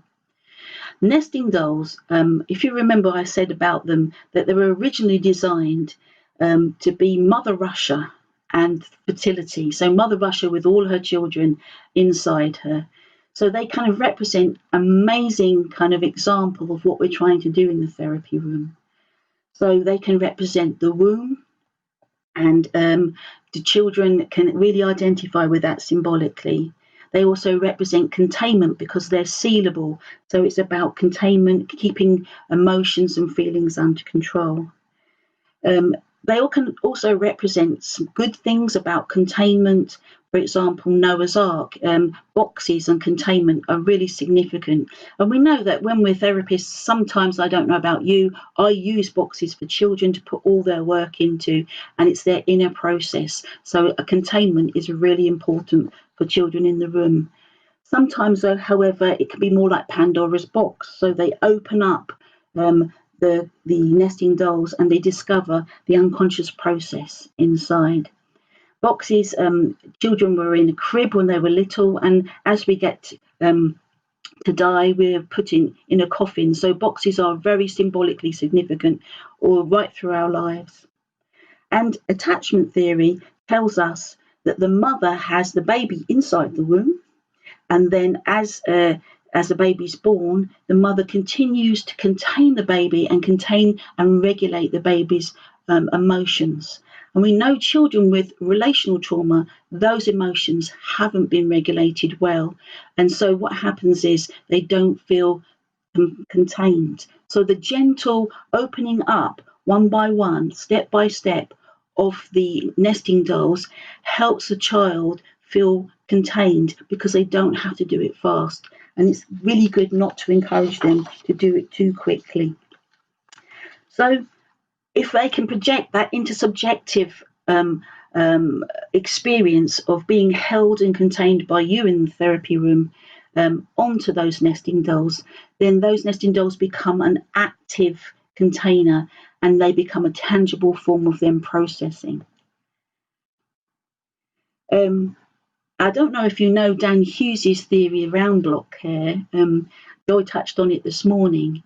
But what nesting dolls really brilliantly do is explain about regression, because they're in sequence and they go in order.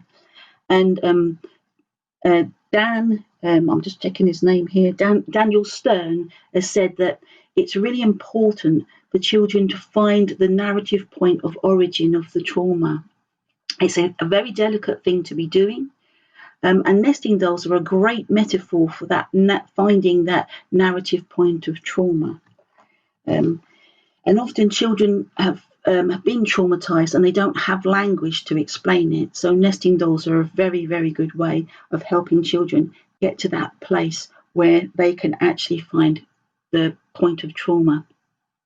Nesting dolls, being sequential, therefore, lend themselves to identifying how far back a child needs to regress to repair the damage. So I'm just going to give you a little example of a child who actually did that.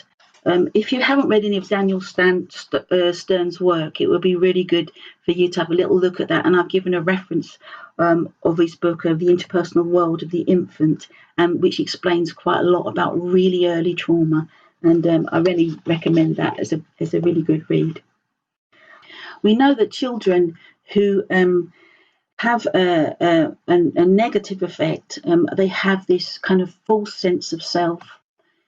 And that can be because they have no separate identity from, because of the relational trauma, the parent or the one good enough parent or caregiver has wrapped them up in cotton wool, maybe due to a bereavement. They're worried that they're going to lose that child.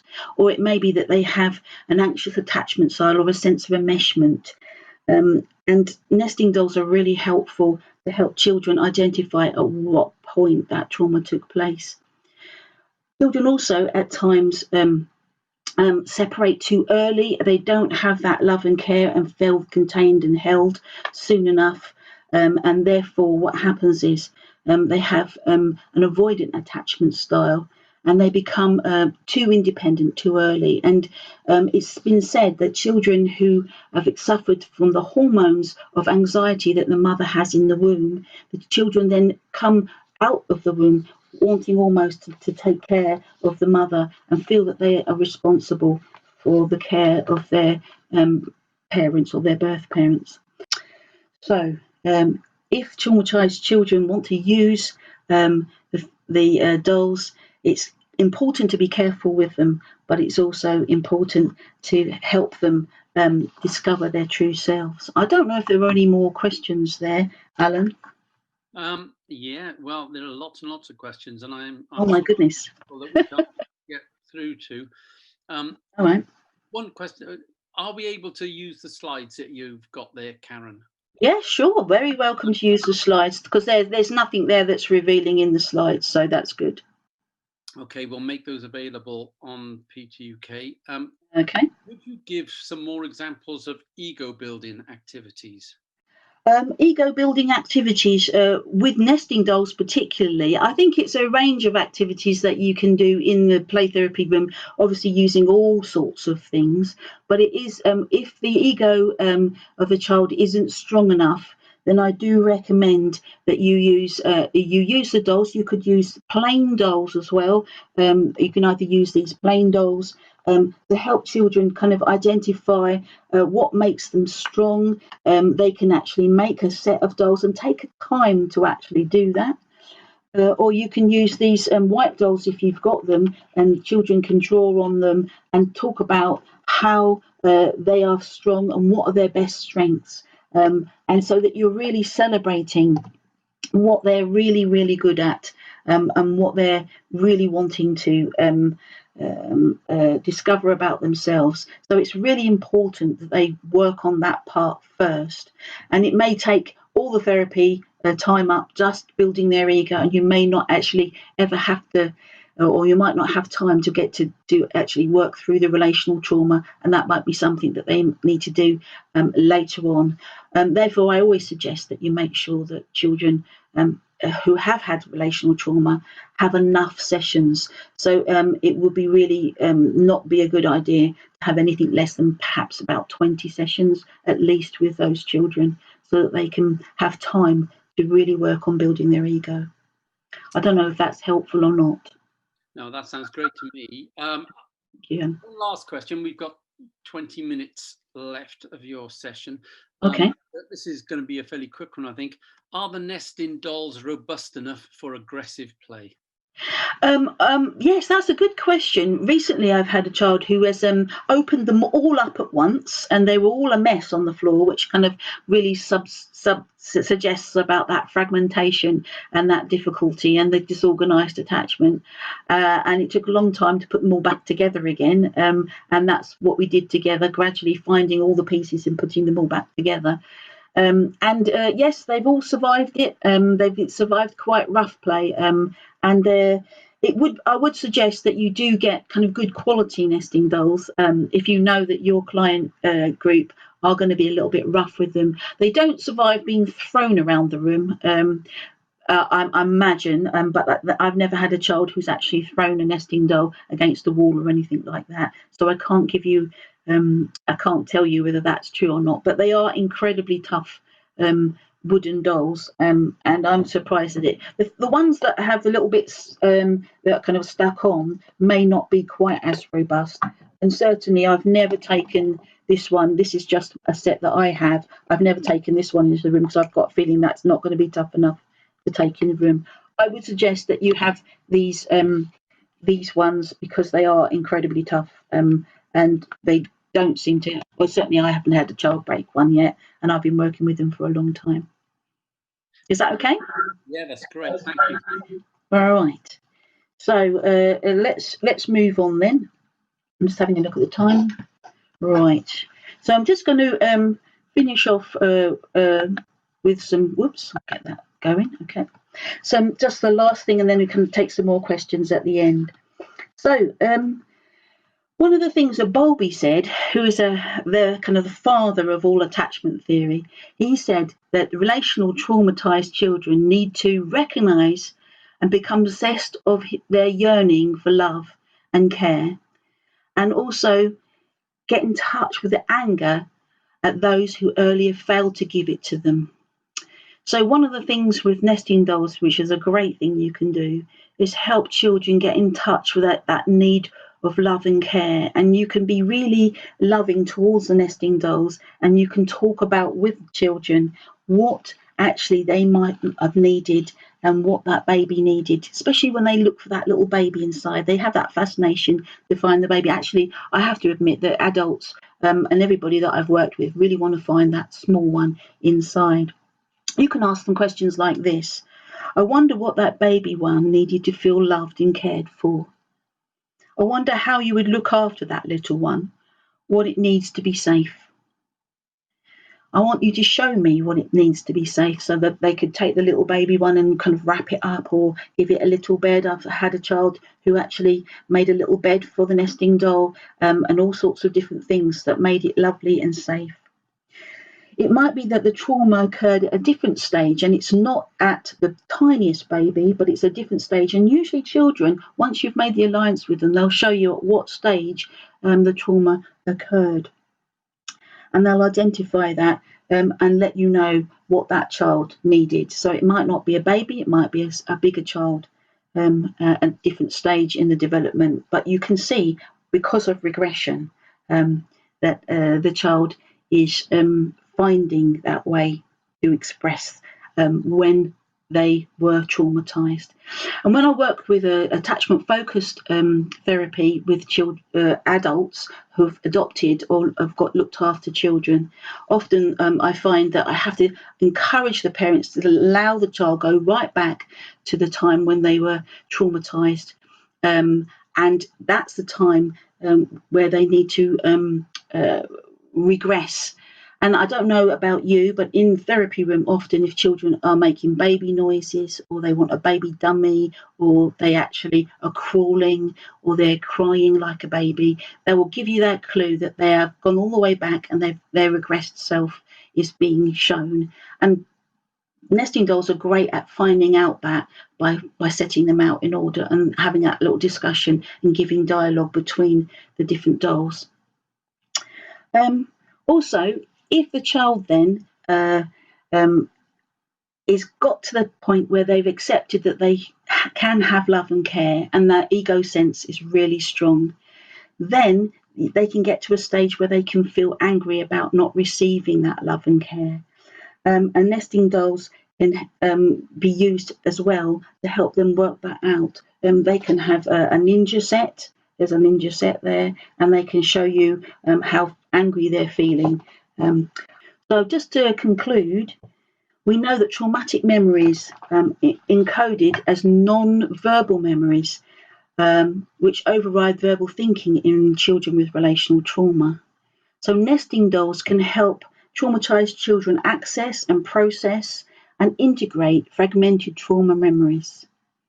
I hope this seminar or workshop has helped us to have a little look at ways to develop a stronger ego state, which is really important, some theories behind that, and also to understand the need for children to regress back to the time when the trauma happened, so that helps them to discover who their true self is in the process. Is there any more questions that are coming up? Yeah, there are quite a few. Okay, so I just wanted to put the references up there. They will be on the handout, and you can have a little look at that. I'm going to stop sharing that, so I just come back in to there. Hello. All right. Questions then. Have we got time for some questions? Yes. Yeah, we have. We've got some minutes.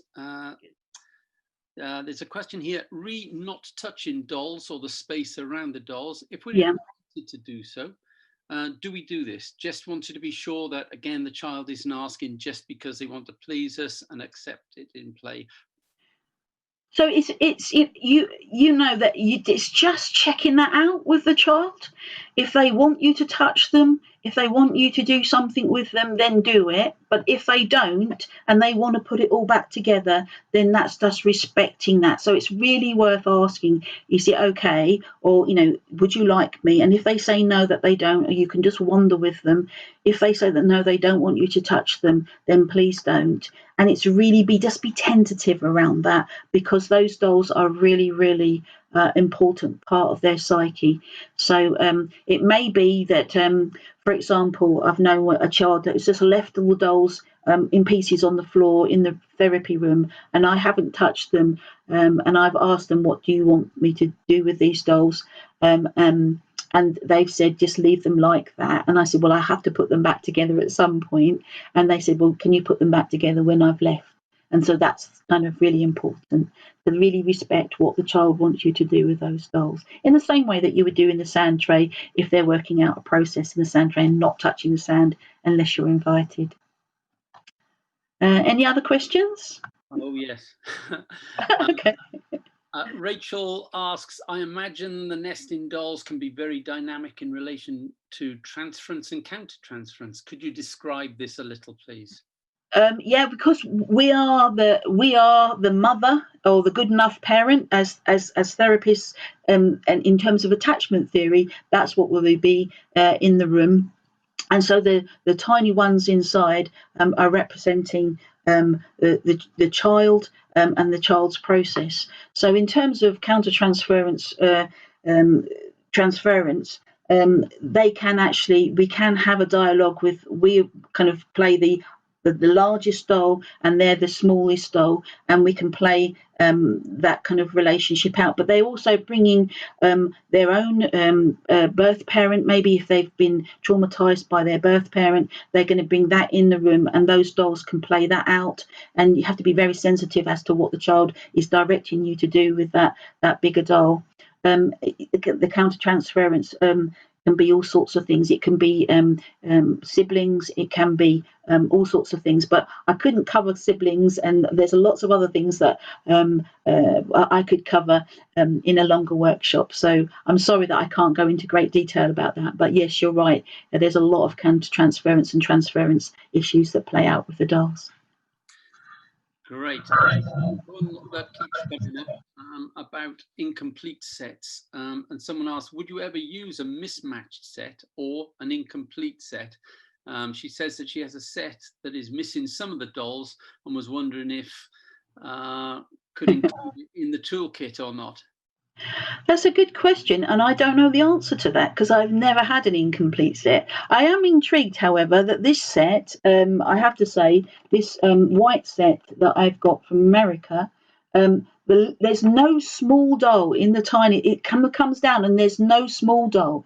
And what I have known is that if there is that one missing, and especially if it's the small doll that's missing, then you could encourage children, if you know that you're going to use them in the room, to actually create the small doll. They could be made out of clay, or they could be made out of something else in the room, anything really. And then the child could actually keep that small doll in their box as something that they've created. But I think just because of the way that nesting dolls kind of interlock, that children would get very frustrated if one of them was missing. I'm not sure because I've never done it before, so I'm sorry I can't answer that question. Okay. Here's another question. One girl is scared of squeaking noises when the dolls are making when she tries to open them up. Yeah. What advice? So you can wax them. That's the yes. There's a lot of that.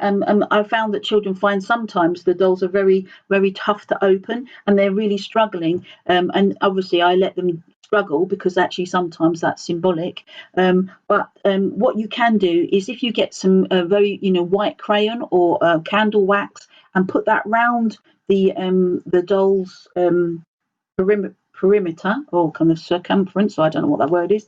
If you do that, then you'll find that they open and close much easier. It may be that you just need to sand them down just very slightly just to get that connection so that they don't like that squeaky noise. But actually you can work with the squeaky noise as well if it happens. But I would suggest if you do want a nice fluid movement on and off, waxing and just doing a little tiny bit of soft sanding around the dolls, or even using a nail file just to file off a little bit of the wood so that they kind of open and close, but not too loosely, because if they're too loose, they will fall apart. And actual fact, that's not exactly what you want. You want them to have a sense of seal, being able to seal.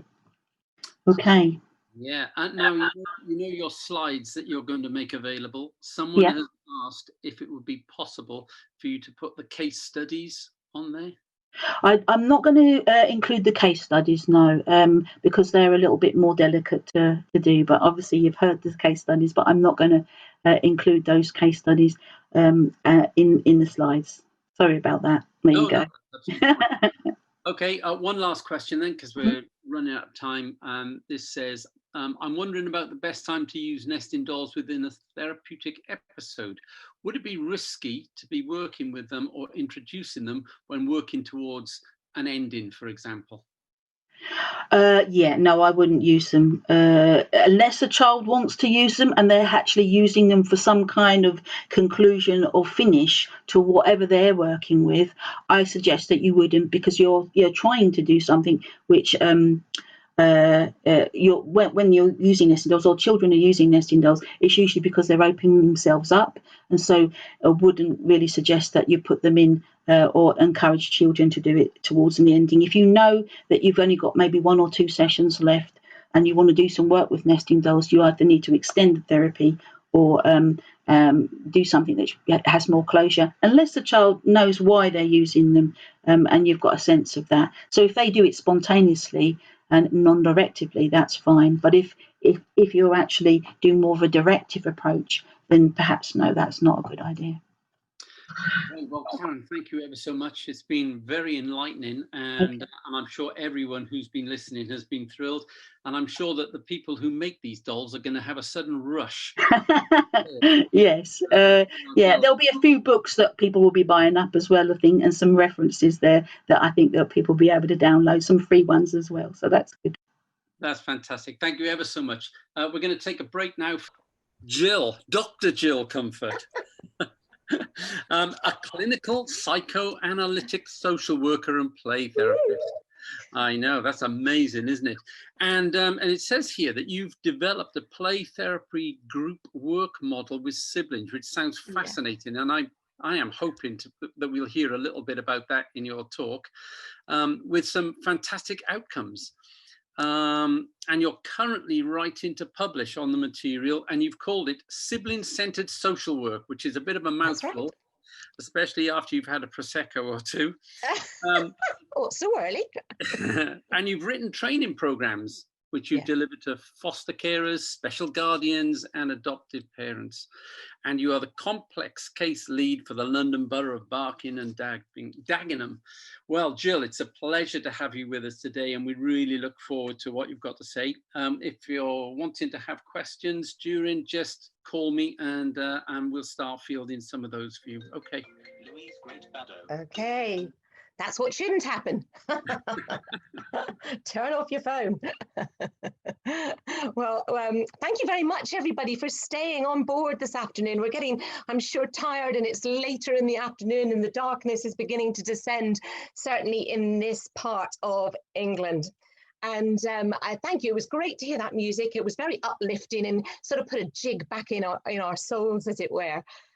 So I would very much like to share my slide presentation with you now. Now, everything that both Lynn and Karen have just previously said about the ethics and sharing of slides, photos, material goes and stands with this presentation as well. So it won't be being shared afterwards because it is full of material and photographs that have been ethically allowed, but I'm not prepared to pop it out there on the in the wide world, as it were. So thank you for right. Are we okay now? Yep, looks good. Looks good. Thank you very much, Alan, for your kind introduction. So Joy began this morning mentioning a little boy who was on a different planet from his parents. Well, I'm here to consider a particular model, play therapy model of group work with siblings. And it's not just one group of siblings, it's multiple groups of siblings. And that's what makes it different.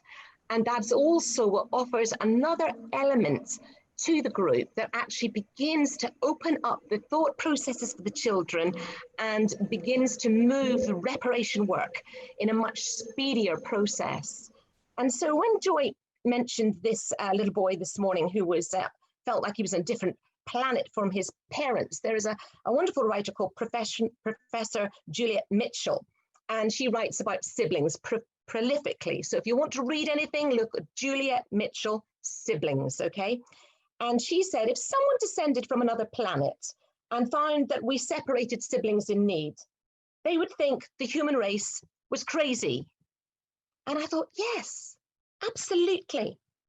And one other thing that Joy said this morning was look for patterns. Look for patterns in your work, in your sessional work.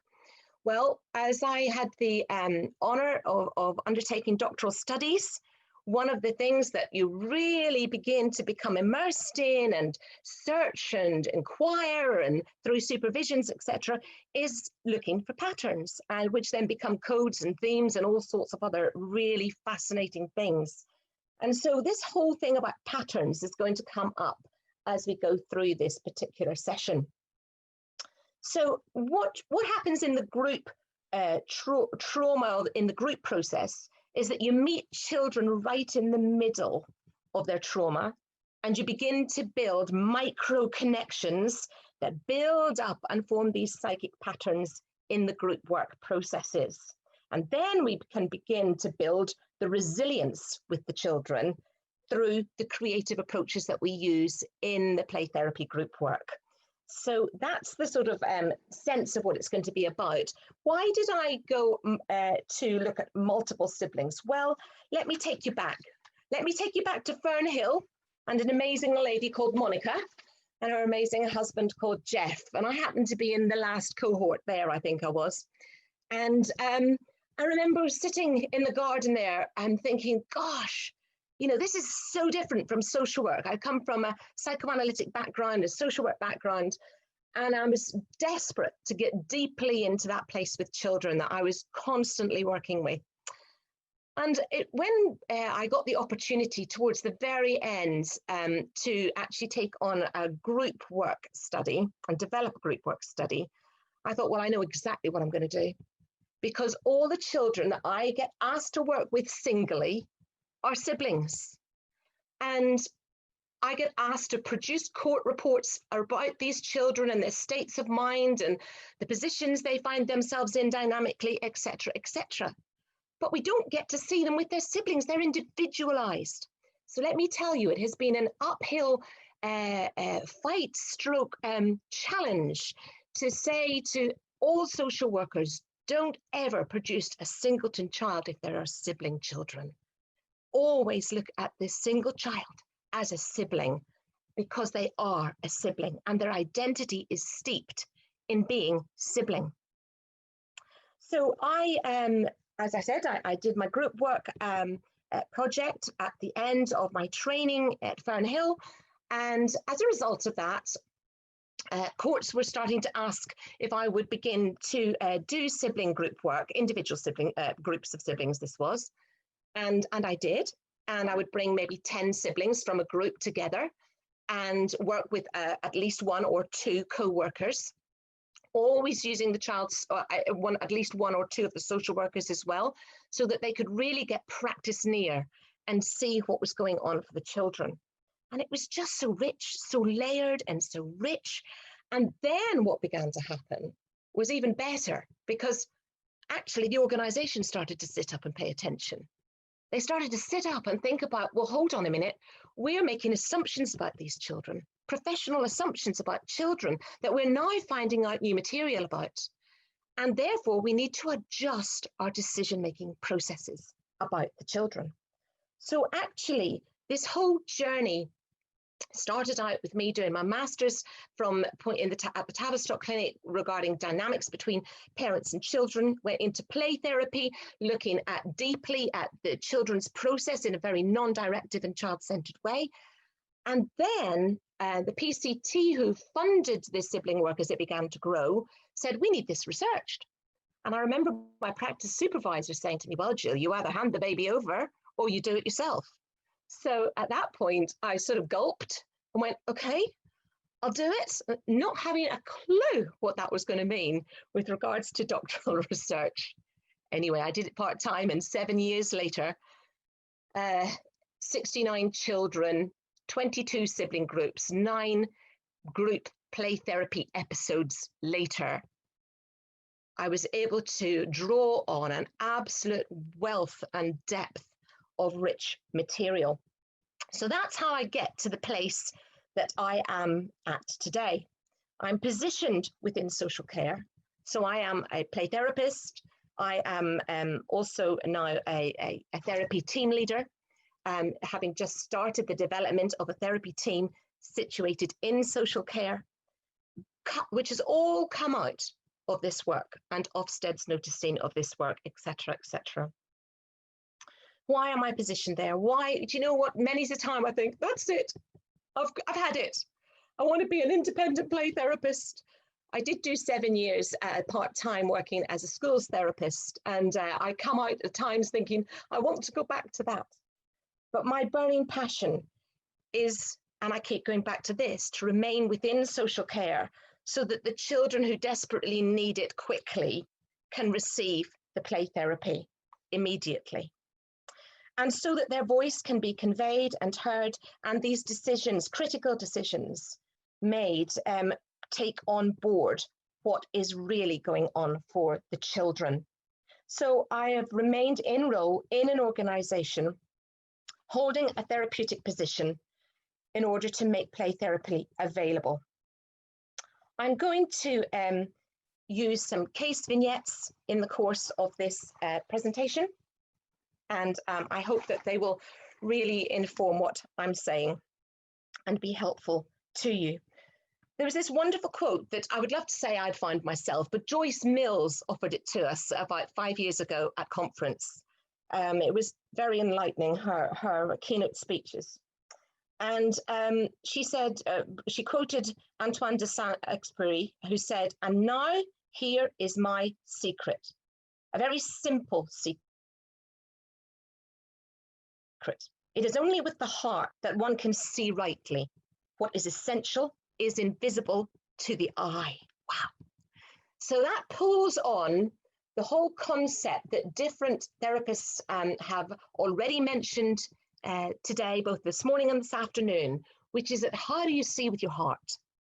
How do you gather such rich, multi-layered material with your heart? And as a psychoanalytic worker as well, I use the whole concept of the countertransference, working with projections, what's being mirrored between child, children, siblings, parents, etc.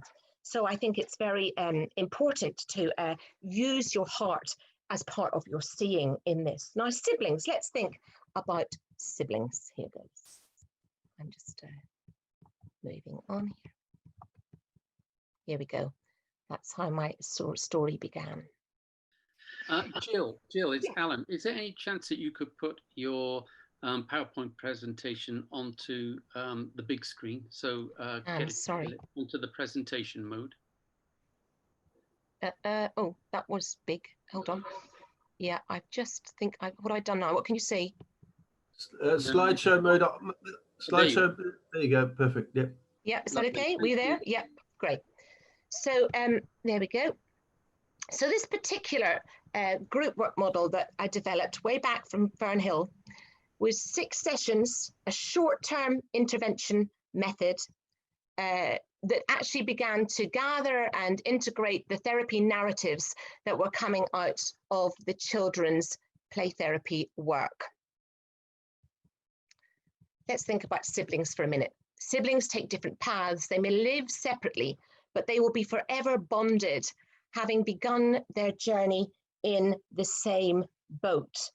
Again, a very powerful thought around what is the experience of being a sibling. Siblings are groups.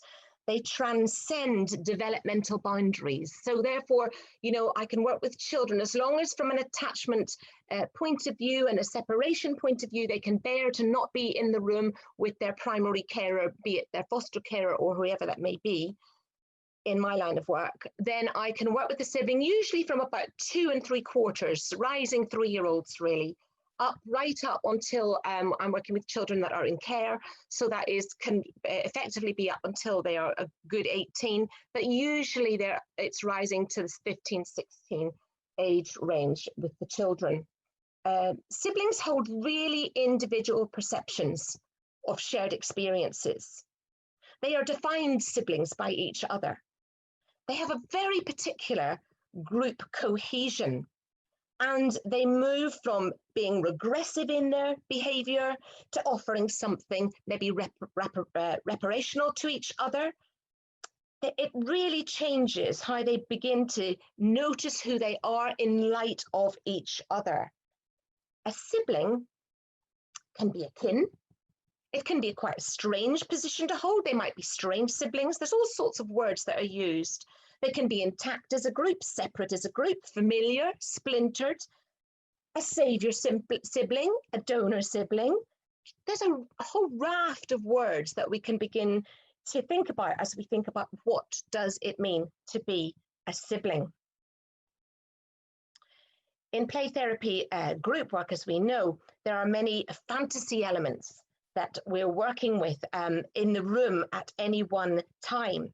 And it's really critical to believe that the process that you're going to be engaging with the children through play therapy in the room is an absolute process. So we are going to know more about these children because they are going to know more about themselves. That's the absolute at the outset of our therapy, but also very much at the outset of group play therapy. And the process enables us as the therapist workers to observe, immerse, and analyze what is being offered to us. Some people will love group work, others not so. And my hope is that in this session today, maybe you might be inspired just to think about engaging in group work play therapy with any child that you might be particularly working with.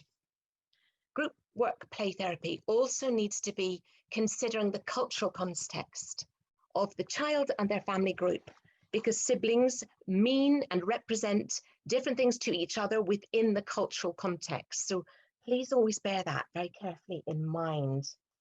Sibling relationships, I am going to ask you to think about your own. Gasp.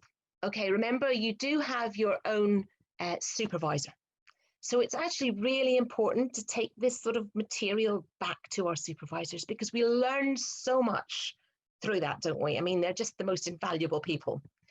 And I remember the first time when a supervisor said to me, Jill, what's your experience of being a sibling?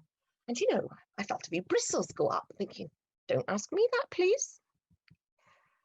I wonder what your experience is of being a sibling. Now, you might be what would be considered a single child or a singleton, but actually you too have an experience, therefore, of siblingness related thoughts by virtue of being single. And many powerful, powerful elements come into the room with that as an underlying part of processes. So the sibling group is rarely considered a treatment entity, say Hamlin and Timberlake. Think about your lived sibling experience, i.e. the sibling phenomena, you in relation to your own siblings. And let's think of any particularly enhanced elements that come to your mind right now as we begin to think about the nuances available to you as you think about your siblings. It's quite a challenge. As I carry on talking, maybe write some things down at the side of your page, or maybe take a fresh page. Maybe, you know, I've just lifted a mirror here and set up some tiny animals and thought about who I was in relation to. Think about who you might be in relation to your others. Okay, thank you. Perhaps give an example of how you have heard your sibling share an experience that you've both shared, but actually the way they remember it is different from you. Or maybe what was your reaction to hearing their conflicting perspective and then thinking, not sure about that, or having ambivalent feelings about another one of your siblings. Just wonder about that for a moment, if you would. You see, the sibling dynamic is a shifting kaleidoscope of images. Images of your sibling relatedness. And these sibling constellations have all sorts of permutations, are influenced primarily by parental and intergenerational parental relationships. Whoa. When you begin to think about it like this, it just really opens up our minds to how our sibling relationships created and thinking about those dynamics. Our memory changes. It's got an evanescent quality. In other words, it dwindles, it fades, it diminishes, it reemerges. So hold on. If this is what happens for us, what happens to the children in the sibling groups that we are working with? What happens to them as they think about their sibling relationships? Sibling groups are dynamic, live systems, tinged with mourning and grieving, anger, love and joy. Really powerful emotions become enacted then in the therapy playroom, as these various internal worlds begin to vie and emerge. You see, Mitchell describes the sibling relationship as a horizontal one, up and down, and the parental one as a lateral one. So you've got this going on. You've got relationships on this axis and on this axis. And these continually shift and collide and change. So keep thinking like that as we move a little bit further on into my thoughts today. So I've developed a particular model of therapy that if anyone wants to know more of, or we want to think about more on another year, or you want to contact me through an email address to discuss further, then I think we'd probably need to do it outside of this hour because there might be too much information for the time scale that we've got. But as I said, I've developed a particular model to work with the organisation around the decision-making of sibling placements. And I've developed a particular professional role that operates within therapy and social work theory paradigms and draws together the children's material so that we can create professional conversations and organisational thoughtfulness around childcare practice with sibling groups and decision-making plans.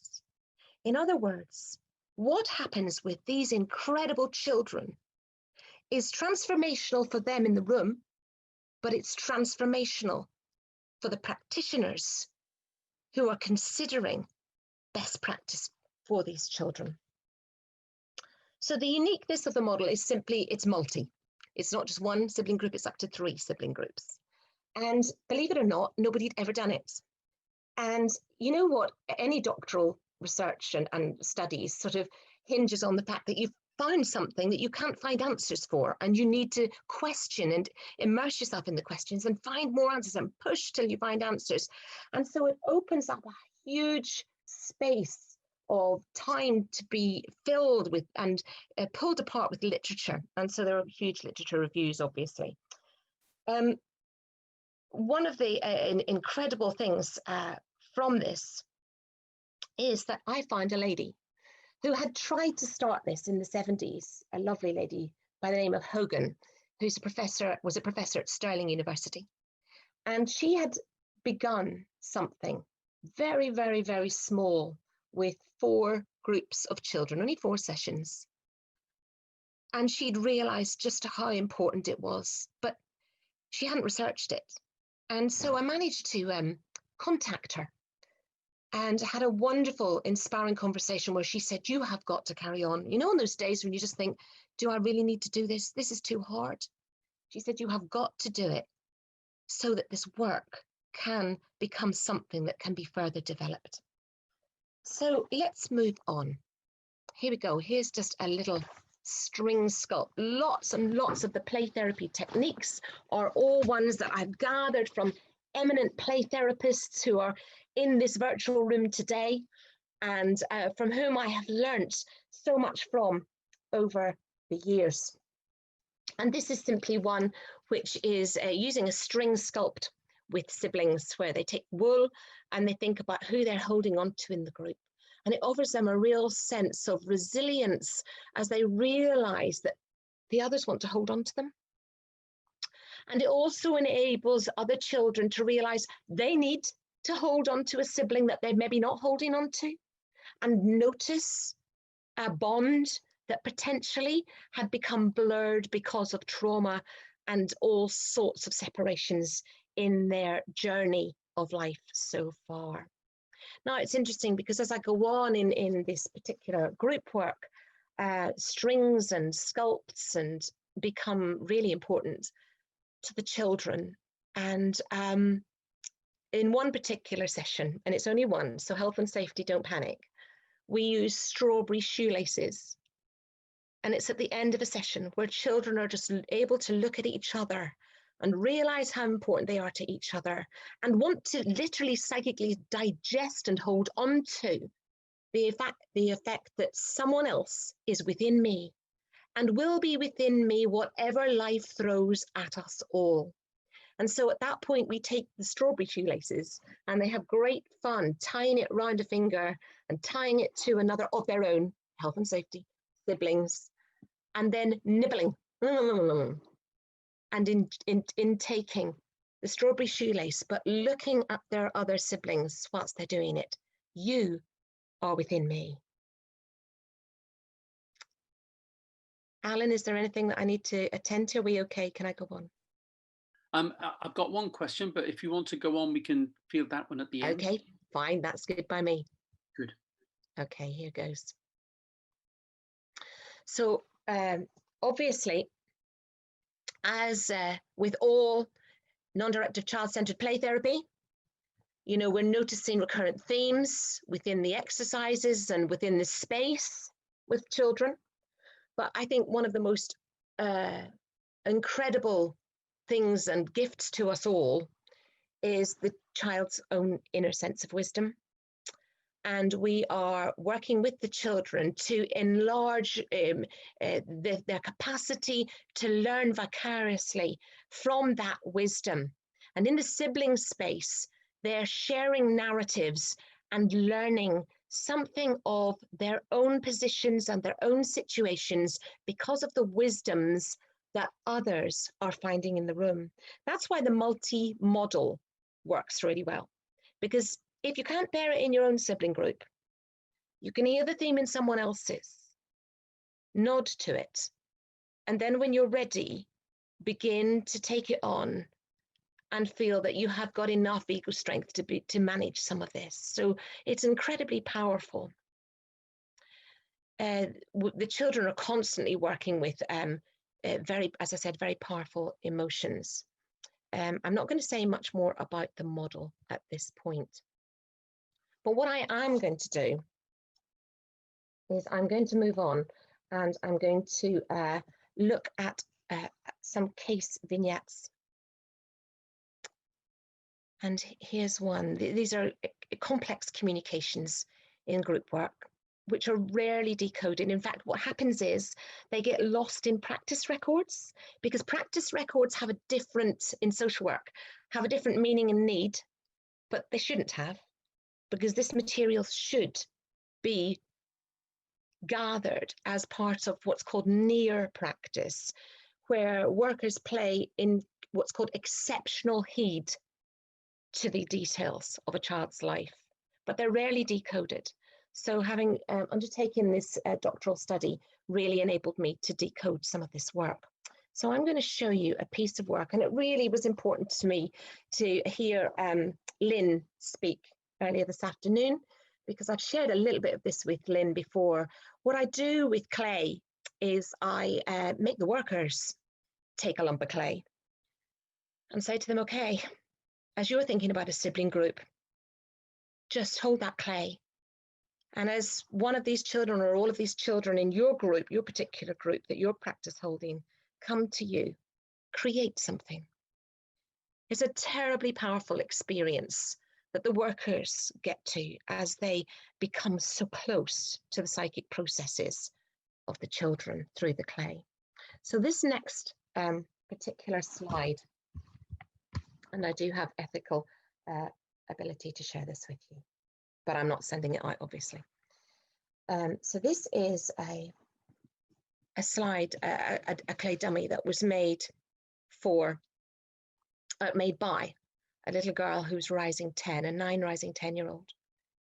And shockingly, I was told, or at the time, shockingly, I was told by a particular professional in the legal processes that I should not have the right to work with this child because she was autistic, that she was silent in group work, that she couldn't bear group work.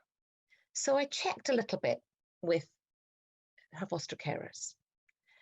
And we realized that actually she did have connection with her siblings. And actually her siblings knew her and she knew them.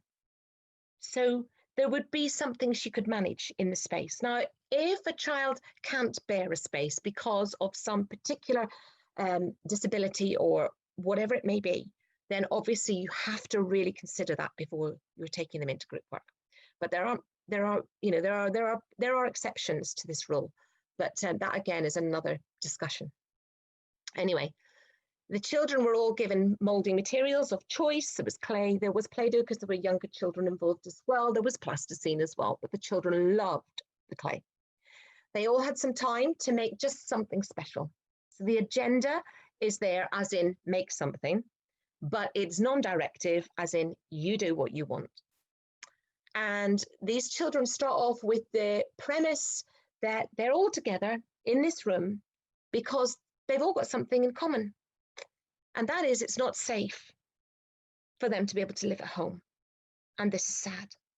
Or this might be just something that's really tricky. But they are all siblings.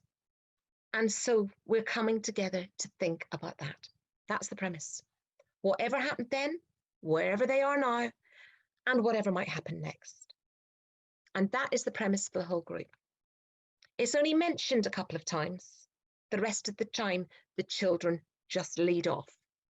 But of course, you will not be surprised to know that their commonalities literally rise to the surface. And this little girl created this shape. And then she went over to the crafts station and she lifted a Diamante style jewel and she stuffed it into the center of that shape. And when the children came back, because they sit around a parachute, all right, hold on, I'm going to flick. I know this is not what you should do, but I'm going to flick. There you go. They sit around a parachute. As you can see, there are loads of puppets. There are dens. There are, over the other side, around the room, there are other stations. So they come back to wherever they want to sit, which is, of course, really interesting because it's where they place themselves as a sibling or with their other siblings around that space. And as the children all said what they had made, we came to this particular girl. And she said, in her very specific tone of voice and verbal capacity, this is, and very slowly she said it, this is the dummy of my little, and I'm just going to say one, okay, of my little one who died. And I was in the bath with them. So everyone had said to me, all the professionals had said, she's not going to talk. She hasn't got any idea of what's happened. And suddenly, from this child absolutely opened up about her loss, which she had been holding for 7 years, about the death of a little sibling. All because of a therapeutic group workspace, a therapeutic relationship, and a therapeutic modality. What an honor for us, eh? Siblings engender a special knowing of each other's experiences that few are privy to, but actually the other siblings in their group are. And also siblings in other groups who are part of the processes are also very aware of loss. It's one of the major themes that they are all living with. They have these complex relationships that change with intensity, and they have each other as extended envelopes. So what you begin to see in the group work, the multiple group work processes, is that siblings gravitate towards each other in supportive capacities, even if they're beginning to look confused because they're not quite sure how to do whatever it is they might want to do, but they notice that other siblings are able to do that, so they begin to, there's a mimetic quality, and they begin to copy, and a whole new way of enacting and recreating something in a sibling dynamic, or for the first time having it, begins to be opened up. Are we okay there, Alan? Yes, we are. Okay. Do you want to take some questions now? Are there, can you pick out one or two that might be particularly poignant? Yeah, okay. Could Jill just confirm who are the groups? Are they individual siblings who meet with other individual siblings? And do you work with multiple sibling groups? Lovely. Well done. Thank you, Alan. So can you see this slide? Can you see the size of the parachute? Can you see the number of puppets I have around the outside? I work with up to 3 sibling groups at any one time. I try to never work with beyond 10 children in the room, just because that's enough from a complexity point of view. And there's just so much material that is emerging. I work with 2 other therapeutic workers in the room alongside me, so that we can gather material from the children. And the ratio is usually about a 1:4, but of course that's adjusted if there's more need in the room. So that's the sort of format. It works for 6 sessions, and in that 6 sessions we cover incredible ground. The children know it's 6 sessions, a bit like you described slices on a cake, and they're very aware of beginning, middle and end within the work. Does that answer that, Alan? Yes, that answers it nicely. Do you want to take another one, or are you ready to move on? What do you think I should do? Okay, there's a nice easy one here, which is interesting. Considerations of working with twin siblings and their shared trauma. Yes, indeed. So absolutely, that's been something I've done as well. And literally, sorry, I'm just adjusting my position. Literally, you know, even though you're twin siblings, even though you've got such close alignment in your bonds, actually there is also there are also differences in that sort of way that you have perspective on things, and that's around your parental relationships. So even with twins, you will experience parents differently. Okay, so yes, is that okay, Alan? Yes, it is. Thank you, Jill. It's a pleasure. So I'm going to move on right now, and whoopsie doops, I'm going to go back to this particular slide here. So in this group work space, we have the honor of working with the pain of the children as it becomes something that they are able to notice. And our task is, as therapists, is to be able to tolerate the pain. And it appears, as I said in the beginning, literally, very, very literally at times. It also appears in micro projections into our own minds, into our own psyche, as the children offer us insights into their worlds. And we begin to notice the types of relationships and bonds they hold with each other. There are all sorts of words for that, and there are great books that we can suggest if anybody wants some at the end. We can suggest that. Okay, come back to that in the chat. Therapists offer a containment to the mental pain and the chaos that emerges in the group work space. there used to be a fear that, you know, really we shouldn't talk about trauma because it will incur further stress. But hey, what you find, and this is well researched, but what you find is that there are great scars, traumatic scars for the children. But actually, as you work and enable that material to become something that can be born in the space, then the intensity of that becomes something that becomes more manageable.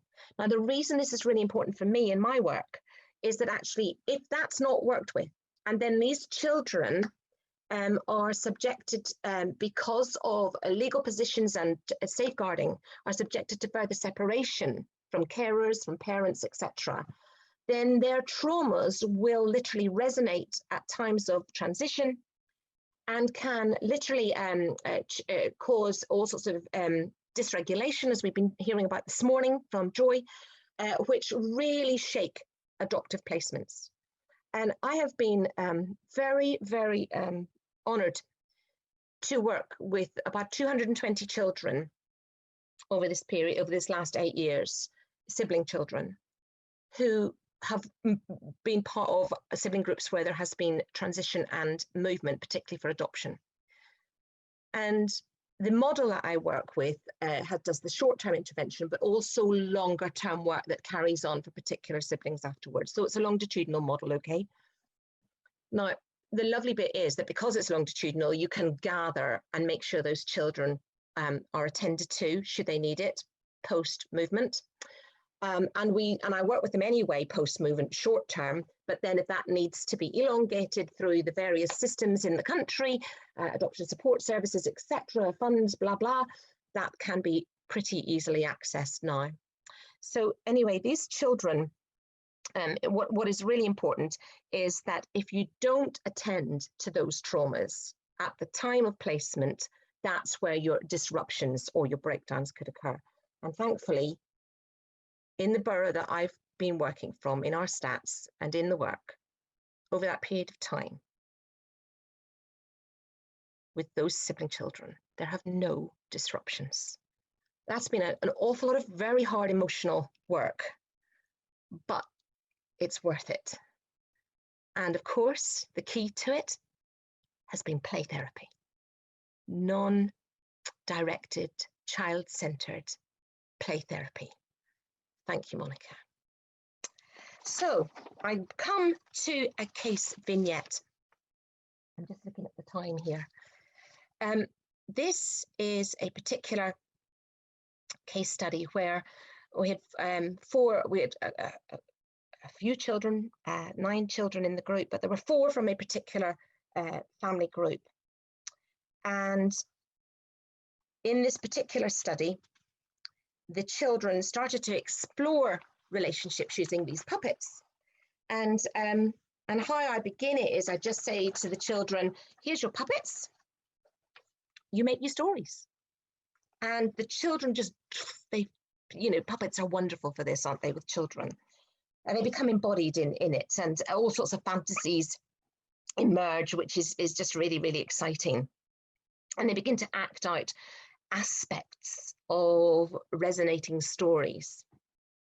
And this one particular child, he was 6 years old, and he had 2 younger siblings, 5 and 4, in the group. They had really discordant, rivalrous relationships. And another child in the group introduced a queen character. He introduced this polar bear, and another one introduced a queen. And they all sort of took on various characters, and they started to develop a story which was about a land. And they were all journeying through this land, which was the whole space of the room. So there was a lot of marching, there was a lot of movement. And of course, we begin to think of psychic shifts and what is going to be occurring in that space. And they marched through the land, and they talked about, there's going to be this surprise and this bit of treachery and et cetera, et cetera. And the boy who had this polar bear puppet said that the queen, which another child had, has a polar bear. And he stroked the polar bear and he held it. And he was very thoughtful as he was doing this. And I just simply reflected back that I was wondering about the polar bear's thinking. And he said, he's a very wise polar bear. I thought, oh, don't we just love that word wise? And he said, which was just gorgeous, he's called Polo Mint, which I just love, that he's sort of polo, and he'd taken that thought, and he laughed. And I always said, I wondered if he knew what was happening to everyone, because he was wise. And he picked up 2 cuddly other bear puppets, set the polar bear down. And he then picked up another 2, so he had 4. And he's one of a sibling group of 4. The other 2 were in the room, and there was a little one of 1.9 months old who the foster carer brought along and was in the waiting environment and would be there to say hi to them all at the end, so that they knew he was in their mind and whatever during the process, but he wasn't in the room just because of his age and his ability to be able to engage with what the others were doing in the room at that spot. And he talked about these 4 puppets now he held, and he said there was a new mum and a dad for these children. And he looked around and he said that there was an old mum and a cross dad that visited them and kissed them, and he enacted them being kissed by 2 other puppets. And then he suddenly began to change. And there was a male puppet with a plastic head, and it began to really punch and throw the female puppet. And he made crying sounds. And then he threw the male puppet across the room. And he said it was terrible for her. And he cuddled the female puppet, and he spoke really quietly, tenderly into her, really parentified tones, very concerned for this mother, this old mother puppet. And then he lifted the queen, who was lying on the floor. This other child had left that queen as part of the scene, picked up other characters. And he lifted up the queen and he brought her to see. And he said that she could see everything. And I wondered who was the person who needed to be seeing everything. Someone needed to see everything. And he spoke to the polar bear. Polar Mint, he said, this mum's hurt. She can't get away. She's so sad. She's crying. She's thinking about her children. She loves them. And at that point, tears began to fall. He gently lifted the Polar Mint puppet. And I wondered, I thought, oh, Polar Mint's thinking. And I'm wondering what he's thinking might happen. What might happen for these poor little ones and their mum? And he said that they're going to need helpers. She's going to need helpers. They're going to need helpers, mum, like a mum and a dad, another mum and a dad, because it's not safe with old mum and the cross dad. But then at that point, he grabbed the mum and he ran into the furthest alcove of the room, and I could hear him begin a dialogue. The other children, that's another story I'm not going to go into now, but they were also getting on with respective carer creatures in their stories at this process, during this process. But in his dialogue, I could hear him say, it's okay, it's okay. The judge says you can live with us. We're going to build a room. We're going to build a room right beside the new house, and you'll be with us. You'll be with us. And the judge says it's all right. The lady said that you could, and she tells the judge what to say. I said, come back. He came back.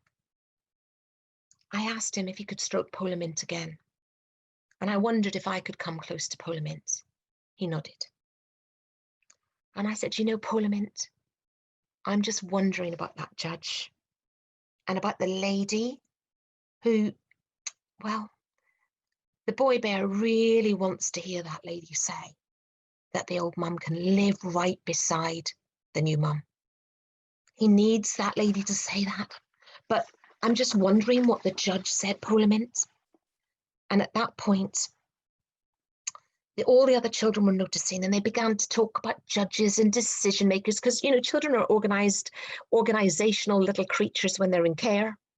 And they hear all this language, they hear about doing contact, they talk in practice distant terms about things. So they're very aware of conversations about judges and people and meetings, etc. And the other children started to join in. And then he said to the bear that the children wanted to go to a new mum and dad, but with their old mum. And then another one said, well, I don't know if they can. And then he said, but she'll be so worried if they can't. So I said, would you mind if I hold the judge for a minute? And he said, yes. And he lifted up a really resplendent fox creature. It was, you know, quite well dressed thing. But then, you know, children see pictures of what judges look like in books and things that are shared with them. And I went, I'm wondering, Mr. Judge, about the old dad. And I'm wondering what might happen with him. And at that point, the polar bear on the boy's hand said, he'll come back. Ah, how wise you are, polar bear, that he's likely to come back. And then he said that that wouldn't be safe for his mum if he did. They need a new mum and dad, but they want their old mum. They're going to really miss her. At that point, the other children were very engaged with this notion of missing. And we talked about, oh gosh, what do we need to do if we're missing someone? What do we need to do? And somebody said, oh, we can draw a picture. I said, right, let's get on with that then, shall we? So the children went again to the craft station, gathered bits of paper. Some of them came back with golden sheets of paper. And we talked about, well, I wonder if we can really special letters, even golden letters. And so some of the children had gathered birds, and there was another bit of frenetic activity.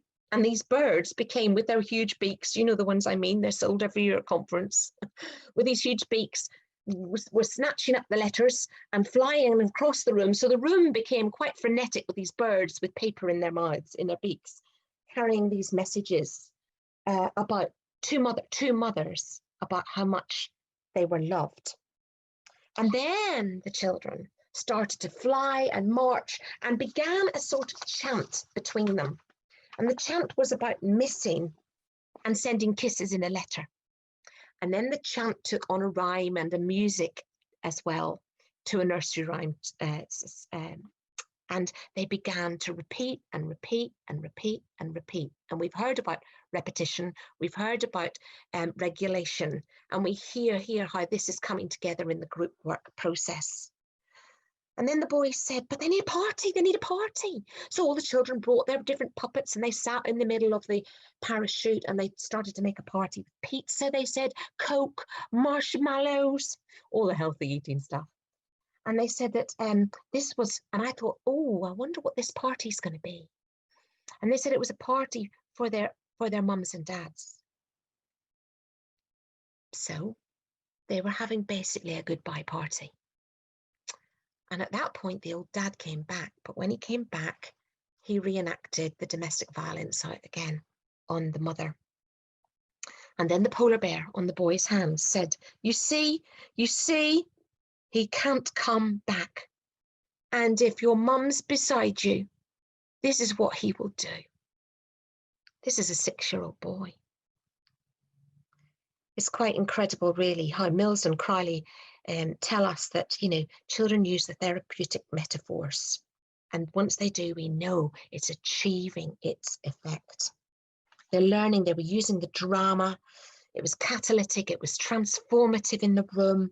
There was a real sense of things being thought about, understood, born, developed, integrated.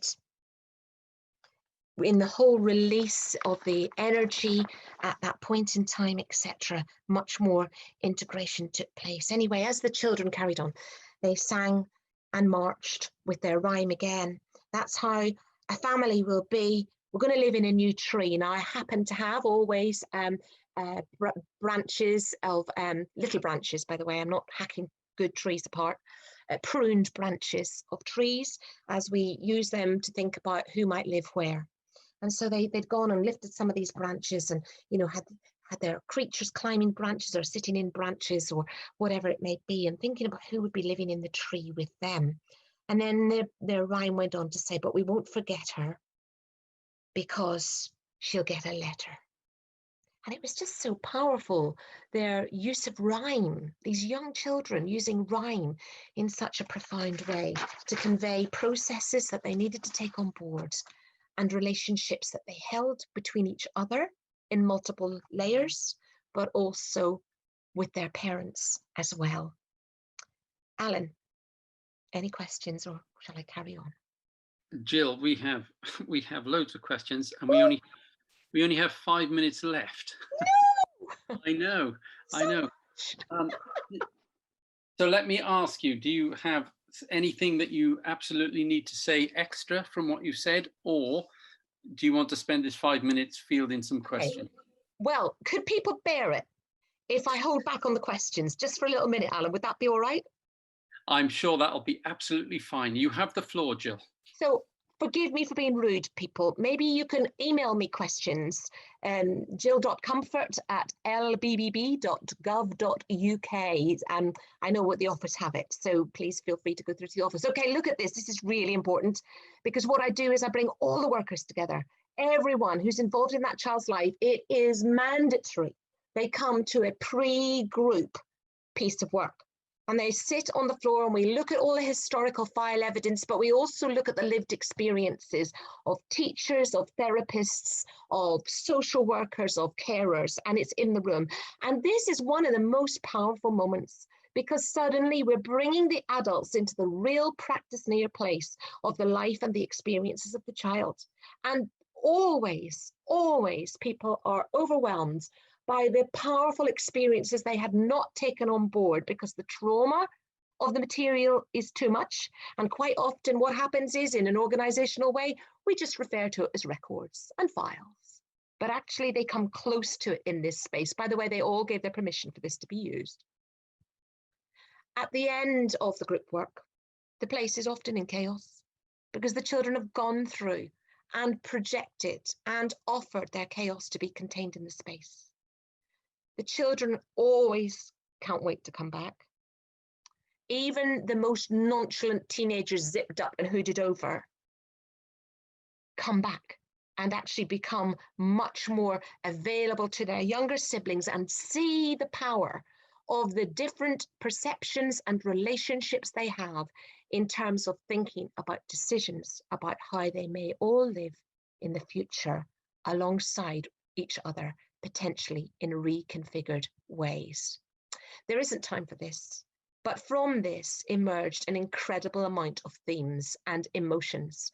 And here's a table, a very colourful table, because it was the only way I could do it and make this doctorate tabular material bounce out. And it talks about the different emotional themes that began to emerge from the group work for all these children. So it was quite a thing to put together. And from that, by a process of really bringing this down, I began to develop a thematic map, which is all sorts of codes and themes that you see emerge for all the children in the work. Very powerful, because then you're actually showing professionals, this is what you're working with these children. This is what has to be honoured. This is what has to be thought about as they move on. This is where the children need the support. And there's so much more I could say, but I think one of the surprising outcomes of all of this has been the fact that we are now able to develop play therapy within the organisation. You know, whenever I started, I remember Monica, bless you, Monica, you really put me through my paces about how could I be a social worker and a play therapist and offer non-directive child-led therapy to these children. And boy, oh boy, did she make me work at that one. And boy, oh boy, I wept salty tears as I worked at it. But you know what? We've now developed a model where you can. And we're just about to put out adverts, so watch the website for a therapist position to work if you're nearby London.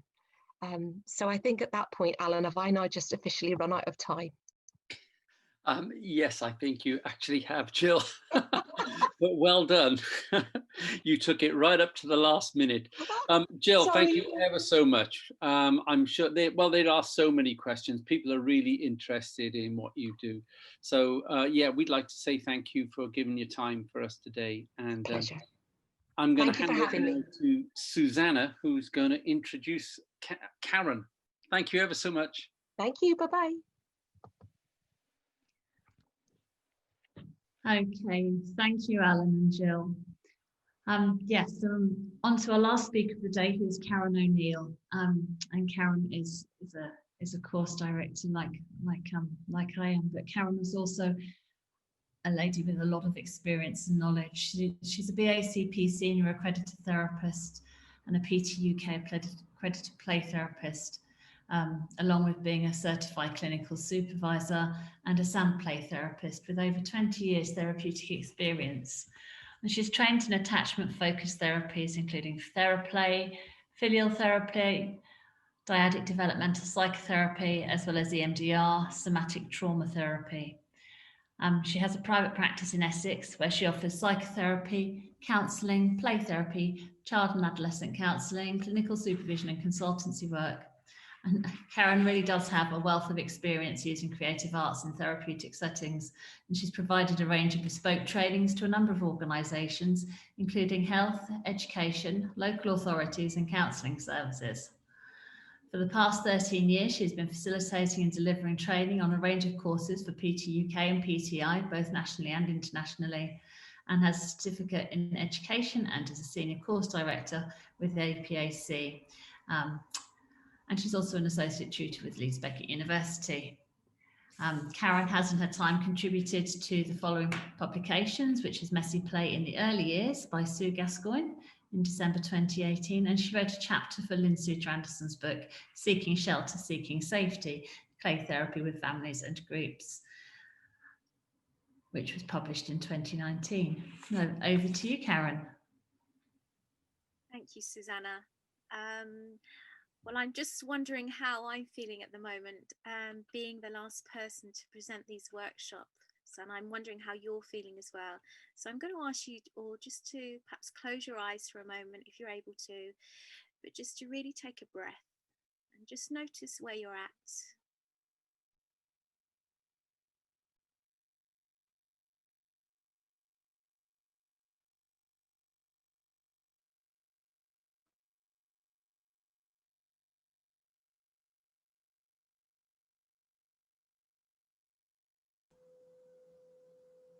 What's going on for you right now as we move into this final workshop of the day.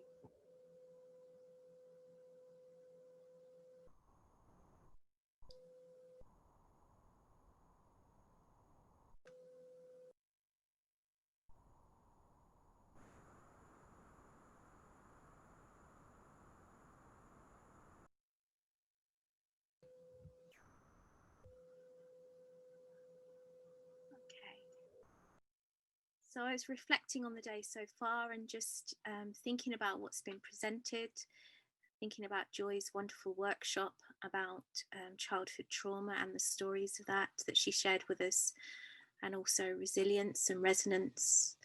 And then we moved on to Lynn's workshop, thinking about the qualities, the soothing qualities and calming qualities of clay and how that can support children. And then on to Karen's workshop about Russian dolls and just thinking about how they can be used in your practice. Certainly it's given me a lot to reflect on. And then finally moving to Jill's workshop about siblings, therapeutic sibling groups, and me being more curious about that. So we're going to move into my workshop, and I'm just going to go into the PowerPoint to bring that up.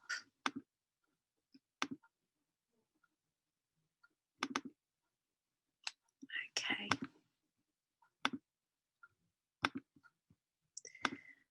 Okay. All right. So welcome all of you to this final workshop, as I've just said, and just a little bit more about me. So as Susanna said, I've worked as a therapist in a number of settings, and I myself have a particular interest in attachment and trauma. I work a lot with adoptive and foster families, and as Susanna said, I've trained in all of the attachment focused interventions. I have my own private practice, Counselling Solutions in Essex, and as Susanna said, I offer a range of psychological support to individuals, children and families.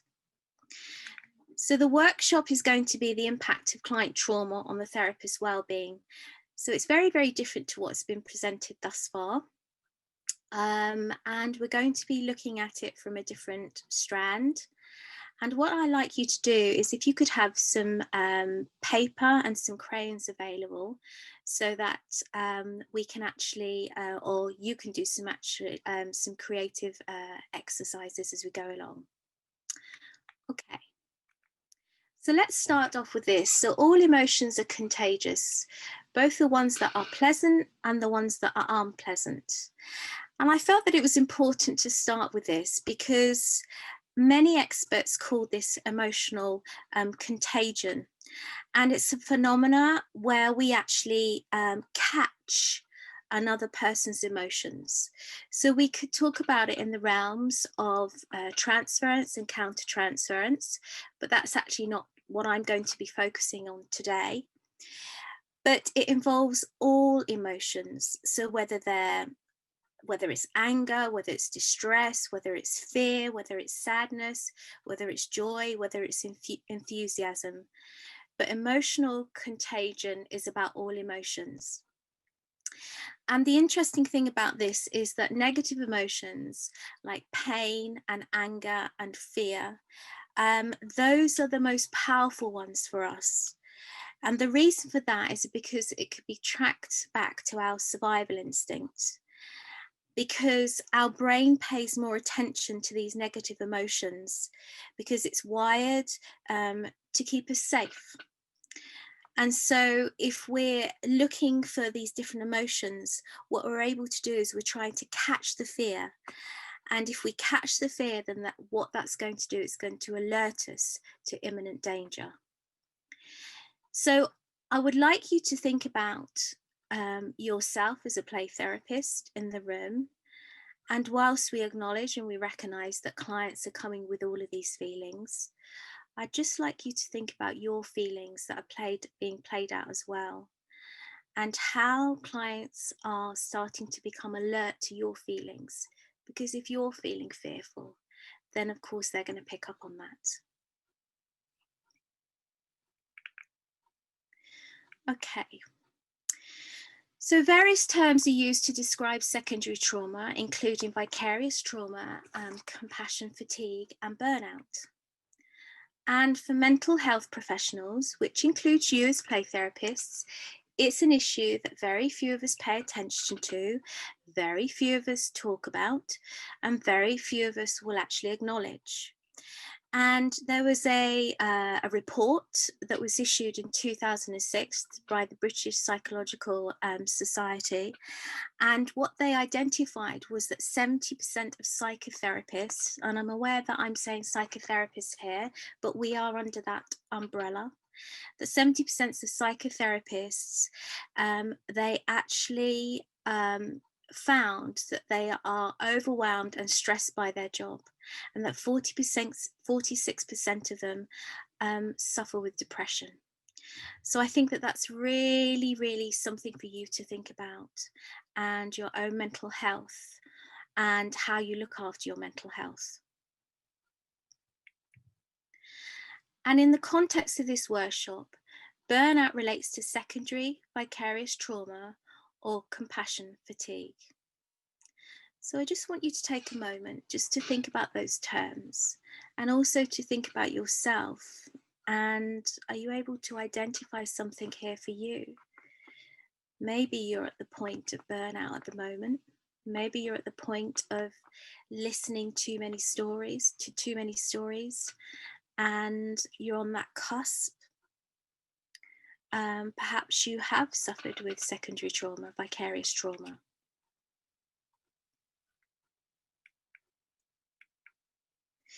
So if we look at a definition for secondary vicarious trauma, what we see is that vicarious trauma is the experience of absorbing the sight, smell, sound, touch, and feel of the stories told in detail by victims searching for a way to release their own pain.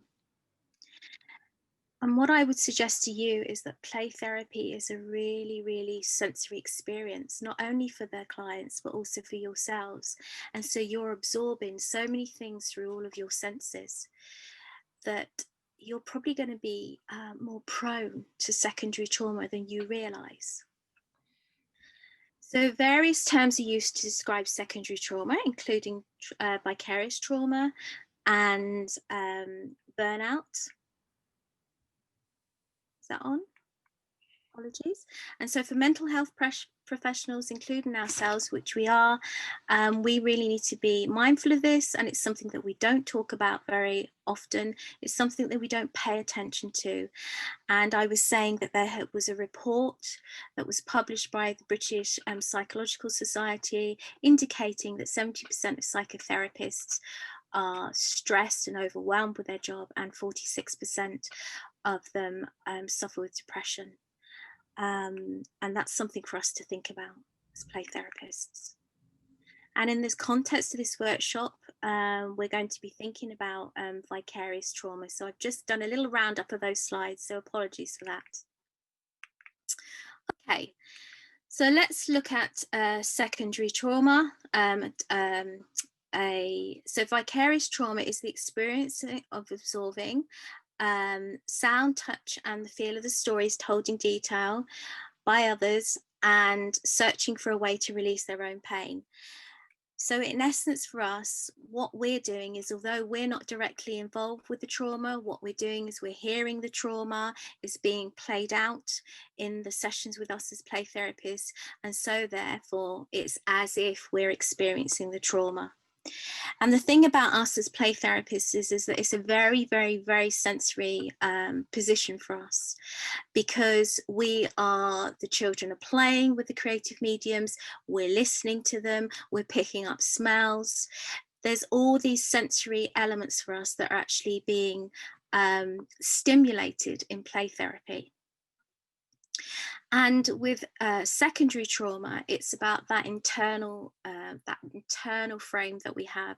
So this is really about how we start to feel about the world and how we start to function, which is very, very different to compassionate fatigue, which we're going to come on to now.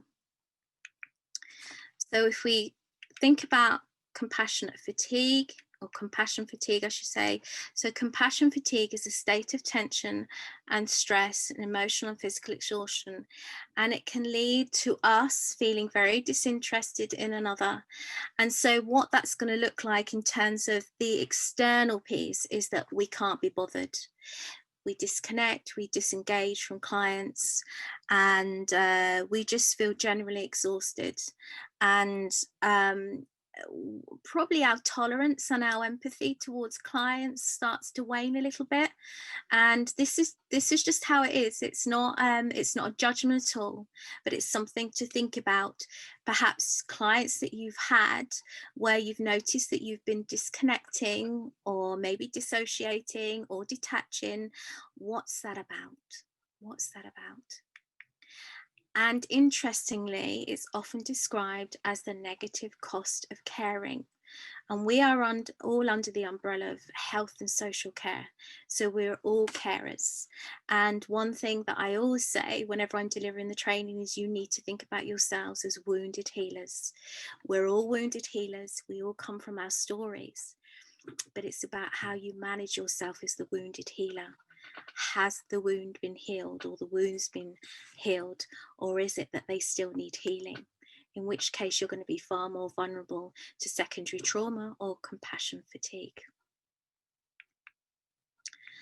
Okay, so what we can say then is that both of them are exposure to traumatic and distressing material, including traumatizing conversations. And as I'm going through this, I really want you to think about your work as a play therapist. So those traumatizing conversations that you're hearing from clients, what are they saying to you? How are they saying it?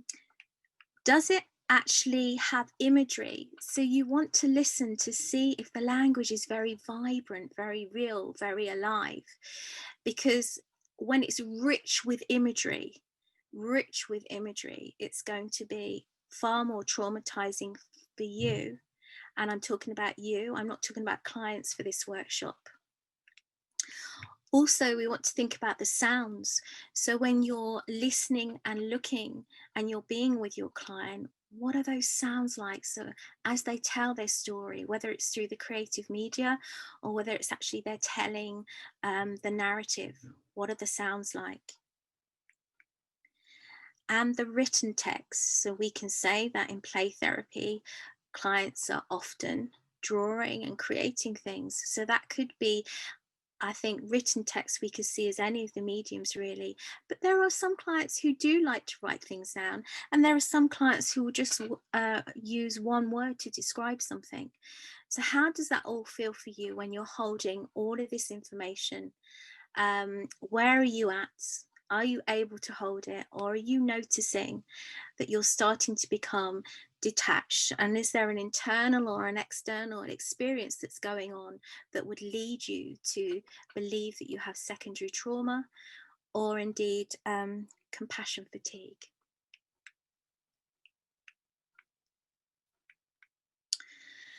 Okay, so I'm just going to look at my slides because I'm mindful of the fact that this slides is slightly over, so what I'm seeing is my picture on my slides. So I'm just going to read from my sheets as well, so apologies for that. Okay, so there are 3 significant factors in the development of vicarious trauma for therapists, and they are as follows. So empathic engagement with clients, and we teach you to have empathy or to develop your empathy. And as you know, you can only have empathy if you yourself have experienced it. But hopefully as therapists, we have all experienced empathy in our time as human beings, in our personal life, in our professional life. But empathy is a real problem when it comes to secondary trauma, vicarious trauma. Regulation of arousal. So that's within you as a therapist. I'm not talking about clients for this workshop. And also the ability to think clearly in stressful situations. So I'm going to go through each of these now, and we're going to have a little think about them in more detail. All right, so if we have a look at empathic engagement, what we know is that empathy is a combination of physiological and cognitive processes. It's just not one part of the body that's empathic. It's many parts of our body that are joining together, the physiology, the cognitive processes, how you're feeling, and so on. It's an automatic nervous system state, which involves somatic markers and mirror neurons. And I think there is the key, the mirror neurons. And it relates to feeling what another person is feeling. So I've just put this slide in really for you to think about mirror neurons. There's a lot of research being done at the moment about mirror neurons, and we can see the power of them, and we can see the benefit of them actually for clients in our clinical work. But you need to really, really consider yourself.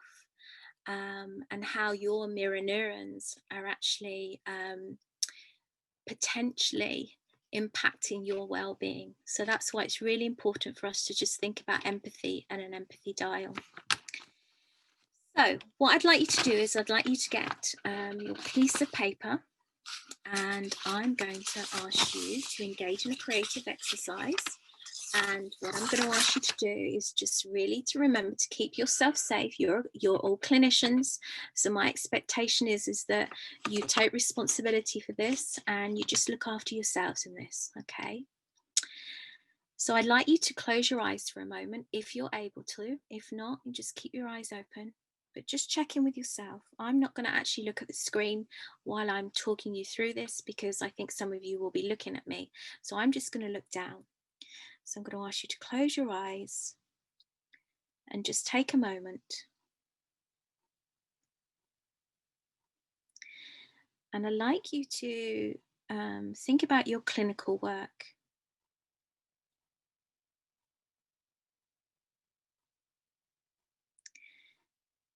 And as you think about your clinical work, I want you to notice your heart.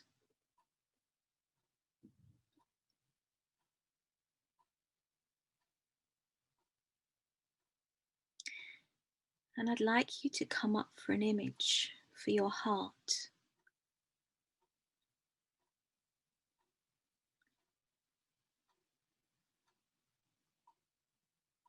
I'd like you to hold that image if you've got your eyes closed, and now to open them. And for those of you who have your eyes open, what I'm going to ask you all to do now is I'd like you to just take a couple of moments. That's all we have time for today. But I'd like you to create your heart. So to draw your heart in whichever way you choose. There's no right or wrong. So I'm just going to give you a minute to do that.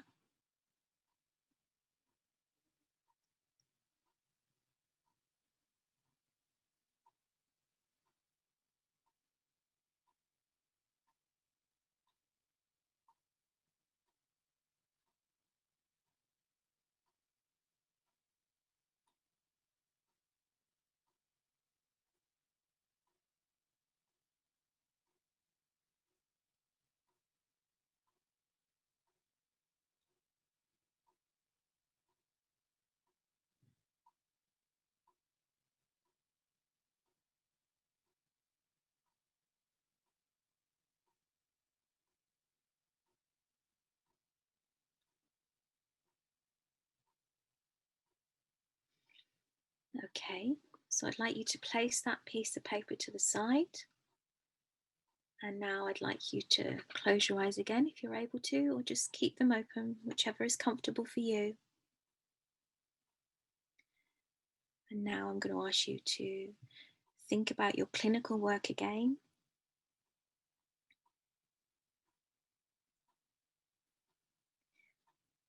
And I'd like you to notice your heart once more.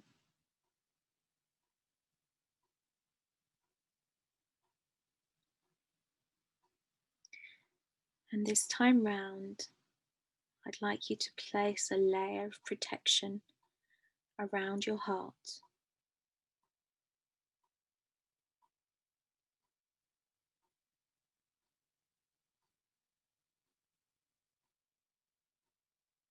And just to notice that image.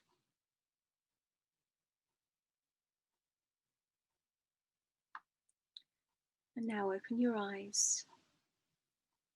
And now I'd like you to draw that image on your piece of paper. There's no right or wrong. Take a moment to do that.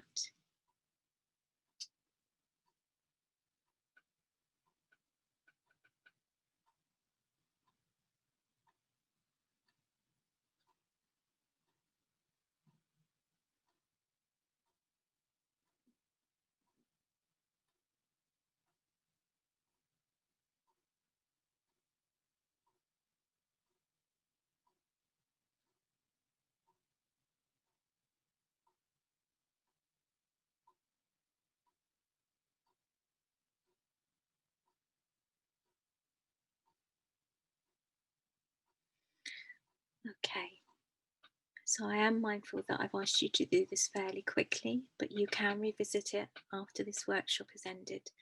So you have the first image that you drew and the second image. And what I'd like you to do now, I'd like you to look at both of these images. And I'd like you to just see and write down a couple of words that may be what your heart needs in order to be protected. So just take a moment to write down some words for yourself.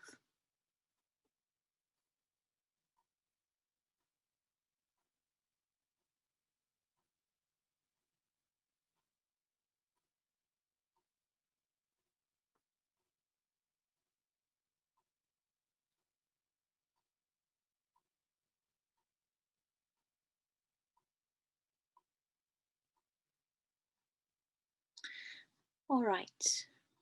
So as I said, you can develop that a little bit more outside of this workshop. But the reason that I've asked you to do that is because I want you to consider that in your clinical work that we do respond with our hearts. There's no doubt about that. We're in the caring profession here. But we can't be heart-led.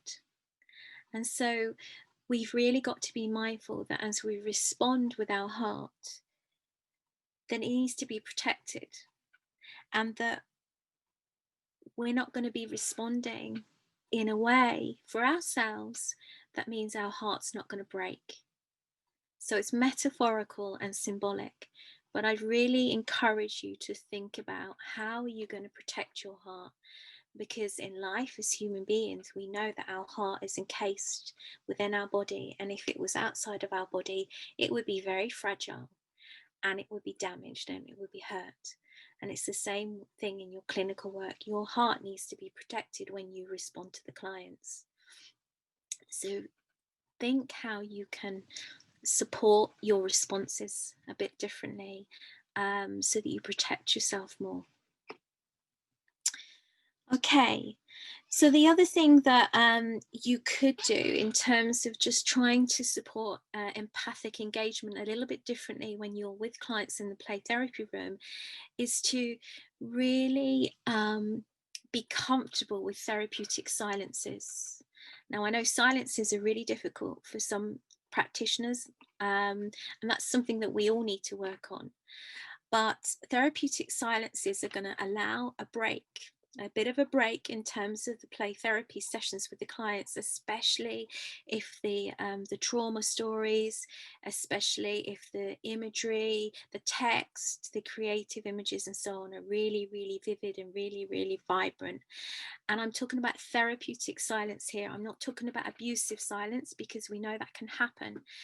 But therapeutic silence is really, really important. Yes, for the client, but again, I'm stressing from your point of view as a therapist, within the space, to try and become more comfortable with therapeutic silence, because that's going to actually help protect you. Okay, so let's move on to regulation of arousal. All right. So each individual has their own window of tolerance, and this is what Joy was speaking about this morning, which is the zone of arousal in which a person can function most effectively. You all individually have your own window of tolerance, and it's not for me to sit here to tell you what yours is. However, it's really important to be aware of that.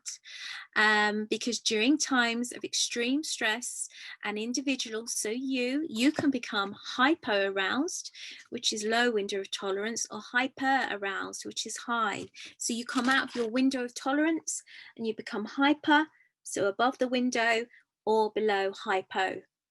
And either one of those positions is not great for you, because they may lead to you not being able to process stimuli effectively. So the stimuli within the play therapy session for the clients, and what they're expressing and how they're engaging and how they're being and what they actually need to process.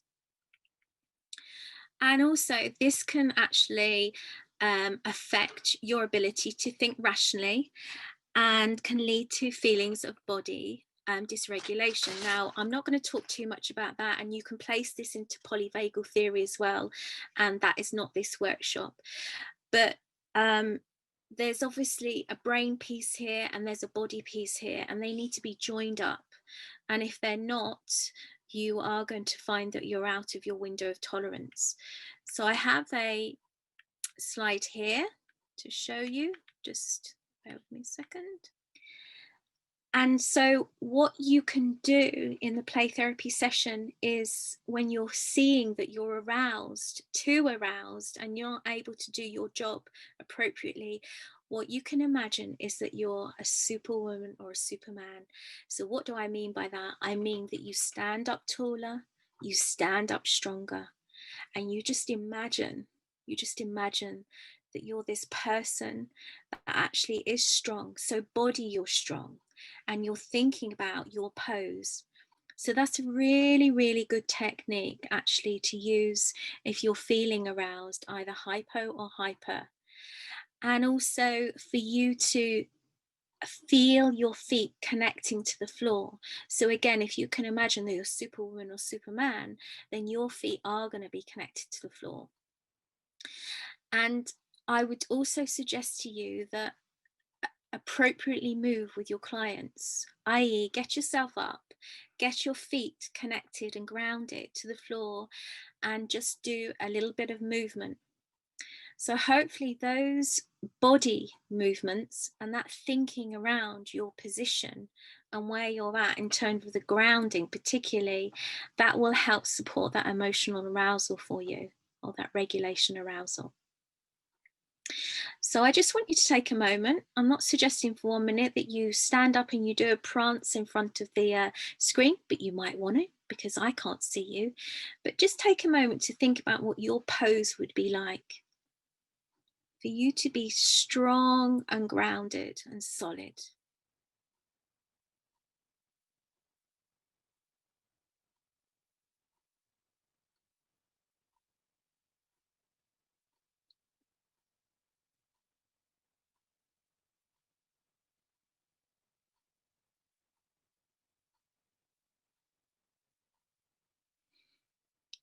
Okay. So then we're going to move on to thinking clearly. So this is the final part of this triad, as it were. So for you to think clearly, it involves your hippocampus. And I'm not going to go into brain neurobiology today. This is just a very simplistic way of looking at it, just to help you and give you some ideas for today. So your hippocampus, it must be able to function properly or appropriately for you to think clearly. When stress hormones reach high levels, and they're going to reach high levels if you've got secondary trauma, if you've got compassion fatigue. So there's going to be high levels of hormones, particularly epinephrine and norepinephrine. And what they're going to do is they're going to suppress the activity of the hippocampus, and it will lose its ability to function. And what happens is it loses its ability to think about space and time, particularly. So if you can imagine, you've got your hippocampus, so you've got your amygdala that's firing. So remember, if you've got secondary trauma or you've got compassion fatigue, this is going to be firing probably. So this is firing your amygdala, and what happens is your hippocampus is going to be offline. So basically, if your hippocampus is offline, it can't figure out space and time, and it's going to become confused. So you may end a session thinking, what happened there? What happened there? I don't understand. I don't understand where the time went, and I felt really, really lost. Also, the Broca's areas are suppressed by a rise in the stress hormones, which is what I've just spoken about. And due to the hyperarousal, which it compromises speech, it makes you, your ability to actually speak can often go, and to make sense. So you might find yourself speaking gibberish, so nonsensical speech, not just because you're trying to fill the space, which some of you will do, but actually this is something that is more than that. This is just, you're saying things and you just doesn't make sense what's coming out of your mouth. So that might give you an indication that you're actually being overwhelmed with stress in the moment. So what can you do about this? So one of the things that you need to do, or several things you need to do for thinking clearly, is, first thing is that you need to start to breathe in a way that it's going to allow your lungs to expand. So I just want you to take a moment just to breathe for yourself and notice how deeply you're breathing, and whether you've actually lost that belly breathing that we have as a baby, and whether you need to start to develop that a little bit more. So just take a few breaths for yourself to see if that's something you need to work on.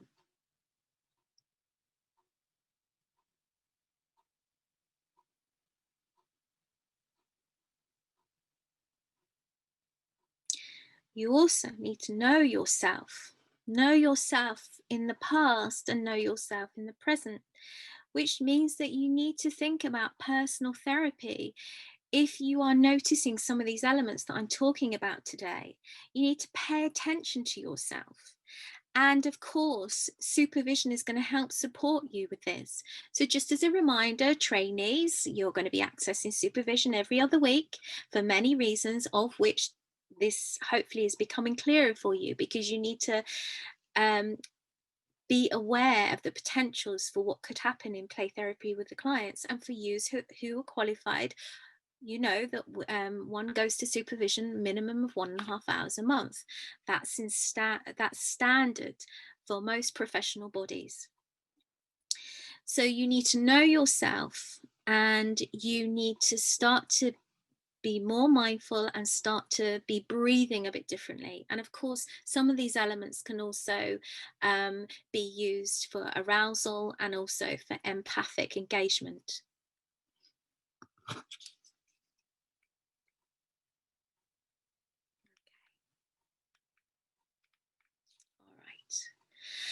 So let's just think about this for the outcomes on your health.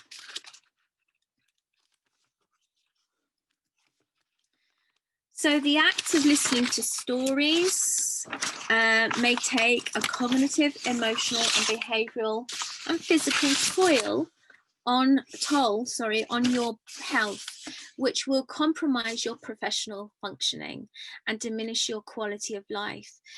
I am fully aware that, you know, as most of us are self-employed, and particularly at this time, we are perhaps becoming a little bit desperate to work. You know, money is a big issue, finances are problematic, etc., etc.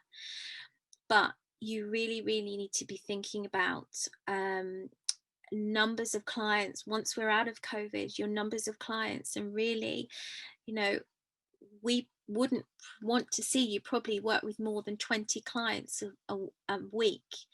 And if you are, you certainly need appropriate supervision. All right, so let's have a little look at some of these aspects then. So cognitive symptoms, these are some of the things that you might be experiencing. If you recognize them, that maybe you need to do something about it moving out of this workshop. So I'm putting it in the context of play therapy, but of course this affects your personal life as well. So low concentration. So when the client is coming into the room, you just can't concentrate on anything they're saying, anything they're doing. The apathy, so general apathy, can't be bothered, really hard, feeling really lethargic. Rigid thinking, so needs to be that way, I don't understand it, it should be that way, and there's no flexibility in that. Perfectionism. Now this is an interesting one because some of us do suffer with perfectionism. I'm sure there's a lot of you out there who do.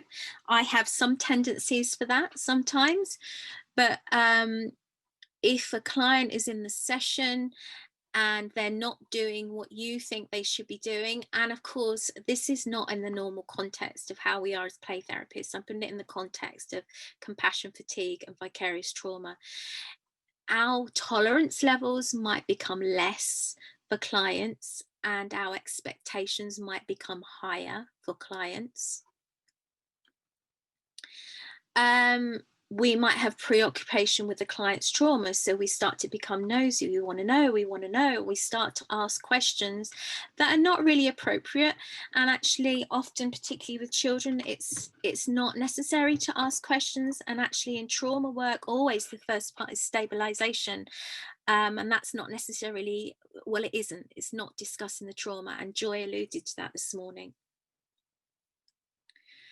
Okay, so we might think about emotional symptoms. So you might start to feel guilty, more guilty than maybe some of you do feel at times. You might start to feel anger. So anger towards the client, and it might be subtle, it might be more obvious.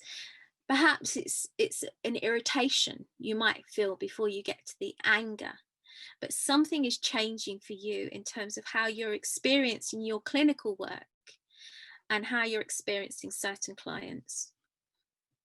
There might be a numbness to you. So what we mean by that is that you're just dulled. Your senses are very dull to the client, and you're not picking up on anything really they're expressing, because maybe it's so intolerable. It's become intolerable and you can't bear it. Sadness. So you may have that feeling within you just as a general sadness as you enter your work. You feel sad, and every client you just feel sad all the time. Helplessness. So there's, and it may be that a lot of you are feeling like this at this moment in time. So I'm not necessarily talking about COVID, but you've noticed that when you come to your clinical work, that the changes that you just feel so helpless, and actually you have a sense of hopelessness as well. Fearful, so you're starting to maybe dread sessions. You're worrying about sessions with certain clients, maybe you're fearful that you can't do your work. So perhaps you were once feeling really sort of strong and really perhaps positive about your clinical work, and now you're feeling really, really fearful about it. And you're minimizing. So you're minimizing yourself in the sessions, you're minimizing the client's experiences. Okay, so behavioral symptoms. So you might find yourself withdrawing. Sleep disturbance, that's really important. And sleep disturbance might be that you start to have nightmares, you might start to have vivid dreams, you might start to sleepwalk, you might find that your bedtime routine is all out of sync, so you're actually not going to sleep until very, very late, lying there for hours on end. So sleep disturbances can be huge, and we know that with sleep, that's the best medicine that anybody can have actually to help them with their health. Your appetite changes, and that might be that your appetite decreases or it might increase. That you've seen that what you're eating is very, very different. Hypervigilance, so you're much more alert. Maybe your hypervigilance is about your looking, maybe you're listening, but there's something about you that's becoming more hyper. Your arousal states are higher. You have an elevated startle response, so maybe you're noticing that you're flinching, you're jumping quite quickly in the sessions with clients, and your hypervigilance, and you're aware more of the sounds that are going on outside of the room. And finally, physical symptoms. So you might notice an increased heart rate. So perhaps you're all right with your heart rate, but you're noticing when you go into the sessions, it starts to increase in a way that it shouldn't increase. And I'm not necessarily talking about the prelim session, the first time you meet the client, the first time you meet the parents, but you notice that your heart rate is elevated for you, and heart rate can be, it can be different for different people, but we're talking about, as an average 70 beats per minute. So if you're noticing that, your heart rate is about 60 and suddenly it's 80, that might be telling you something. Difficulty in breathing, so whether you're struggling with breath or you're hyperventilating, it could be either. Muscle and joint pain, so a general malaise in your muscles and joints, and there's no reason for that. You haven't got arthritis or any other medical condition, but you're just noticing these pains that haven't been there before, and maybe they're worse with certain clients. Impaired immunity, so thinking that perhaps you start to become ill more frequently, you start to pick up colds more frequently, you're run down. Increased severity of medical concerns, so you start to, your body starts to get unwell. Okay, so let's just give you an exercise just to do. I'd like you to actually draw a circle on a piece of paper, and I'd like you to cut it into quadrants, and I'd like you to just, one quadrant is emotional health, one is physical, one is spiritual, and one is psychological. And this is taken from Joyce Mills and Wheel of Health.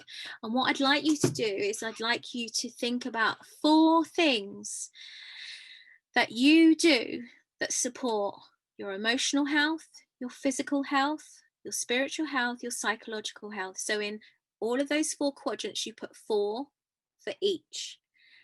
And I just want you, I'm going to be quiet in a second, but I just want you to notice that process that you're going through. and what ones are easier and what ones are more difficult, and see if you can come up with 4, and I'll give you a minute to do that.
Okay, so I want you to look at your circle, and I want you to notice if you've come up with 4 points for each. If you have, then that's great, but I want you to think, did you just put them down because I was asking you to do that, but do they have meaning for you? And or if you didn't put 4 down, that's okay too, but that's going to tell you where you need to start to focus a little bit more on your health, because all of these aspects actually help us to be holistic and to be mentally and physically and spiritually and psychologically and emotionally well. And if there's some gaps there, then it's giving you a message that you need to start to look after yourself in that particular area. So I'm just going to give you another moment, another minute, just for you to write down, and what do you need to do to support this part of your health?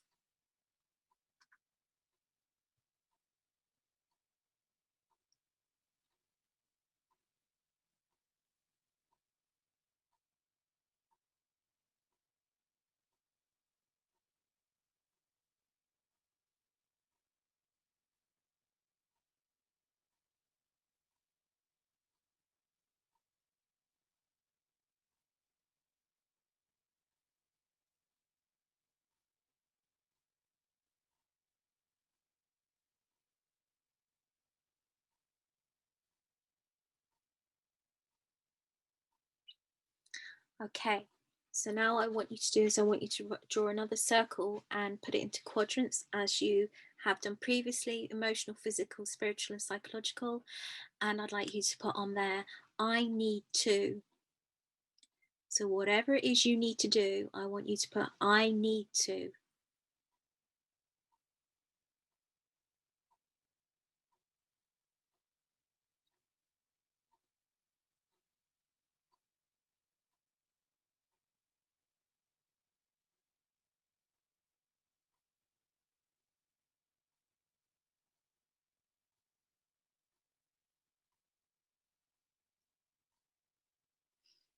All right.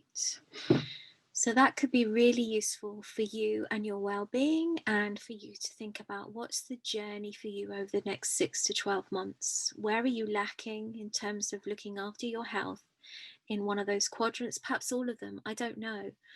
And there's no right or wrong to this, but it's going to tell you a lot in terms of where you need to start to invest more in you. All right, so let's just look at some self-care strategies to finish off with. Last few slides, because I'm mindful of the time. So self-care strategies would be that you need to get a work-life balance. I know that that's really difficult, and I can recognize that for myself sometimes, but work-life balance is really important. You need to have a structure to the day. What are you doing in terms of appointments? What are you doing in terms of self-care in the day? What are you doing in terms of socializing the day? Whatever that is for you, but get a structure to the day, and more importantly, keep to it. Time management. So time management is important, and time management may be an issue for some of you when about ending sessions, for example. So is this something that you need to really, really work on? Because time management structures, Jay, really are about boundaries and containment. And perhaps you need to contain yourself a little bit more. You may well do that brilliantly for the client, but how do you do it for yourself? Maintaining interests and relationships. So what are your hobbies? What do you like to do? That's really important. Play therapy isn't the be all and end all in life. So you need some activities, you need some hobbies, and you need to maintain your relationships, whether it's friendships, whether it's intimate relationships, whatever those relationships are, but they need to be maintained. Practice mindfulness and breathing. That's the in thing at the moment, but it really, really is important in terms of secondary trauma. And compassion fatigue. You need to be mindful of how you are feeling and what's going on within your body and your thought processes, and you just need to breathe into that and really, really be aware of how your body is informing you where you're at and what you need to do. You perhaps need to connect with nature. In whichever way that will be for you. Go out for a walk, go in your garden, have a box of, a flower box, but connect with nature. And if that's really impossible for you, then have a nature box. One of the things that you could do, which is what I set up for adult clients, is sometimes I'll ask them to actually do a nature basket. And so they go out in nature and they fill their basket up, and then they will refresh it and renew it on a weekly basis. And that's a really, really powerful message for you, because it's about containment, and it's also about being in nature and actually seeing the beauty within nature as you see, hopefully, the beauty within yourself. And be assertive and say no. Set limits. It's very easy for us, I think, under the umbrella of health and social care, particularly as therapists, it's really hard for us to say no, but you're going to be pushed and pulled on all levels from all different people. But you need to be able to have a voice in that, and you need to practice the no and not feel bad and guilty about that. Because if you don't, what's going to happen is you're going to become overwhelmed, and you're going to be moving into that place where the wounded healer is now really wounded, and you start to isolate and withdraw, and then you become on the verge of a nervous breakdown. So you need to say no. And you need to recognize when you're not coping and ask for help. Anybody who knows me in delivering the trainings, I will always say there is nothing wrong with having a dose of therapy every so often, 6 to 12 sessions. You can then dump all everything that you need to in those therapy sessions. And that's about looking after yourself. And there's no shame in that at all. Okay, so please remember to take care of yourself. And I'm just going to read this off of my list because it's really important that we really kind of hear this. So remember to play and to take care of yourself before you take care of others. So we can see it as play. And this is thanks to Joy. I was speaking to Joy yesterday and she said, you know what I tell everybody, Karen? I tell them to play. And I said, Joy, is it okay if I take this from you? She said, yes.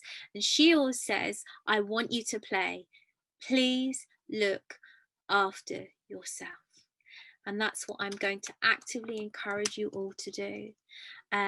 You're all play therapists or trainee play therapists, and actually we ask the children to play and process, and you also need to play and process, but in a different way. Okay, thank you. Thank you, Karen. We've had a couple of questions. Could I just run them by you? A couple of questions are, people wanted to know if you would happy to share your PowerPoint. Yeah, I'm happy to share my PowerPoint. Thank you. And then there's just a couple. A lot of people have said it's a really meaningful workshop and really helpful, particularly given the current time. There's a question here about the symptoms that are being referred to.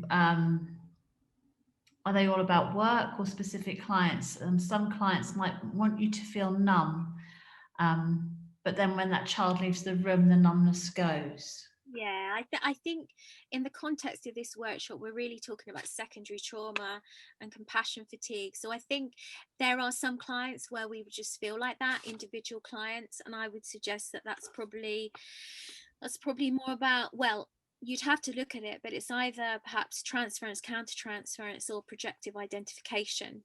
But from what you've just said, I don't necessarily think that that would be secondary trauma, because you're going to be feeling this in general. You're just going to be feeling very, very different all the time, and it's going to be hard to shift out of that place. Thank you. And somebody else has asked if highly sensitive children can get compassion fatigue from absorbing others people's traumas and emotions. Interesting one, isn't it? I don't know the answer.